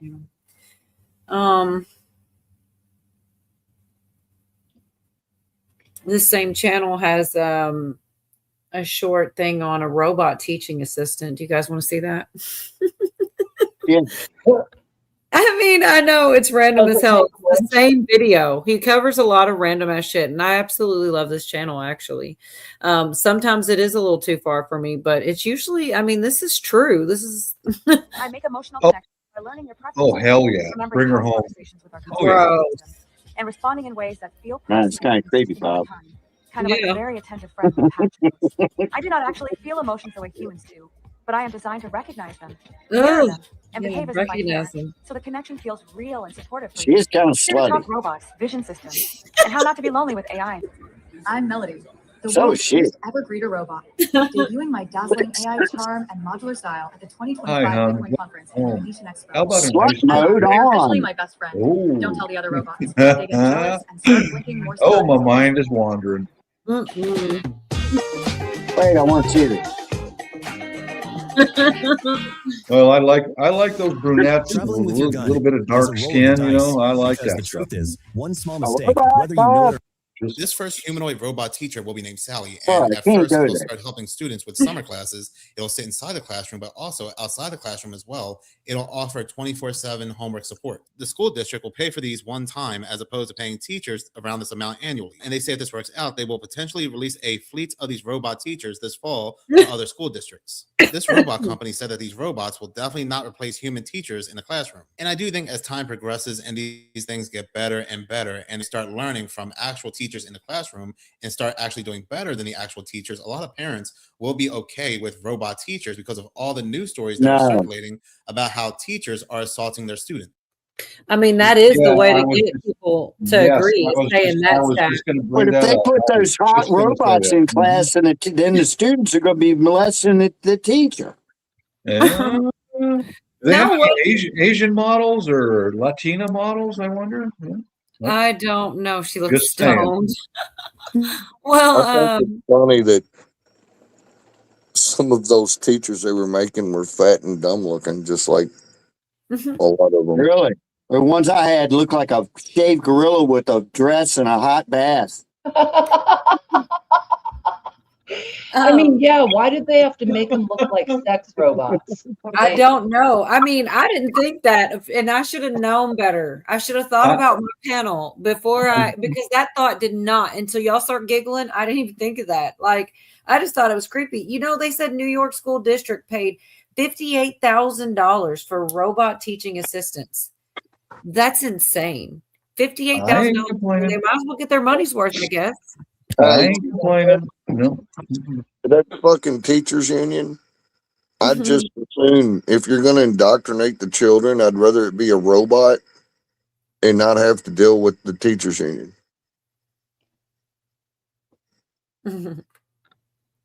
Yeah, you would save money. You don't have to feed them or house them or any of that shit. They just can sit at their desk overnight. Yeah, and if one of the adolescent boys molest one of them, no harm, no foul. They'll make a robot union. It'll become a crime to disable one. Robot union. They will. No, you know what? She's right. They will. Yep. It'll be illegal to dip one in water, you know. They have to pay the robot dues every month and shit, and then they have to have the robot union meetings where they all bitch because they're working too hard. Now the man's got me down. Now it has to happen because me sitting back on the porch with my feet kicked up, smoking and drinking beer, watching the collapse of mankind burn. You have to have robot teacher unions. It has to happen now. Yeah, it's fitting. Yep. Oh my gosh. Yep. Just no blue hair and nose rings, please. Please. And if I could get a sprinkling of a zombie apocalypse on all this, I would just love life. Did I ever play my zombie clip? If I did, I won't do it again. But I don't think I ever think did. you should do it again. I missed it. I want to see that. I'm looking for it. I really do like that one. I mean, all the times I've kept this thing around since forever. Survivors. Ooh, he's kind of cute. Whoops! Really? You're putting on lipstick? You're wearing those pants? It's the apocalypse. Doesn't mean you have to look like shit. Okay. Here you go. Do you really want to live off high fructose corn syrup? If it means living, yes! God. You were checking her out. She's a zombie! Oh my god! I can't with that one. Yeah. That's 100% accurate. Yeah, that first one, when she's like, he's cute, and he's like, whoops. That reminds me of you. Whoops. Just for the record, yeah, I would be checking out the zombie chicks. They have to be fairly fresh. Dang. You like to think, though, if that's what was going on, you really wouldn't be having petty fights like that. But you never know. I guess it's possible. You would. You obviously have never met any of my exes. Well, they always say it ain't the zombies you got to worry about, it's the people. Well, I've never heard that, but I like it. I don't know how I missed it if they always say it, but I've not heard it. Well, watch any show, man. Any zombie show. It's the zombies are a nuisance, but it's the people that are the real problem. No, I like it. I guess I haven't watched a lot of zombie stuff. To kill you for your resources. Yeah. Yep. But seriously, it would be cool to live in a post-apocalyptic time like that. I mean, I don't want it, man. I'm happy right now. I don't want that shit. I mean, look, while I still have enough juice in the tank to be able to run around with like a baseball bat with spikes on it and just bust the shit out of a bunch of zombies and not have to feel bad. I ain't doing that shit. I'm going to the Azores with Johnny, man. There ain't gonna be no fucking zombies over there. You gotta bring Johnny into this. You are good. Get ready to see something in chat. He's gonna say something. We're going to the Azores. I think one of my favorite zombie scenes is when, I don't remember which one it was, but they're holed up in a mall, and across the street from the mall was a gun store. and the guy on the roof, you know, he's the gun store owner, and the place is built like a fortress, and he's up on the roof, target shooting, and the people in the mall were holding up like Rosie O'Donnell, pow! I fucking love that. I would have a blast, man. That's one of my Headshots. that's one of my favorite zombie movies as well. Mhm. Which I would. It's Dawn of the Dead, I think. No, it's Yeah. not. You know what movie I like? Not Dawn of the Dead. It's something Living Dead. Night of the Living Dead. Well, they had them all in Dawn of the Dead. I know that was the second one. That was after Night of the Living Dead. Now I forgot the name of the one with Woody Harrelson, Zombieland. That's a funny movie. I never saw that one. Oh my God, you would like it, Yorga. That's the you one would with love Bill Murray. That is hilarious. That is Yeah, Bill Murray's in there. Yeah. See, I'm not really into zombie movies, but Zombieland was different because it was a comedy and it was so funny. Right. They got the rules. Did any of y'all see British movie Shaun of the Dead? Yeah, that was pretty good. Oh yeah, that was funny too. Yes, The Yorga. best, I've seen a lot of them. I'm sorry. I'm trying to figure this out. Yes, Yorga, old divorced wives with knives, said Johnny. In the Azores, I'm all over it, man. Yeah, we're going to the Azores. Zombie apocalypse. That's what we're going. Because it can't be. Yeah, there's old ladies and shit there, man. So if they're zombies, we can take them out and we'll be good. We can just fish. They got palm trees and shit. It's great. Dude. I don't know, man. That's a lofty goal. And I have a feeling that Johnny will be wearing a salmon shirt. So Salmon like how? Made out of salmon or like salmon color? the color.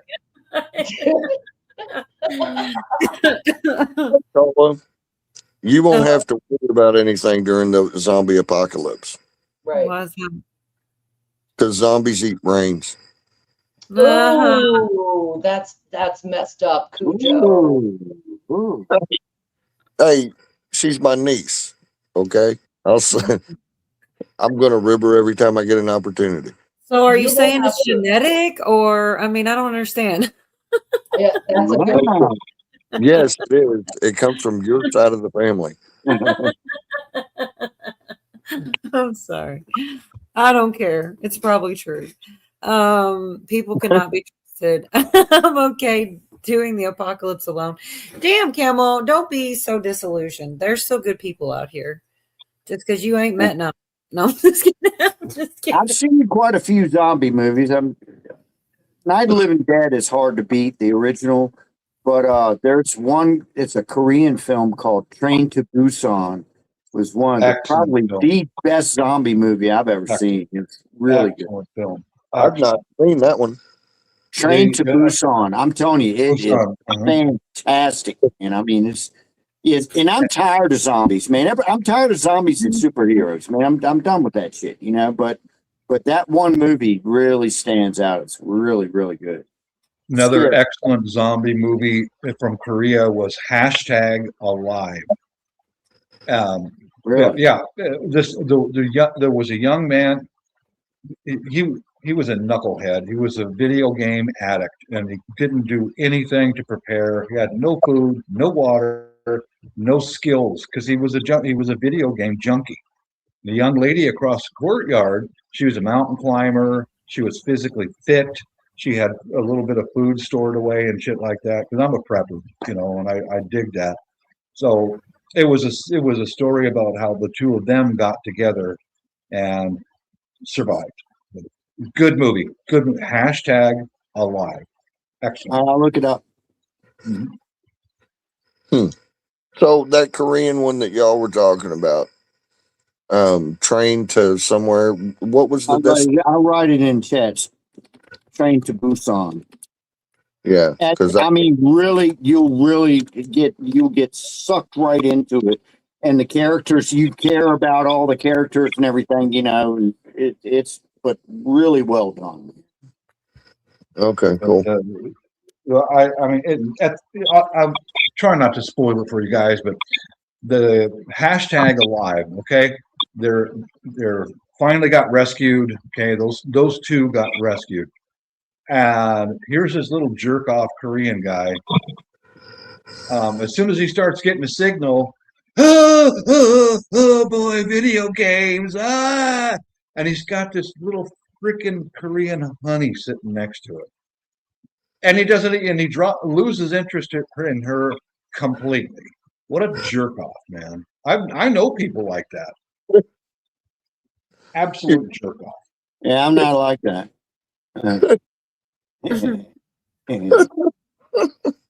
What are you laughing at? He's just a little jerk off boy. I guess he couldn't handle a real woman. Oh, man. So, I hope Virginia comes back. She said her internet was messing up or whatever. She bounced out again. Oh, she is back. Good. I'm like, can't keep up. All right, you're back. I think so. Sheesh. Well, see, I mean, I never know what's going on. I went ahead. I do have. Hey, don't blame video games. I do have one little short 1-minute clip I saved just for Yorga, because I don't know if y'all notice. He always says randomly. He'll say, "Willy Wonka still killed all them damn kids." Yeah, Willy Wonka killed all them kids, man. Yeah, every so often. I think it's funny every time because he totally did. And like everybody just acts like he's just a weirdo. He is kind of weird. Like Johnny Depp redid the part 2. And yeah, there's something really weird. So I saw this short and I thought of you because it's about the dark truth about Willy Wonka. It's like 1 minute long. I mean, I guess it's not that He's great. a serial killer. Some crazy shit about this chocolate factory. Yeah, some shit. They say Willy Wonka was inspired by a real person, and his story is far darker than you think. In the early 1900s, a man named Tonka Sahari owned a massive chocolate factory in Philadelphia. He was wealthy, powerful, and completely untouchable. But something about his factory felt off. No one ever saw his workers arrive, and no one ever saw them leave. Rumors spread that the entire factory was run by little people hidden from the public and paid almost nothing. Sahari didn't like questions, but he loved attention. So he began offering private tours. At first, it seemed exclusive, mysterious, almost magical. But then people started disappearing. Visitors would walk into the factory. One by one, they vanished. Dozens, then over 100. Some say more than 200 people disappeared without a trace. And still, no one spoke up because Sahari controlled the city's economy. And anyone who questioned him lost everything. Neighbors claimed they heard screams at night. Many said the smell from the factory wasn't just chocolate. And those workers? No names, no record. They never existed at all. Then one day, the factory shut down. Sahari was gone. No trial, no answers. Just an empty building and a story people were too afraid to tell. My God. I was like, oh my God, I got to save this for Yorga. All right, you realize that's a load of bullshit, right? I guess. I don't know. No, it's complete and total bullshit. Every word. Why do you say that? Because it is. It's something that somebody just made up, and I mean, it mimics the whole freaking Willy Wonka thing. And we would have heard about some shit like that. And then he just magically vanishes, you know? Get the fuck out of here, man. Well, I'm with you. See how gullible y'all are? Damn, I thought Virginia at least. I was thinking this is bullshit from the minute it started. From the minute it started, I knew you would too. We can see bullshit, ladies. Well, I didn't we don't see your little imperfections that you always whining about. Your little dimple on the back of your shoulder, some shit like that. It's like, oh, I can't believe it. And you're like, I don't even see it, lady. We don't see that, but we can see the truth. Yeah. Well, it just reminded me of because it was Willy Wonka and it was rumors. So I guess no matter what, it is kind of bull. I mean, it can't be verified. Right. No, I can't because it's bullshit. Right. That is what's called fiction, my friend. Well, I am kind of curious though, because the Willy Wonka story is probably based on some kind of something. Yeah, I would believe that. So I would be curious, adding what to is the it called when it's like what is it like? Not a fable, but there's like things that get passed urban along. legend. Yeah, maybe it was an urban legend, and that's where they got No, the idea. that's something that some college kid did completely fabricated and put that video together and is laughing right now about it. Huh. Yeah. Maybe. Sorry. Don't be sorry. Also there was I feel like there was a movie called Urban Legends, kind of like Cujo, help me out here. You know it's true. Yeah, it's a bullshit. Thank you. Mm-hmm. There was a movie called Urban Legends, Cola. Yeah. I think it was good. Well, we need to go back and get. They said the guy's name. We need to go back and get the guy's name and look it up. I mean, shit, that's not hard. I've got Google, baby. Also, like Pootie, we were talking earlier, and he's always like, read the comments. A lot of times the comments tell you a lot. But oh gosh, no, it's not nothing so far. I love a movie about this version. Tonga Sahara, sometimes misspelled Tonka Jahari, is not a real historic person, but a viral internet meme. The character gained massive popularity as dark origin story parody of Willy Wonka, reimagining the fictional chocolatier as a sinister Philadelphia factory owner in the 1900s. So this needs to be a horror film. And there's so much. Jesus. No, well, you forgot the part of me and Cujo are right. Listen to this comment. I'm not going to say Jesus and then the C part, but it says, is there not? What's that? We're not going to the comment until you acknowledge what Yorga just said. Acknowledgement. The comments are literally, it goes hand in glove. They are acknowledging. That's what I'm doing. It says, is there not enough bullshit? Democrat now. Do we really need more? No. I'm sitting here telling you it's the same. I'm doing the same as what y'all are asking. Reading this comment is saying that. Is there not enough bullshit already? Do we really need any more? Who cares? Johnny Depp will play the role if it gets him another role. Still didn't hear the word. I don't know about you guys, but I've seen a lot of BS videos out there, the AI videos. I'm tired of it already. I'm tired of it. I want to see real people, not some perfect image thing. I mean, I got really kind of upset the other night because here comes a video that shows young ladies dancing around in miniskirts. Clicked on it, and it's all AI. It's like, that's freaking enough. You know what I mean? Damn, Bob. But you watched the whole thing, didn't you? Hell no. I got pissed, man. Dang it. Hey, you watched the whole thing, man. How long was it? I'm sorry. What'd you say, Yorga? I said, how long was it? I have no clue. Man, there's nothing better than young ladies in mini skirts dancing around, shit like that. Come on. That's AI. It's like, well, God, stop it. I've had enough. Oh. It always depresses me.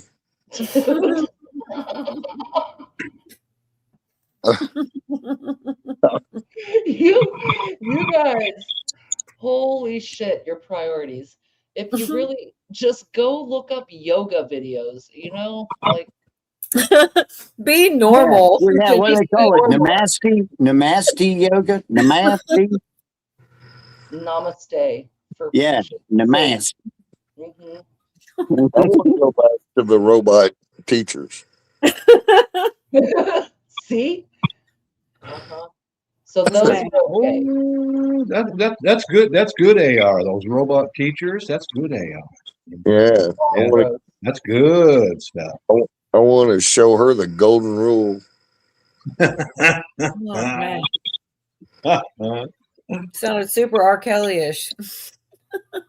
Right. It's okay if I R. Kelly robots. You cannot give a robot a golden shower. It's like an electric fence. Short circuit. Yeah. Let us know if you try. Oh, good grief. If I did that, I ain't saying a word to anybody. Why would you ruin a perfectly good robot like that? I wouldn't tell anybody either, but there would be signs. Yeah. So, yeah. you probably never get that urine. They got all that latex on them, man. They're probably, urine proof. Mm-hmm. Or you get the smell of the urine out of the machine ever again. That would suck, man. Yeah. What did you say? I don't know. You probably never get the smell of the urine off of that machine again, and that would suck. Oh, okay. When you said Yeah. machine, I was thinking like a soda pop machine. That's I mean, yeah. No, the teacher thing, man. Austin Powers, when they had the fembots, I think it was 2, and they were like, he was like, she's a fembot. And then he's talking to his little assistant. He's like, yes, sadly, we knew all along. And they just keep on talking like, it's so stupid. But you guys keep talking about robots, and we had that clip. It reminds me of the fembots. They were like such good robots. They thought they were people in the movie Austin Powers. Never mind. None of you have seen the movie, I guess. And they shot guns out of their nipples. Oh. Yes, he accidentally rewinds and pauses her. That's how he figures it out. Uh-huh. Messing with the remote, and she's like starts speaking in Well, Spanish. do you know those kitty guns? That actually that wasn't now Yorga knows what we're talking about. No, but kitty no, guns. but listen to me. Me and my brother saw a black and white movie when we were kids, where it was like a cheapo James Bond kind of rip-off movie, and a woman had those. So in Austin Powers, when that came on, I said they stole that from this other movie. That was done a long time ago. Right. But it was Just hilarious, though, right? It Yeah. was Oh yeah, funny. they had to steal it, man. Hell yeah, use that gimmick. Hey, do you remember from Dusk Till Dawn? Yeah. I do remember Yeah. that was a good Where- movie. Where the Oh, dude, yeah. dude had the dick gun? I don't remember Yeah. that part. Yeah, that was Tom Savini. Yeah. Oh, who was that Latina dancing up on the stage? That was Oh, Selma man. Hayek. Yeah, yummy. But then they made it weird with the feet. If you like that part, don't even tell me if that was No, kind of I don't made do it the kind of feet weird. thing. It got Yeah, kind of I weird. don't. Feet. I don't do the feet thing, man. Get that shit away. A barefoot woman running around in Mexico, and I'm going to drink wine off of her toes. No. That ain't happening. That ain't happening. No. Yeah, I'll give you the Colorado quick step. Yeah. Uh-huh. You'll get Montezuma's revenge and about 14 STDs and God knows what else. Yeah. Mexican hat dance. Wow. Selma Hayek. Oh my God. So yummy, Kaya. See, pimp robots. She did do a hell of a dance routine. That's like the only part of the movie I remember. It was a good part, and then it got weird with the feet. Yeah, and then she turned into a snake bitch. Yeah. Yeah. It was a cool concept though. Like that makes the bar hours make sense for vampires. It was like that thing was. It was weird though because it was. I thought it was kind of smart that it was like two movies. It was like the first part was like a movie, then it turned into a whole different movie. Right. Yeah. Yeah. I like the very end of it, man, when it panned out and it's got like that what is it, like an Aztec pyramid? Like It's been so long. the very end when it has that big pyramid and then all the trucks and cars were buried out back. Nobody remembers that. I don't remember that. Is that like the very last scene? It's the very end after they the main dude, what's his name? The gray haired dude. George Clooney. Yeah, when Clooney throws that chick the money and then he drives off with the dude and then she drives off in the bus or the RV. And then as it's like fading away, the camera goes back behind the front of the bar and the back of the bar goes way down deep. It's like a big Aztec pyramid. Huh. And then there, like behind it, there's a big hole that like behind where the pyramid goes down, there's a big area where there's a bunch of like semi trucks and cars and stuff where they had, I guess, been killing and looting visitors for all those years. Interesting. That's what tied the whole movie up in a bow and made it cool to me. Mm-hmm. But anyway. I'm watching Selma Hayek dance right now. Oh my, those nice thick Latina hips. No, I'm pushing over Selma Hayek, man. Which I really don't blame him, but How did we go from Selma Hayek to lot lizards? Wait, what, Devin? At the end of the movie? I don't know. He might be at a different part. It's the very end of the movie before or while they're running credits. But I mean, yeah, it's big. But I don't know. I'm saying Aztec pyramid, but I don't know if I'm getting the right group when I say Aztec. But it's an ancient like pyramid in the back of the bar. It's like the bar was onto that thing. And that's interesting because it could be like sacrifices, and because the monsters came out in the end too. Like, yeah, yeah, that's what I'm saying. It's like makes it, you know, the Titty Twister was not just a brand new bar. That was the name of the bar, by the way, in case you all forgot. I did. It's hilarious, though. What is going on, Carl? And let's not forget Cheech, his part in the movie, standing out front. We got blank. I can't even say it. Nobody's with me on this. You don't remember Cheech? I do remember that. He says all the different kinds of kitty cats. Yeah, we got this kitty cat. Yes, exactly. Yeah. I Come on. remember.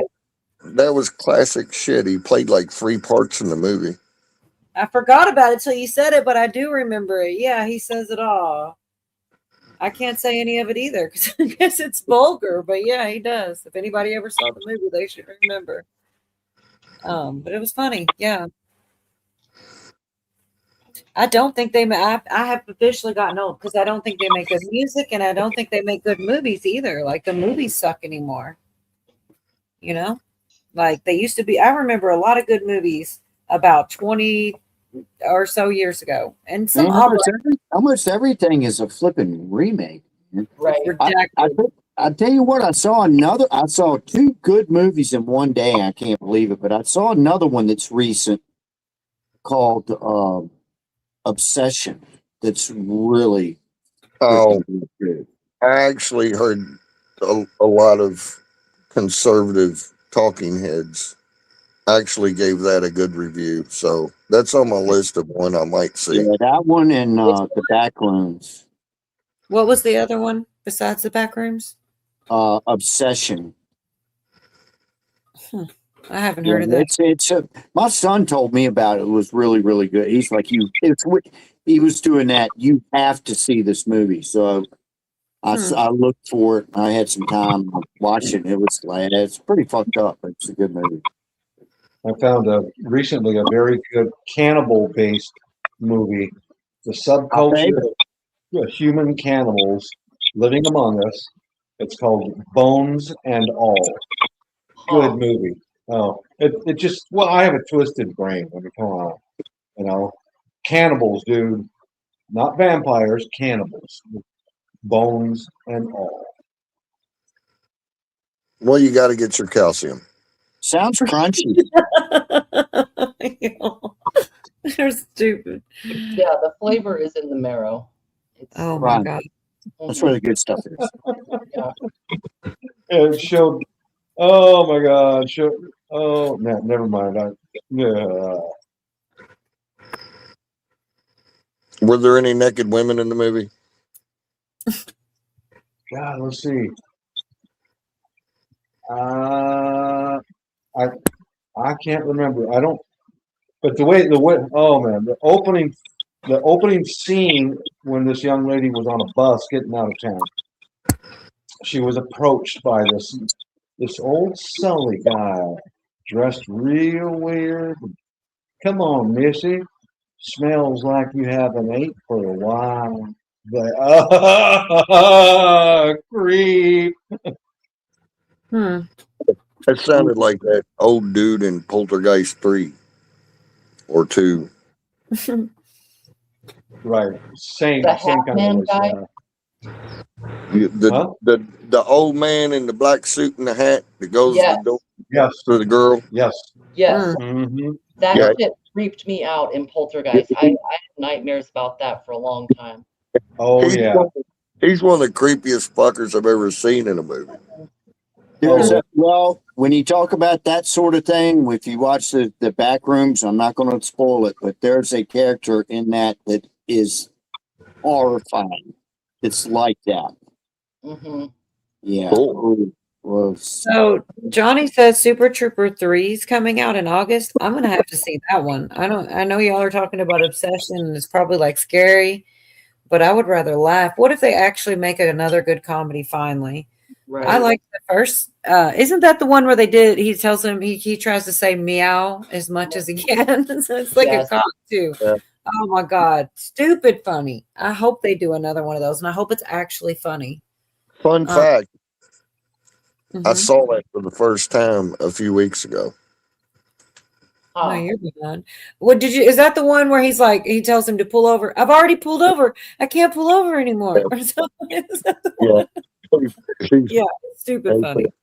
It is stupid. I did not like it as much as everybody else does, but it did make me laugh in places.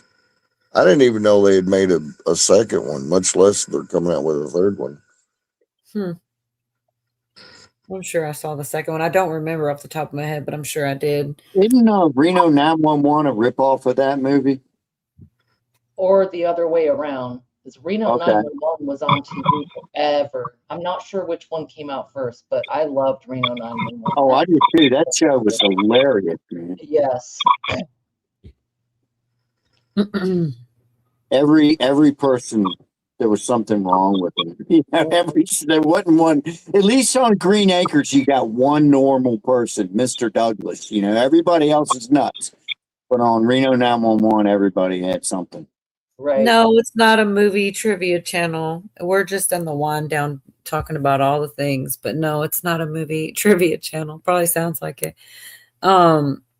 So this is random as hell, speaking of things, but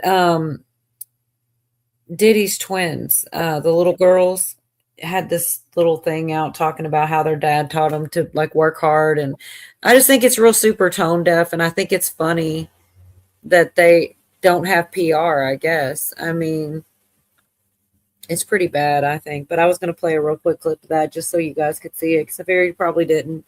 Shit, if I didn't follow certain channels, I wouldn't have seen it. Understand that we are also individuals. But you know there are going to be people out there that are going to watch this and they're going to say, why are they doing this now? Like I've said, we wanted to have a clothing line for many, many, many years. Now is the time because we're becoming adults. We're actually have the time. We're 19 years old. Yes. We're not in high school anymore. We're becoming young women. How is your relationship with your dad today? It's great. Good. Yes, it's great. We definitely are very close and he gives the best advice. He's very, very like knowledgeable in that aspect. We ask him all the time, like, we need help on this, we need help on that. Also something that he like has always consistently said to us, success won't be like handed to you. Like don't expect you to go like this and success will come. Like you have to put in the work, you have to put in the time. That advice has really, really shaped us today because we've put in so much work. He's been really helpful.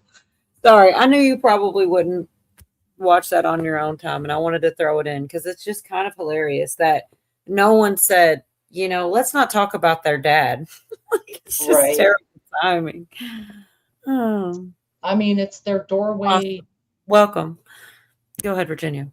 It's their doorway in, and if they can build compassion over time, that it could work out for them money wise, you know, like might be a long game there. I mean, it could be, yeah. I mean, anything. It's crazy how it's just nuts. Probably they will make money because why not? But it would take women to think of that. True. If you would have thought of that, I would have assumed you're in a salmon colored shirt. But they're going to find a way to make money on his name come hell or high water. That's just how the Hollywood nepotism works. I agree with you. I just never would have crossed my mind. Right. Until you said it. They're going to fish for sympathy over time, and they'll get it. Well, hell, they're not going to bait their use. But I feel sorry that they're his daughters. Mm-hmm.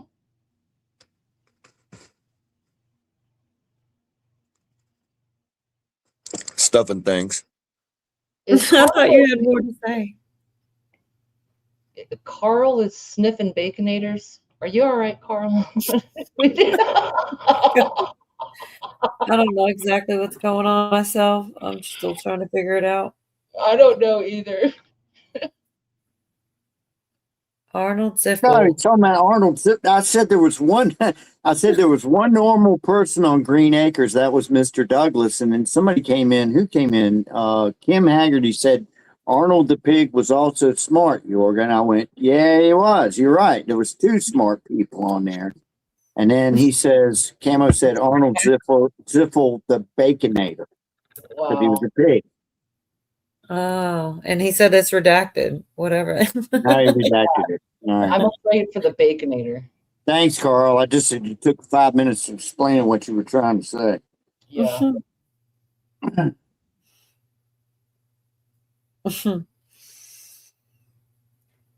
Man, I'm like, I actually have such random ass stuff that I don't know. I'm ready for another Cujo story. Now you got one.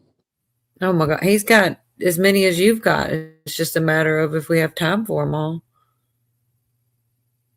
Are you here, Cujo? Sorry. What'd you say? He said something about a Cujo story. I said, you have as many as he has. It's always a matter of if we have time for them. I mean, and whether you want to which ones you can tell. I was just gonna. Well, I wasn't gonna say anything. What would you like to hear? What he's trying to say is if you tell a story, it's got to be the Reader's Digest condensed version. It doesn't have to be. It's up to him, but I think some of them there isn't one. No, I wasn't gonna say. I was gonna ask though. You were talking about Arnold the pig, and I was just wondering if you think he ended up getting eaten after he died. I can tell you that he didn't, and I'll tell you why. Do you remember the Arsenio Hall show? Yeah. Remember that? What was that? Like 89, something like that, maybe 1989. The woman, Lisa Douglas, what was her real name? Ava Gabor. Gabor, yeah. She came on to the Arsenio Hall show, and I don't know if it was real or not. I know the pig was real, but she came out with a giant hog, and supposedly it was the real Arnold Ziffel. And this was, I don't know, in 1989, something like that. But I don't know if it was the real pig or not, but they presented it as so. I'm curious, do pigs live to be 30-some years old? I don't know. I have no clue. Huh. Well, that would have been like 20 years old. That show was on probably in 69, and that was like 89. So, yeah, you know. 20. In pig years, he was like 60. No, yeah. I'm just making He wasn't even didn't even qualify for retirement yet. Which is why he was on the Arsenio Hall show. He was still working in Hollywood, man. Exactly. Yeah. Right. Ooh, my Hollywood story. Arnold the pig. He was big. Somebody in chat, look it up. See if I was high that night. No, I remember seeing it. I believe you. I just was curious. And did Mr. Ed end up being glue? I do not know. Probably, yeah. I think I made a cabinet with him. I was about ready. I was going to come out with some bullshit about me putting together a picture frame with glue made from Mr. Ed. From Mr. Ed. Yeah. Where do you think they got the Jell-O in the Cosby commercials? It was Mr. Ed. Yeah. Yeah. Yep. Gelatin and glue all day. Those Cosby commercials were creepy. Yeah. Oh, dude, stop! Change the channel. No. They're creepier in retrospect too. Yeah.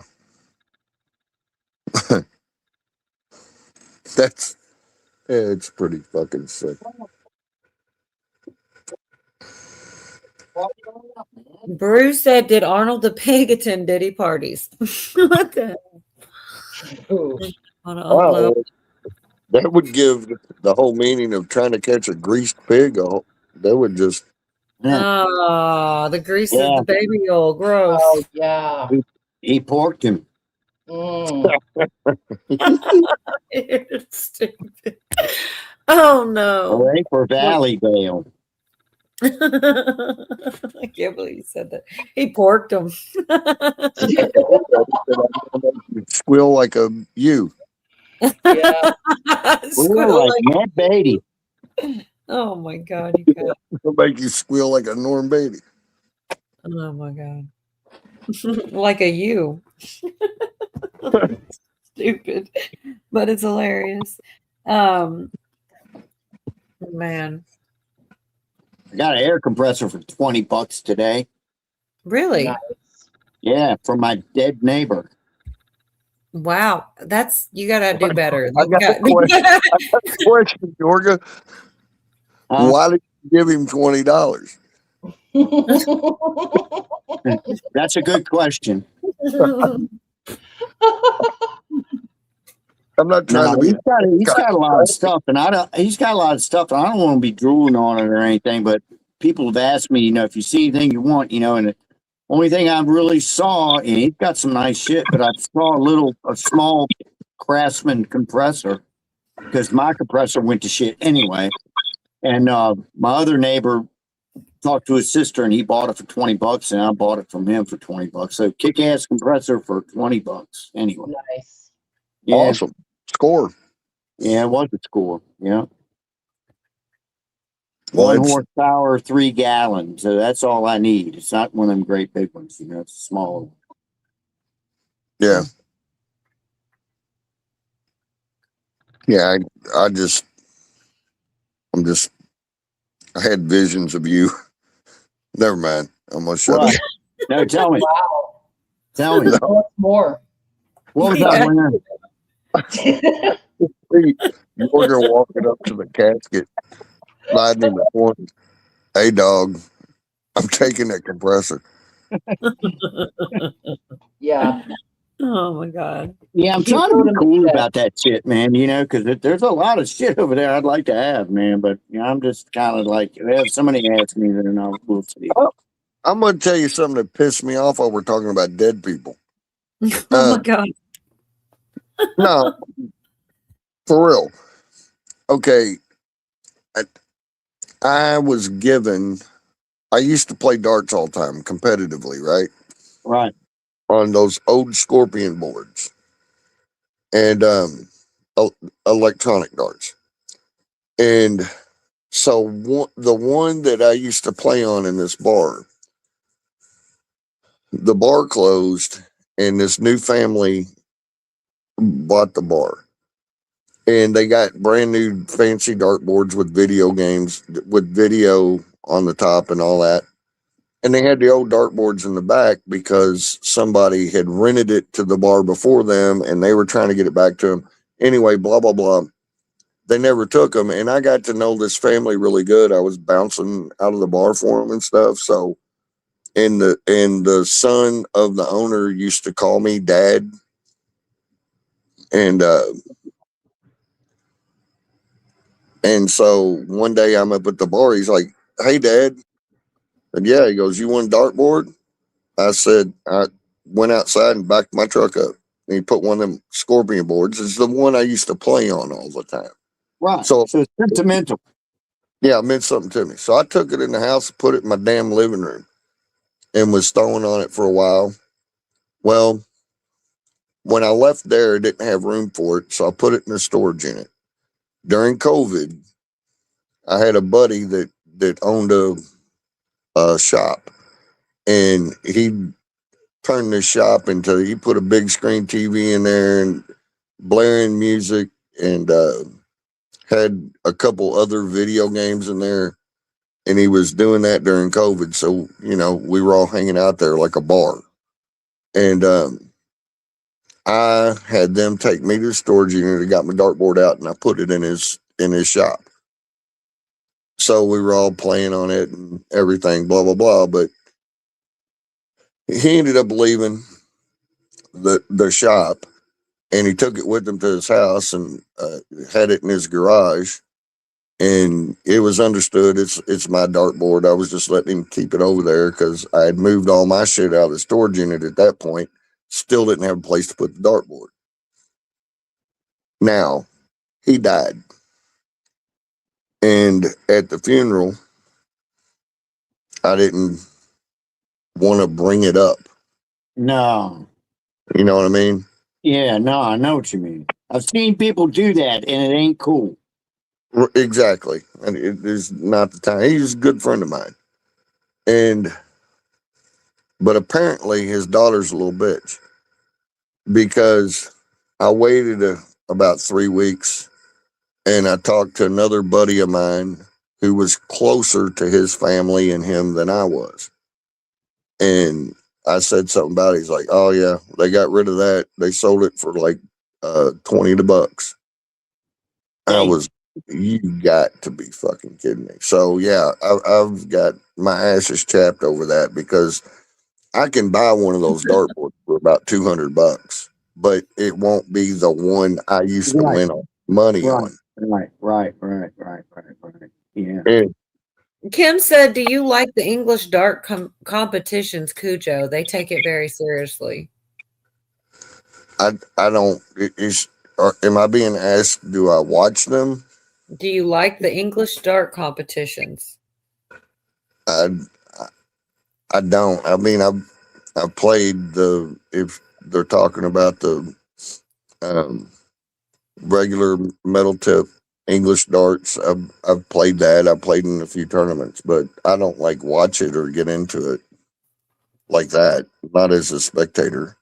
The franchise club said air compressor, dead people, and darts. I'm lost, but yet entertained. That's about right. Yeah. We're all over the place, my friend. We're all over the place. Hey, Cujo, that guy, the friend I had, Randy, that my parents hated and everything. Yeah. When he was 33, so I was same age, 33, he got cancer underneath his armpit. And he was a carpenter, good carpenter too. And they wanted to take his arm off, but he wouldn't do it. So he ended up passing away. Well, I went to his funeral, and there was this other guy I know, all up in his dad's face at the funeral saying, Randy owed me $150 when he died. You know, I mean, at the funeral, man. I'm like, man, come on, man. Really? Yeah, but that guy was a dick. That guy who did that, I found out years later, went and shot his neighbor, killed his neighbor, and then went out in the woods and did himself in. Damn. Yeah. So, yeah, good people I was hanging around with, you know. No, Devin. Cujo is in no Michigan. loss there. Kentucky, same as me. No big loss there. No, that guy was trouble. That guy. I've been around him, you know, for years, but he was always kind of scary, you know, just something scary about that dude. Yeah. I don't know what. Yeah, he's gone now. Well, I had a friend in 6th grade. He was a black boy and he had a big afro and a glass eye. And I'm not. This sounds like a movie, man. An afro and a glass eye. We were really good friends in the 6th grade, but that was still where I was going to school. It was middle school. Where I was going to school, it was a very Black Hood type neighborhood, right here, and race relations were bad, but me and him were great friends in school. You know, I could never go to his house and he could never come to my house. That's just the way it was back then. Right. But he ended up we didn't talk him a couple times. I saw him later in life, and once I left him some money at the guard shack at work so he could get a bus ticket and crap like that. I really didn't see him too much. I helped his sister, and he called me from jail. This is where I'm going. But like he gave me a call, and he had a sister that was being abused by this dude. So I went in and moved her out of there and took care of the dude and all that. But he ended up, he lived in Washington, D.C. after he left here for a long time. And he killed the dude. Whoa. And he was in prison, but he didn't just like randomly kill. The dude he killed supposedly raped his sister. So I had no problem with it. You know what I mean? We remain friends. But I don't know. I think he's dead now. But you were talking about hanging out with people, and he was creepy and all like that. But like my buddy Alan, he had a little bit of a temper, but I never thought he was creepy. But yeah, he killed a dude, but he admitted it when he went into court. Yep, I killed him. Yeah. He raped. They should have taken it easy on him for the reason. Yeah, I you know what? I don't know any of the details. How long he was put away for? I didn't get to. I talked to him once when he called me about moving his sister out, and other than that, after he went to prison, I lost track of him. Never heard from him again. Damn. Like that movie, Time to Kill. I liked that movie. I've seen Free Carl Lee, right? Yeah. Oh man, I've seen that movie a bunch.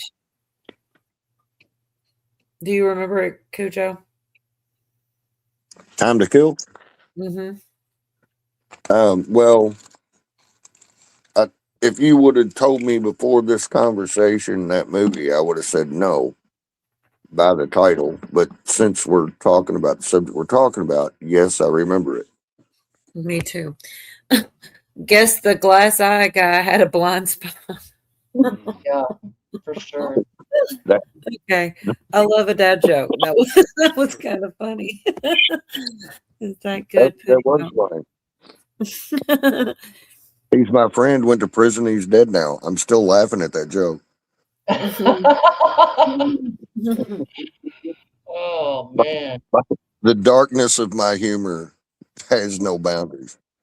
You know, people collect those glass eyes. They'll have like a little, like a real nice box with a lid and hinges, and it's not just for, like, some of it is medical, people who collect medical things, and there are some who just love that item. It's kind of. I'll see if I can dig it up. Dude, that's worse than feet. Oh, I what? Yeah, never mind.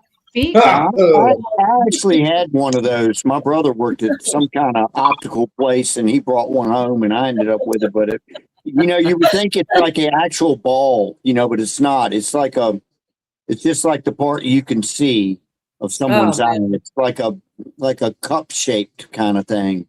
So you had a glass eye. How would I think someone on this panel would have had a glass eye collection? There's Yorga. Yeah, I had that. I inherited one of those. No, I didn't have a collection. I just had one, and it wasn't like I went out shopping for it or anything. Yorga, I'll see if I can dig up Alan's. Okay. That'd be a good show and tell.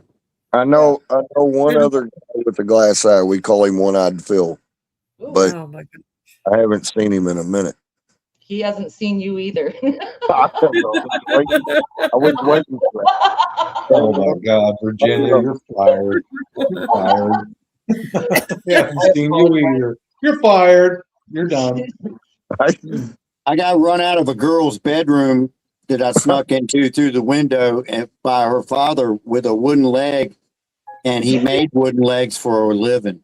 No shit. Dang. And the name of the company was called Hanger. I don't know. It was just weird. Hanger. I don't know. Just the Yorga story. Was he chasing you and holding the wooden leg in his hand? No, but I'll never forget the clippity clomp coming down the steps to beat my ass. So I remember that part. Yeah. Came in through the window, baby. Oh, wow. Man, I went back out that window too. I guess he wasn't too happy with you. Yeah. No. All he saw was my ass. I'll tell you that. Was your mission successful? No, it wasn't. It wasn't. I just got in there, but I made so much noise coming through the damn window that he heard it sort of coming down. No, I don't even think I got a smooch in. Be honest with you. Yeah, he ran my ass out of there, bastard. But he made prosthetic legs is what he did. And he had one. I don't know how that worked out, but he did. So I knew another guy with a wooden leg. He goes, I was telling the story. He goes, yeah, he made my leg. I was like, damn. Oh my God. He made my leg. Yeah, he did. Yeah. Speaking and of weird, the funny thing about that is that guy, he got in a terrible motorcycle accident and it killed the girl on the back and it chopped his leg off. But I didn't know about that. And this guy was I'm still friends with him. Great bass player. And I played in a band with him for over a month. And we played football and everything. And I went over to his house one day and he was laying in bed and we were going to get ready to go somewhere. You know, he had the sheets on him and stuff. I said, come on, man, let's go. He goes, all right, hand me my leg. I went, what? He said, yeah, hand me my leg. And I went, what are you talking about? He goes, over there, man, there's a leg over in the corner.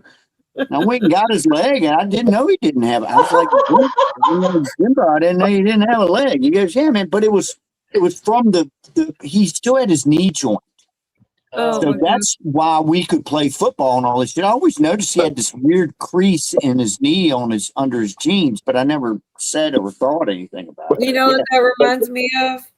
But Lieutenant Dan, that guy made my leg. Yeah, that guy. Anyway. No, Lieutenant Dan. But Lieutenant Dan, you ain't got no legs. Yeah, that moment. Yeah, for me. Billy said he was madder than a one-legged guy in an ass-kicking contest. Right. You know that we had these bricks put in on our house, like bricks around the driveway when I was a kid, and there was a one-legged bricklayer, and he told you just make shit up, Yorga. No, I'm not. I swear this shit I'll never forget. Man, it was back in the 60s, man. He was a one-legged bricklayer, and he freaking told one-legged bricklayer jokes all day long. Wow. I bet he heard all of them. I bet he heard all. Remember any of them that he told? I don't remember any of them because I was a little kid, and probably most of them were probably pretty blue. But I remember that. Yeah. That dude you were in the band with the wooden leg. Yeah. You played football with him. Play football with him. He didn't play feetball though, did he? Right, just football. Yeah. Sorry, I had to. I liked it.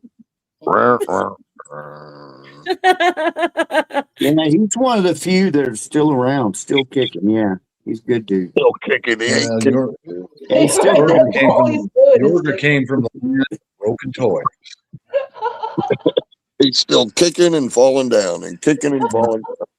Oh man. Yeah. Oh, we're all gonna burn extra for that. The one-legged bricklayer who wrote the script tonight. I'm so impressed that you think that this would be a script. Like we would work that hard. Yeah. And be this dysfunctional that we would write a script. I don't know if this franchise club's welcome, by the way. I don't know if they're enjoying the show or just criticizing it. Either way, welcome. I can't figure it out either. I'm cool with it though. Freedom of speech, mofo. Yeah, Johnny, yes. I was in Sacramento, moved from there in 1963. That is true. So speaking of dead people and weird professions. Are you on one-legged or is there a monkey in this story? No. Make sure you're on the right page of the script though before you tell this weird ass story you got. Oh shit! I done fucked up. I'm 2 pages ahead. I want to hear it though, for real, because apparently It's not a joke.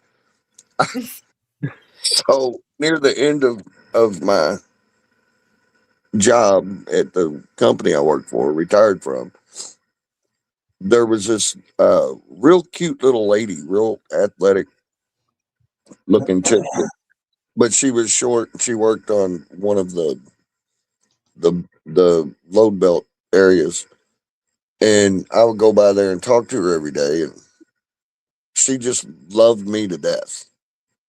And she was all about some Cujo, and she would try to get me to live a better life and all that. Anyway,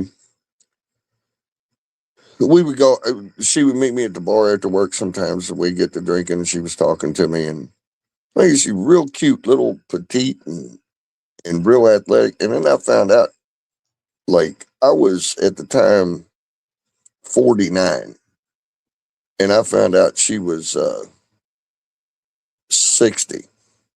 Ooh, Yeah. get She you didn't. some. She didn't look at it all. Still had a couple years left in her, Cujo. Oh yeah, plenty. Well, yeah, I know.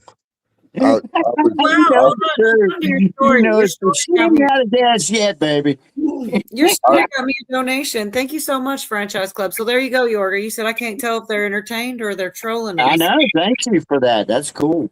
I appreciate that. What do I got? Oh, Where's my awesome. I got a cracked out Whitney in here. Thank you. Thank you. Thank you. All right. So anyway, you're 49. She's 60. Yeah. Still got a few miles left on that. Thank you so much. Wrangler. Yeah, go ahead with your story. I'm sorry. There's a little trick. But so anyway, I'm meeting her, and she's like real weird. She's like, I found out that she had been hurt. She had survived her husband by 2 years, and that was the only man that she had known. Besides for a couple dudes she dated before she got married. She was married for a long, long time, and he had just passed away a couple years ago, and she's trying to hook up with me, and I was like, man, this chick she's just too much older than I am. But she's Was she rich? Well, that's what we're getting to. Okay. Mm-hmm. Yes, she was rich, actually. She was only working the job that she had for insurance purposes because it came free with the job. And but she had a second job during the day or during the evening. And then I found out what it was, and she was the mortician at a morgue. Oh, The family business. Kinky. Yeah, so after she would leave, That was that kinky. Yuck. she was going to the family mortuary or whatever and draining dead people of blood and shit. And I was like, if the age didn't turn me away from it, that did. oh man. But So she was loaded, though. right. Huh? Prioritize. I mean, you gotta look at the whole picture, baby. Cool Creations by Carrie says our local strip club, the Booby Trap. That's a hell of a name. The Booby Trap. I love that. I love that. Had a dancer with a C-section scar and bullet scars, allegedly. The wagon wheel. Oh gosh. I'll chime in on the strip club thing. Oh, of course you will, Bob. Of course, yeah, you know I will.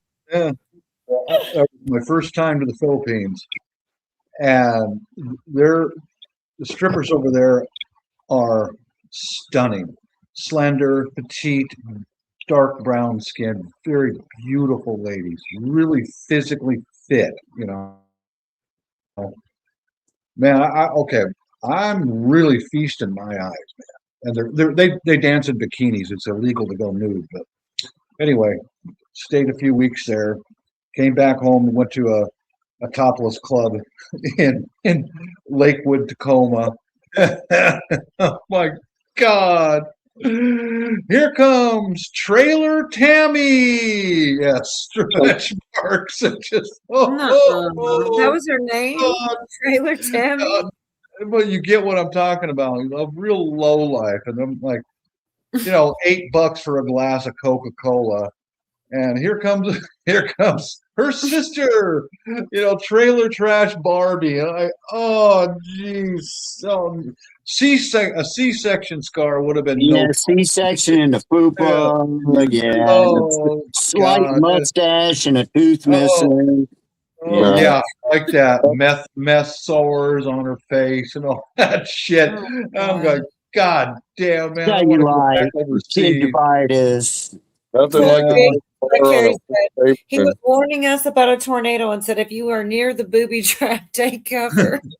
Can you imagine hearing that announcement? If you're near the booby trap, take cover. You're like, duh. I'm sorry. It's hilarious. That's so funny. Sorry, y'all. One more story about topless or a girly bar over in the Philippines. I made it, man. To me, I made it. I'm because I was prior Air Force, and we had guys who were stationed over at Clark, and they brought home all kinds of stories about being stationed over there. Okay, I never got over there. I did get to England, but not to the Philippines. So I'm in one of their bars. I'm like, man, these girls are gorgeous, And out comes this 30-something lady with a perfect figure in a leather bikini, and she's up there dancing around. And she stops, and she's right on the end of the runway. And she stops, and she buried her finger up to the second knuckle in her nose. And over there, that's normal. Oh, Yeah, I'm not kidding you, man. Right up to the second knuckle, and okay, dude, you're not home. You're not at home. All right, but I went right back to her figure. Pretty You're woman. rolling up $1 and she flicks a booger on you and it hits your dollar. that is awful. Oh, and then right after I recovered from that, out comes this chubby gay boy with no front teeth, and he does a pirouette on the stage and goes, "Dance, girls, dance!" He had his fucking teeth pulled out in the front. Oh no, man! I'm out of here. I can't do this. I know it's hard to relate to that, but you got to go overseas to see it. Oh my gosh. So I just heard the story. We'll just take your word for it, Bob. That's enough, yeah. About a booger flicking stripper Yeah. and a fat gay boy with no teeth. Yeah, that's the truth, dude. I'm like, okay, but those are the only two weird things that happened. But the rest of the ladies were stunning. And then I come back to Tacoma and go to a topless bar, and out comes, Picker Sore Patty, Oh God, oh my God. 80 pounds overweight. I'm done. So, hey, Bob, what do you like to do in your free time? Right? I don't go to booby bars anymore. Not anymore. No, I'll be honest with you. When I was in the military, yeah, I went to booby bars, and a little while after that, yeah, I did. Yeah. I never walked in again if somebody had two knuckles up in their nose. Yeah, that was.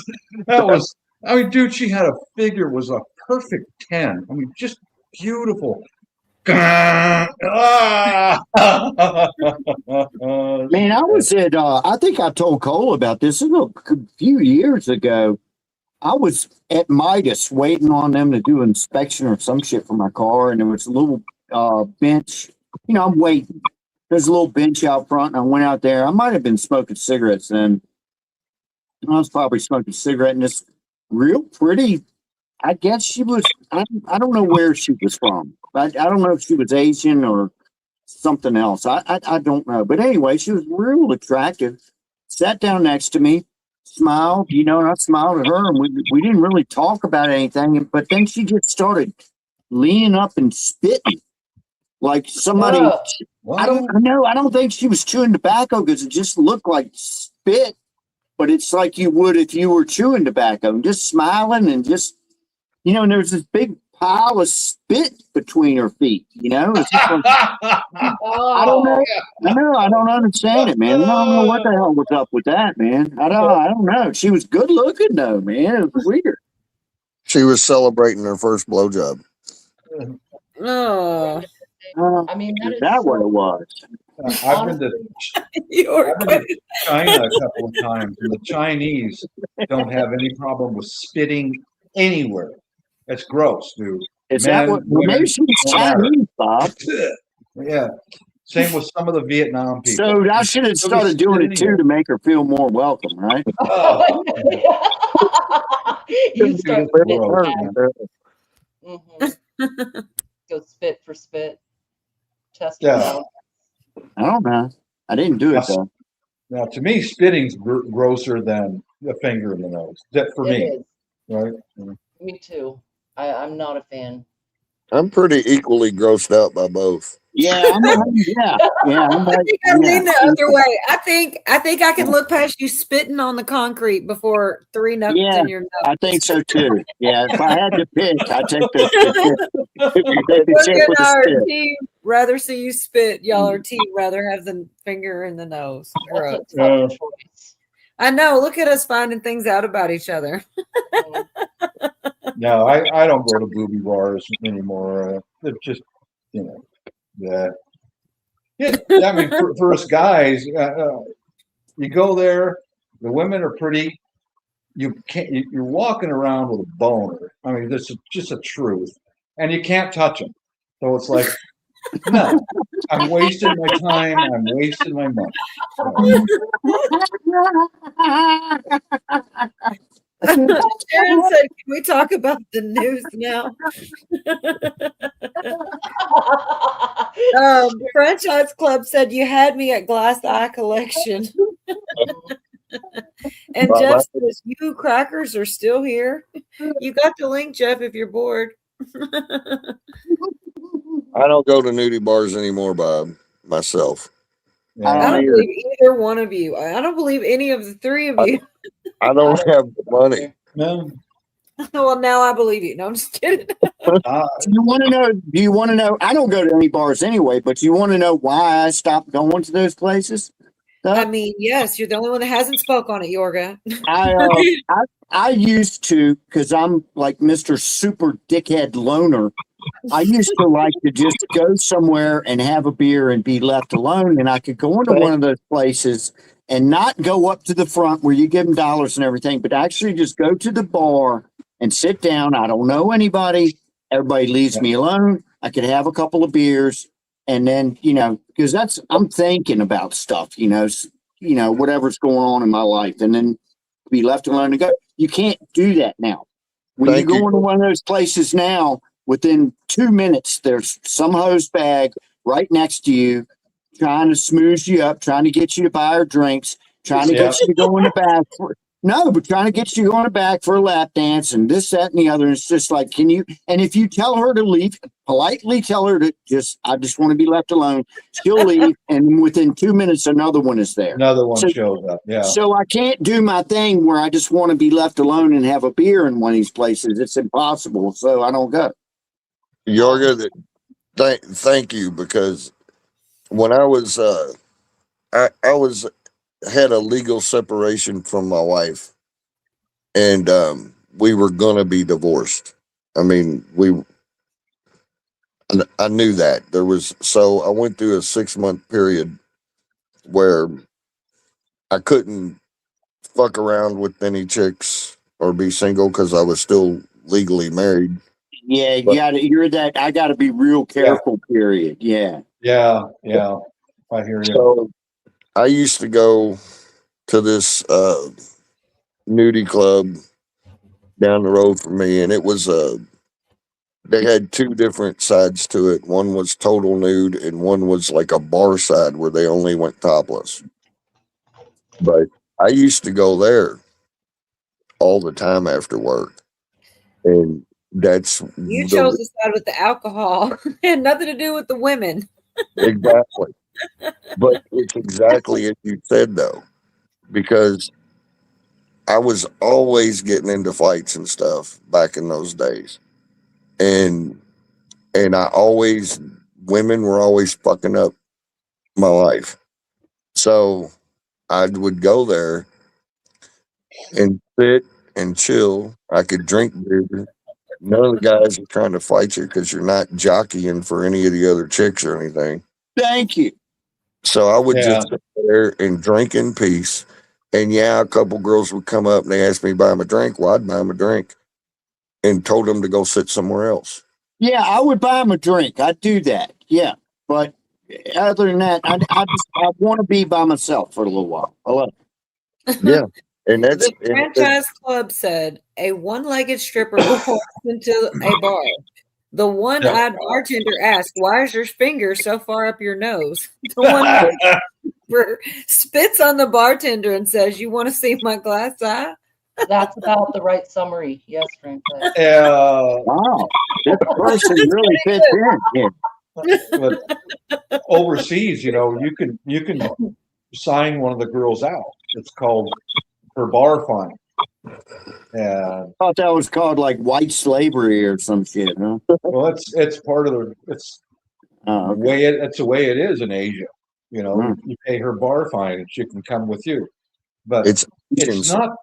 You're not paying her for sex. You're paying her for her time. You don't dare mention sex because you could get arrested for that. Can you get her to cook for you and shit?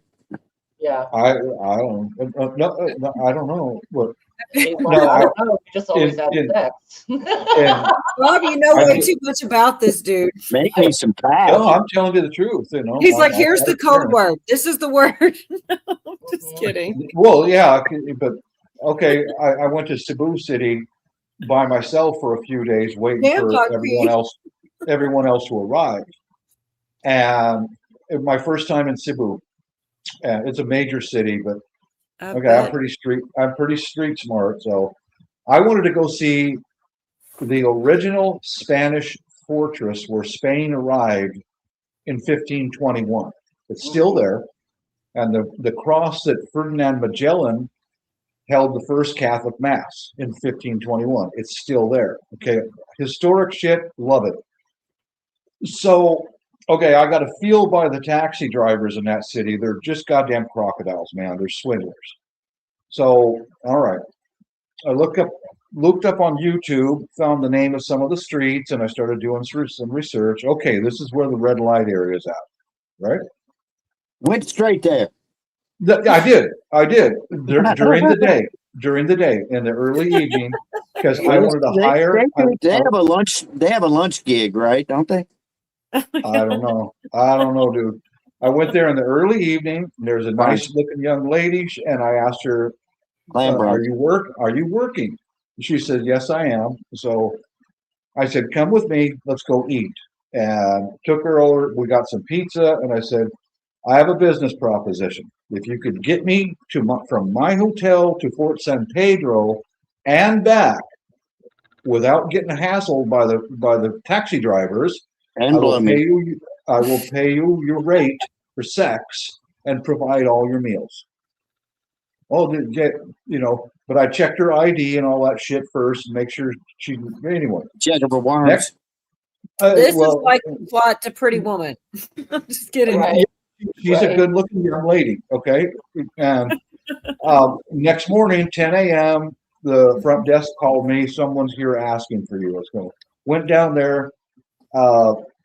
We had breakfast to start with, and then got me right into an honest taxi. Got me to Fort San Pedro. I did my video stuff. It's on my channel, and then I gave her a dinner on the way back home. You know, back when the day was over with. We went to an American restaurant there, which, I mean, altogether, guys, it cost me, her fee for sex was like $20. The dinner and all that, I spent maybe $50, but she got me there and back because it's very frustrating to be a foreigner sometimes because these Right. sons of bitches are always looking to take advantage of me. You know, she kept all that shit away from me, and pleasant time. And what it got done, I gave her what she asked for, and I gave her a $10 tip for her family because she was from a different island doing that work to feed her family back on Bohol. Mhm. Story's not done yet. If you're not familiar, when you go to places overseas, a red light area is a pretty safe place for you as the 6 foot tall white boy to be because there's police around, there's lights, you're not sitting there in a dark corner alone. That's where you're in danger. So I'm sitting on some steps, smoking a cigarette. I think I was drinking a can of beer. And this scary pimp came up to me, a nice pimp first, and I gave him 2 cigarettes and told him no thank you. Next guy came up, he was a scary pimp. He would not take no for an answer because he wanted to arrange a girl for me. Well, I gave him 2 cigarettes and a can of beer. And I, what up, ho? What up, ho? And I hear a voice behind me. And you know who it was? That same young lady that I treated her with dignity and respect, Miss Anna, was watching my back while I'm sitting there drinking my beer. Oh fuck! There's my excuse to get out of there, man. Because this pimp, he was a killer. Anyway, I said, come on, let's go eat. Let's go shoot some billiards. She watched my back. No shit.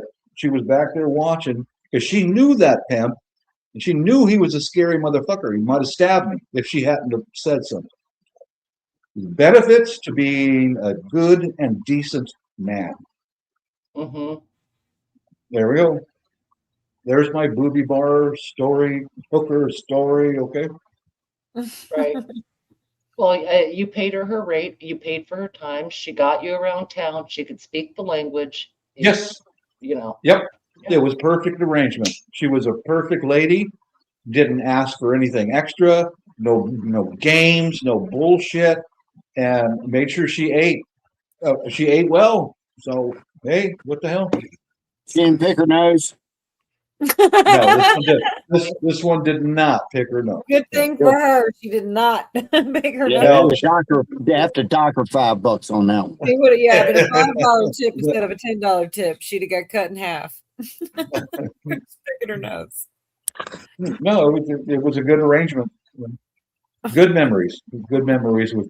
She's on one of my videos on my channel. Yeah.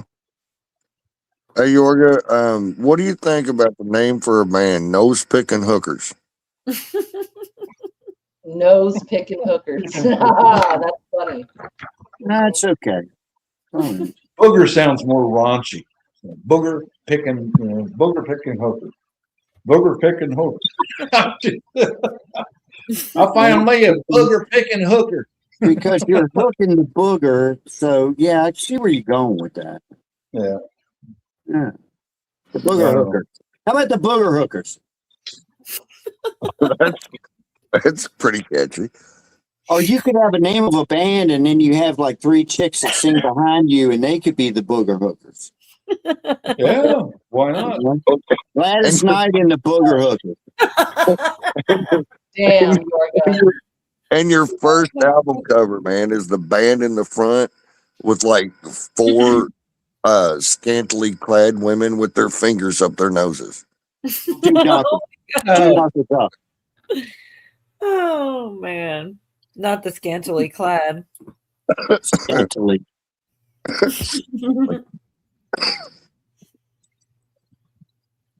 Okay, so Well, I'm thinking like Flicker and the Flickettes. The background. I'm hanging out with the wrong people here, man. Flicker and Duck. Corrupt. Flicker and Duck. There you go. I'll see if I can post this video in the side chat. You can see her, the young lady right there at 11 seconds standing in front of that Spanish fortress. Let's see if I can post this in the side chat. Miss Anna. I've never seen her again, but a respectable young lady. Yeah. Well, I mean, I Nope. guess all that ends well. Yeah, yeah. Yorga and the booger hookers. What is going Yorga and the booger hookers. I can make it Yorga work. and the I can booger make it work. hookers. I can make it work. I love respectable hoes. No, she was. She was a nice young lady. Yeah.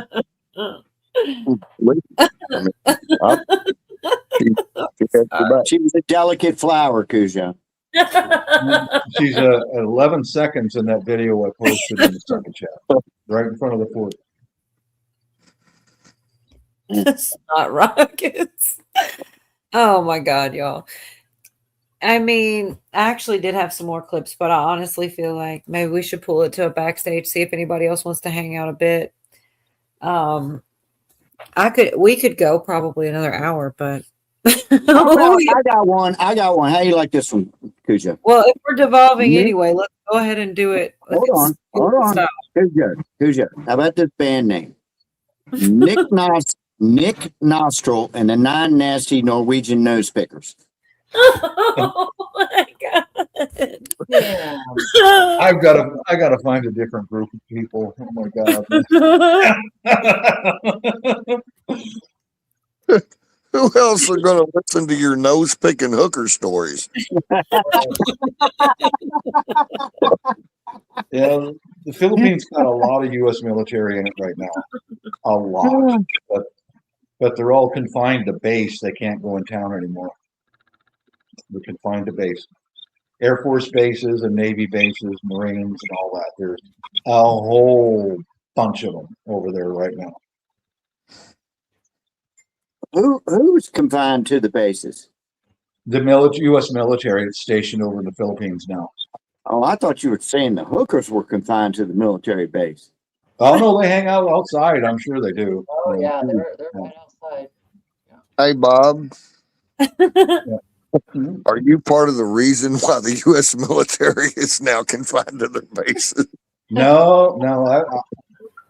What happened was, okay, for a long time we had a very minimal military presence, and then within the last 10 years or so, we had a whole bunch reopening new bases, and they used to let the guys go off base after they get done with their job. Well, one sailor picked up a ladyboy, and he didn't know.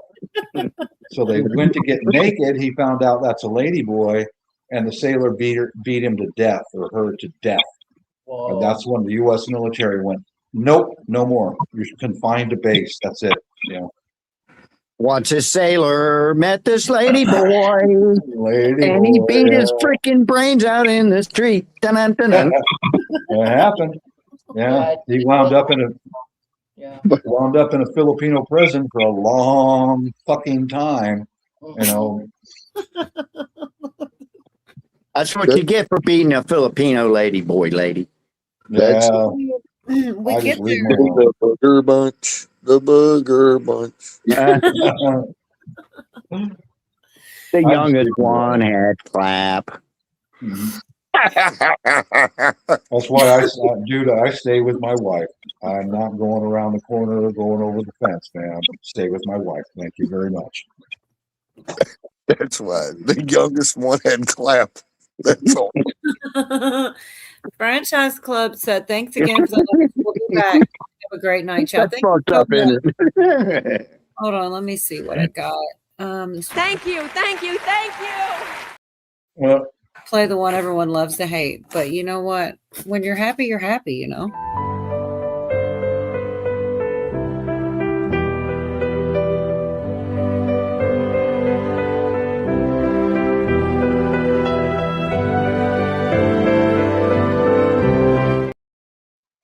Dude, I love that lady. that's what the topless girls look like in the Tacoma strip club. It was like, oh. Thank you so much, Club. Thanks for being here. Have a good night. I do appreciate it.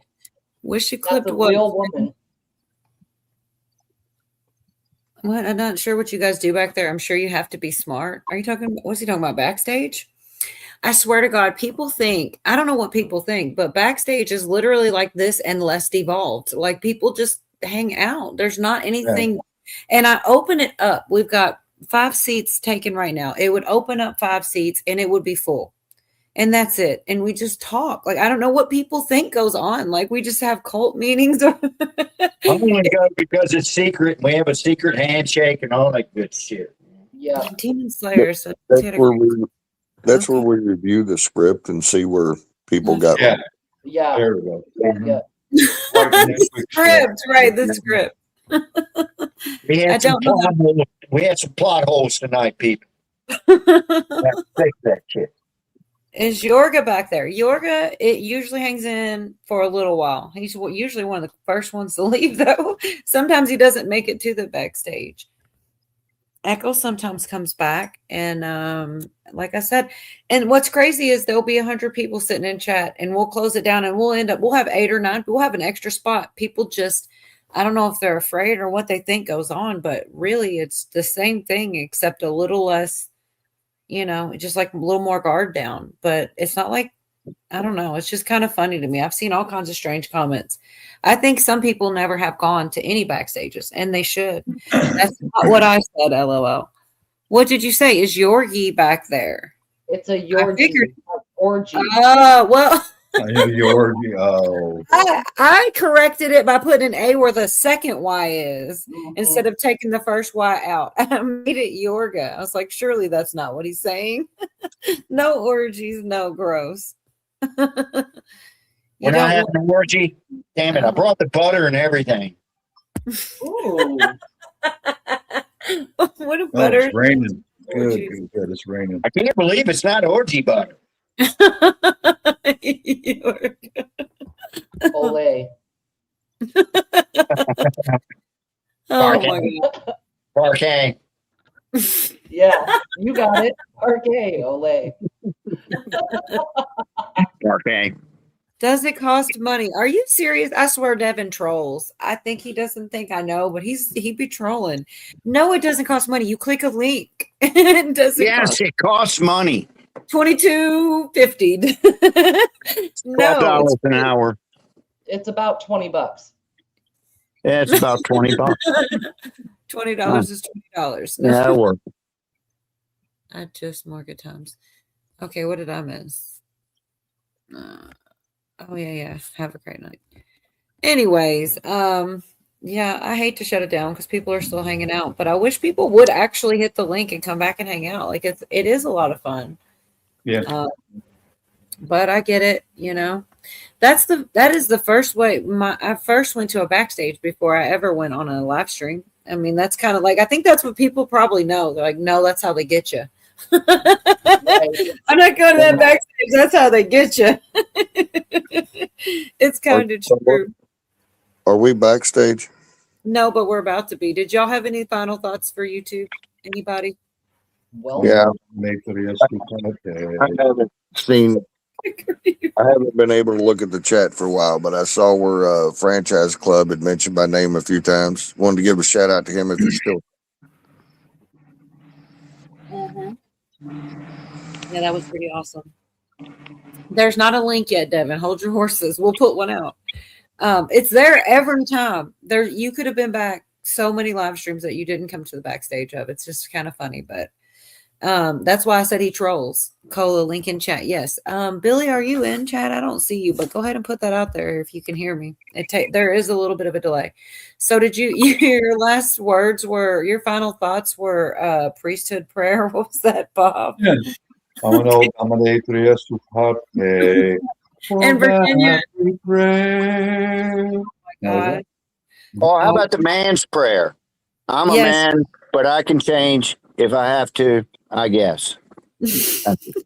Bravo. I love it. Virginia, you're giving the whelp in the leg smack. That's all we get. She might be away. Cujo, did whelp. Whelp. I'm sorry. I talked all over you. Cujo, that's all you had to? I just don't want to leave anybody out. I would like to tell internet how happy I am. I feel like family. I would like to invite you all over for Thanksgiving. I think you're cutting out in and out a bit, but yeah, I heard it. They're like family and you want to invite them for Thanksgiving. I want to say good night, YouTube, and I want to play a couple of these clips that I got from Chessboard because he's cool as shit. How do they do it? How do we watch it? Why do we watch it? Why do you watch it? I will say the one person backstage that says device is not connected. Sometimes it will connect. Other times you might have to leave and come back. I'm sorry. I don't know all the workings of but one more. I think I ought to see a doctor. Oh, why do you say that? I'm beginning to like the show. It's so stupid, but I love it. Thank you, Chessboard. Good night, YouTube. See you next Wednesday, maybe Sunday. Have a good night. Thanks for showing up.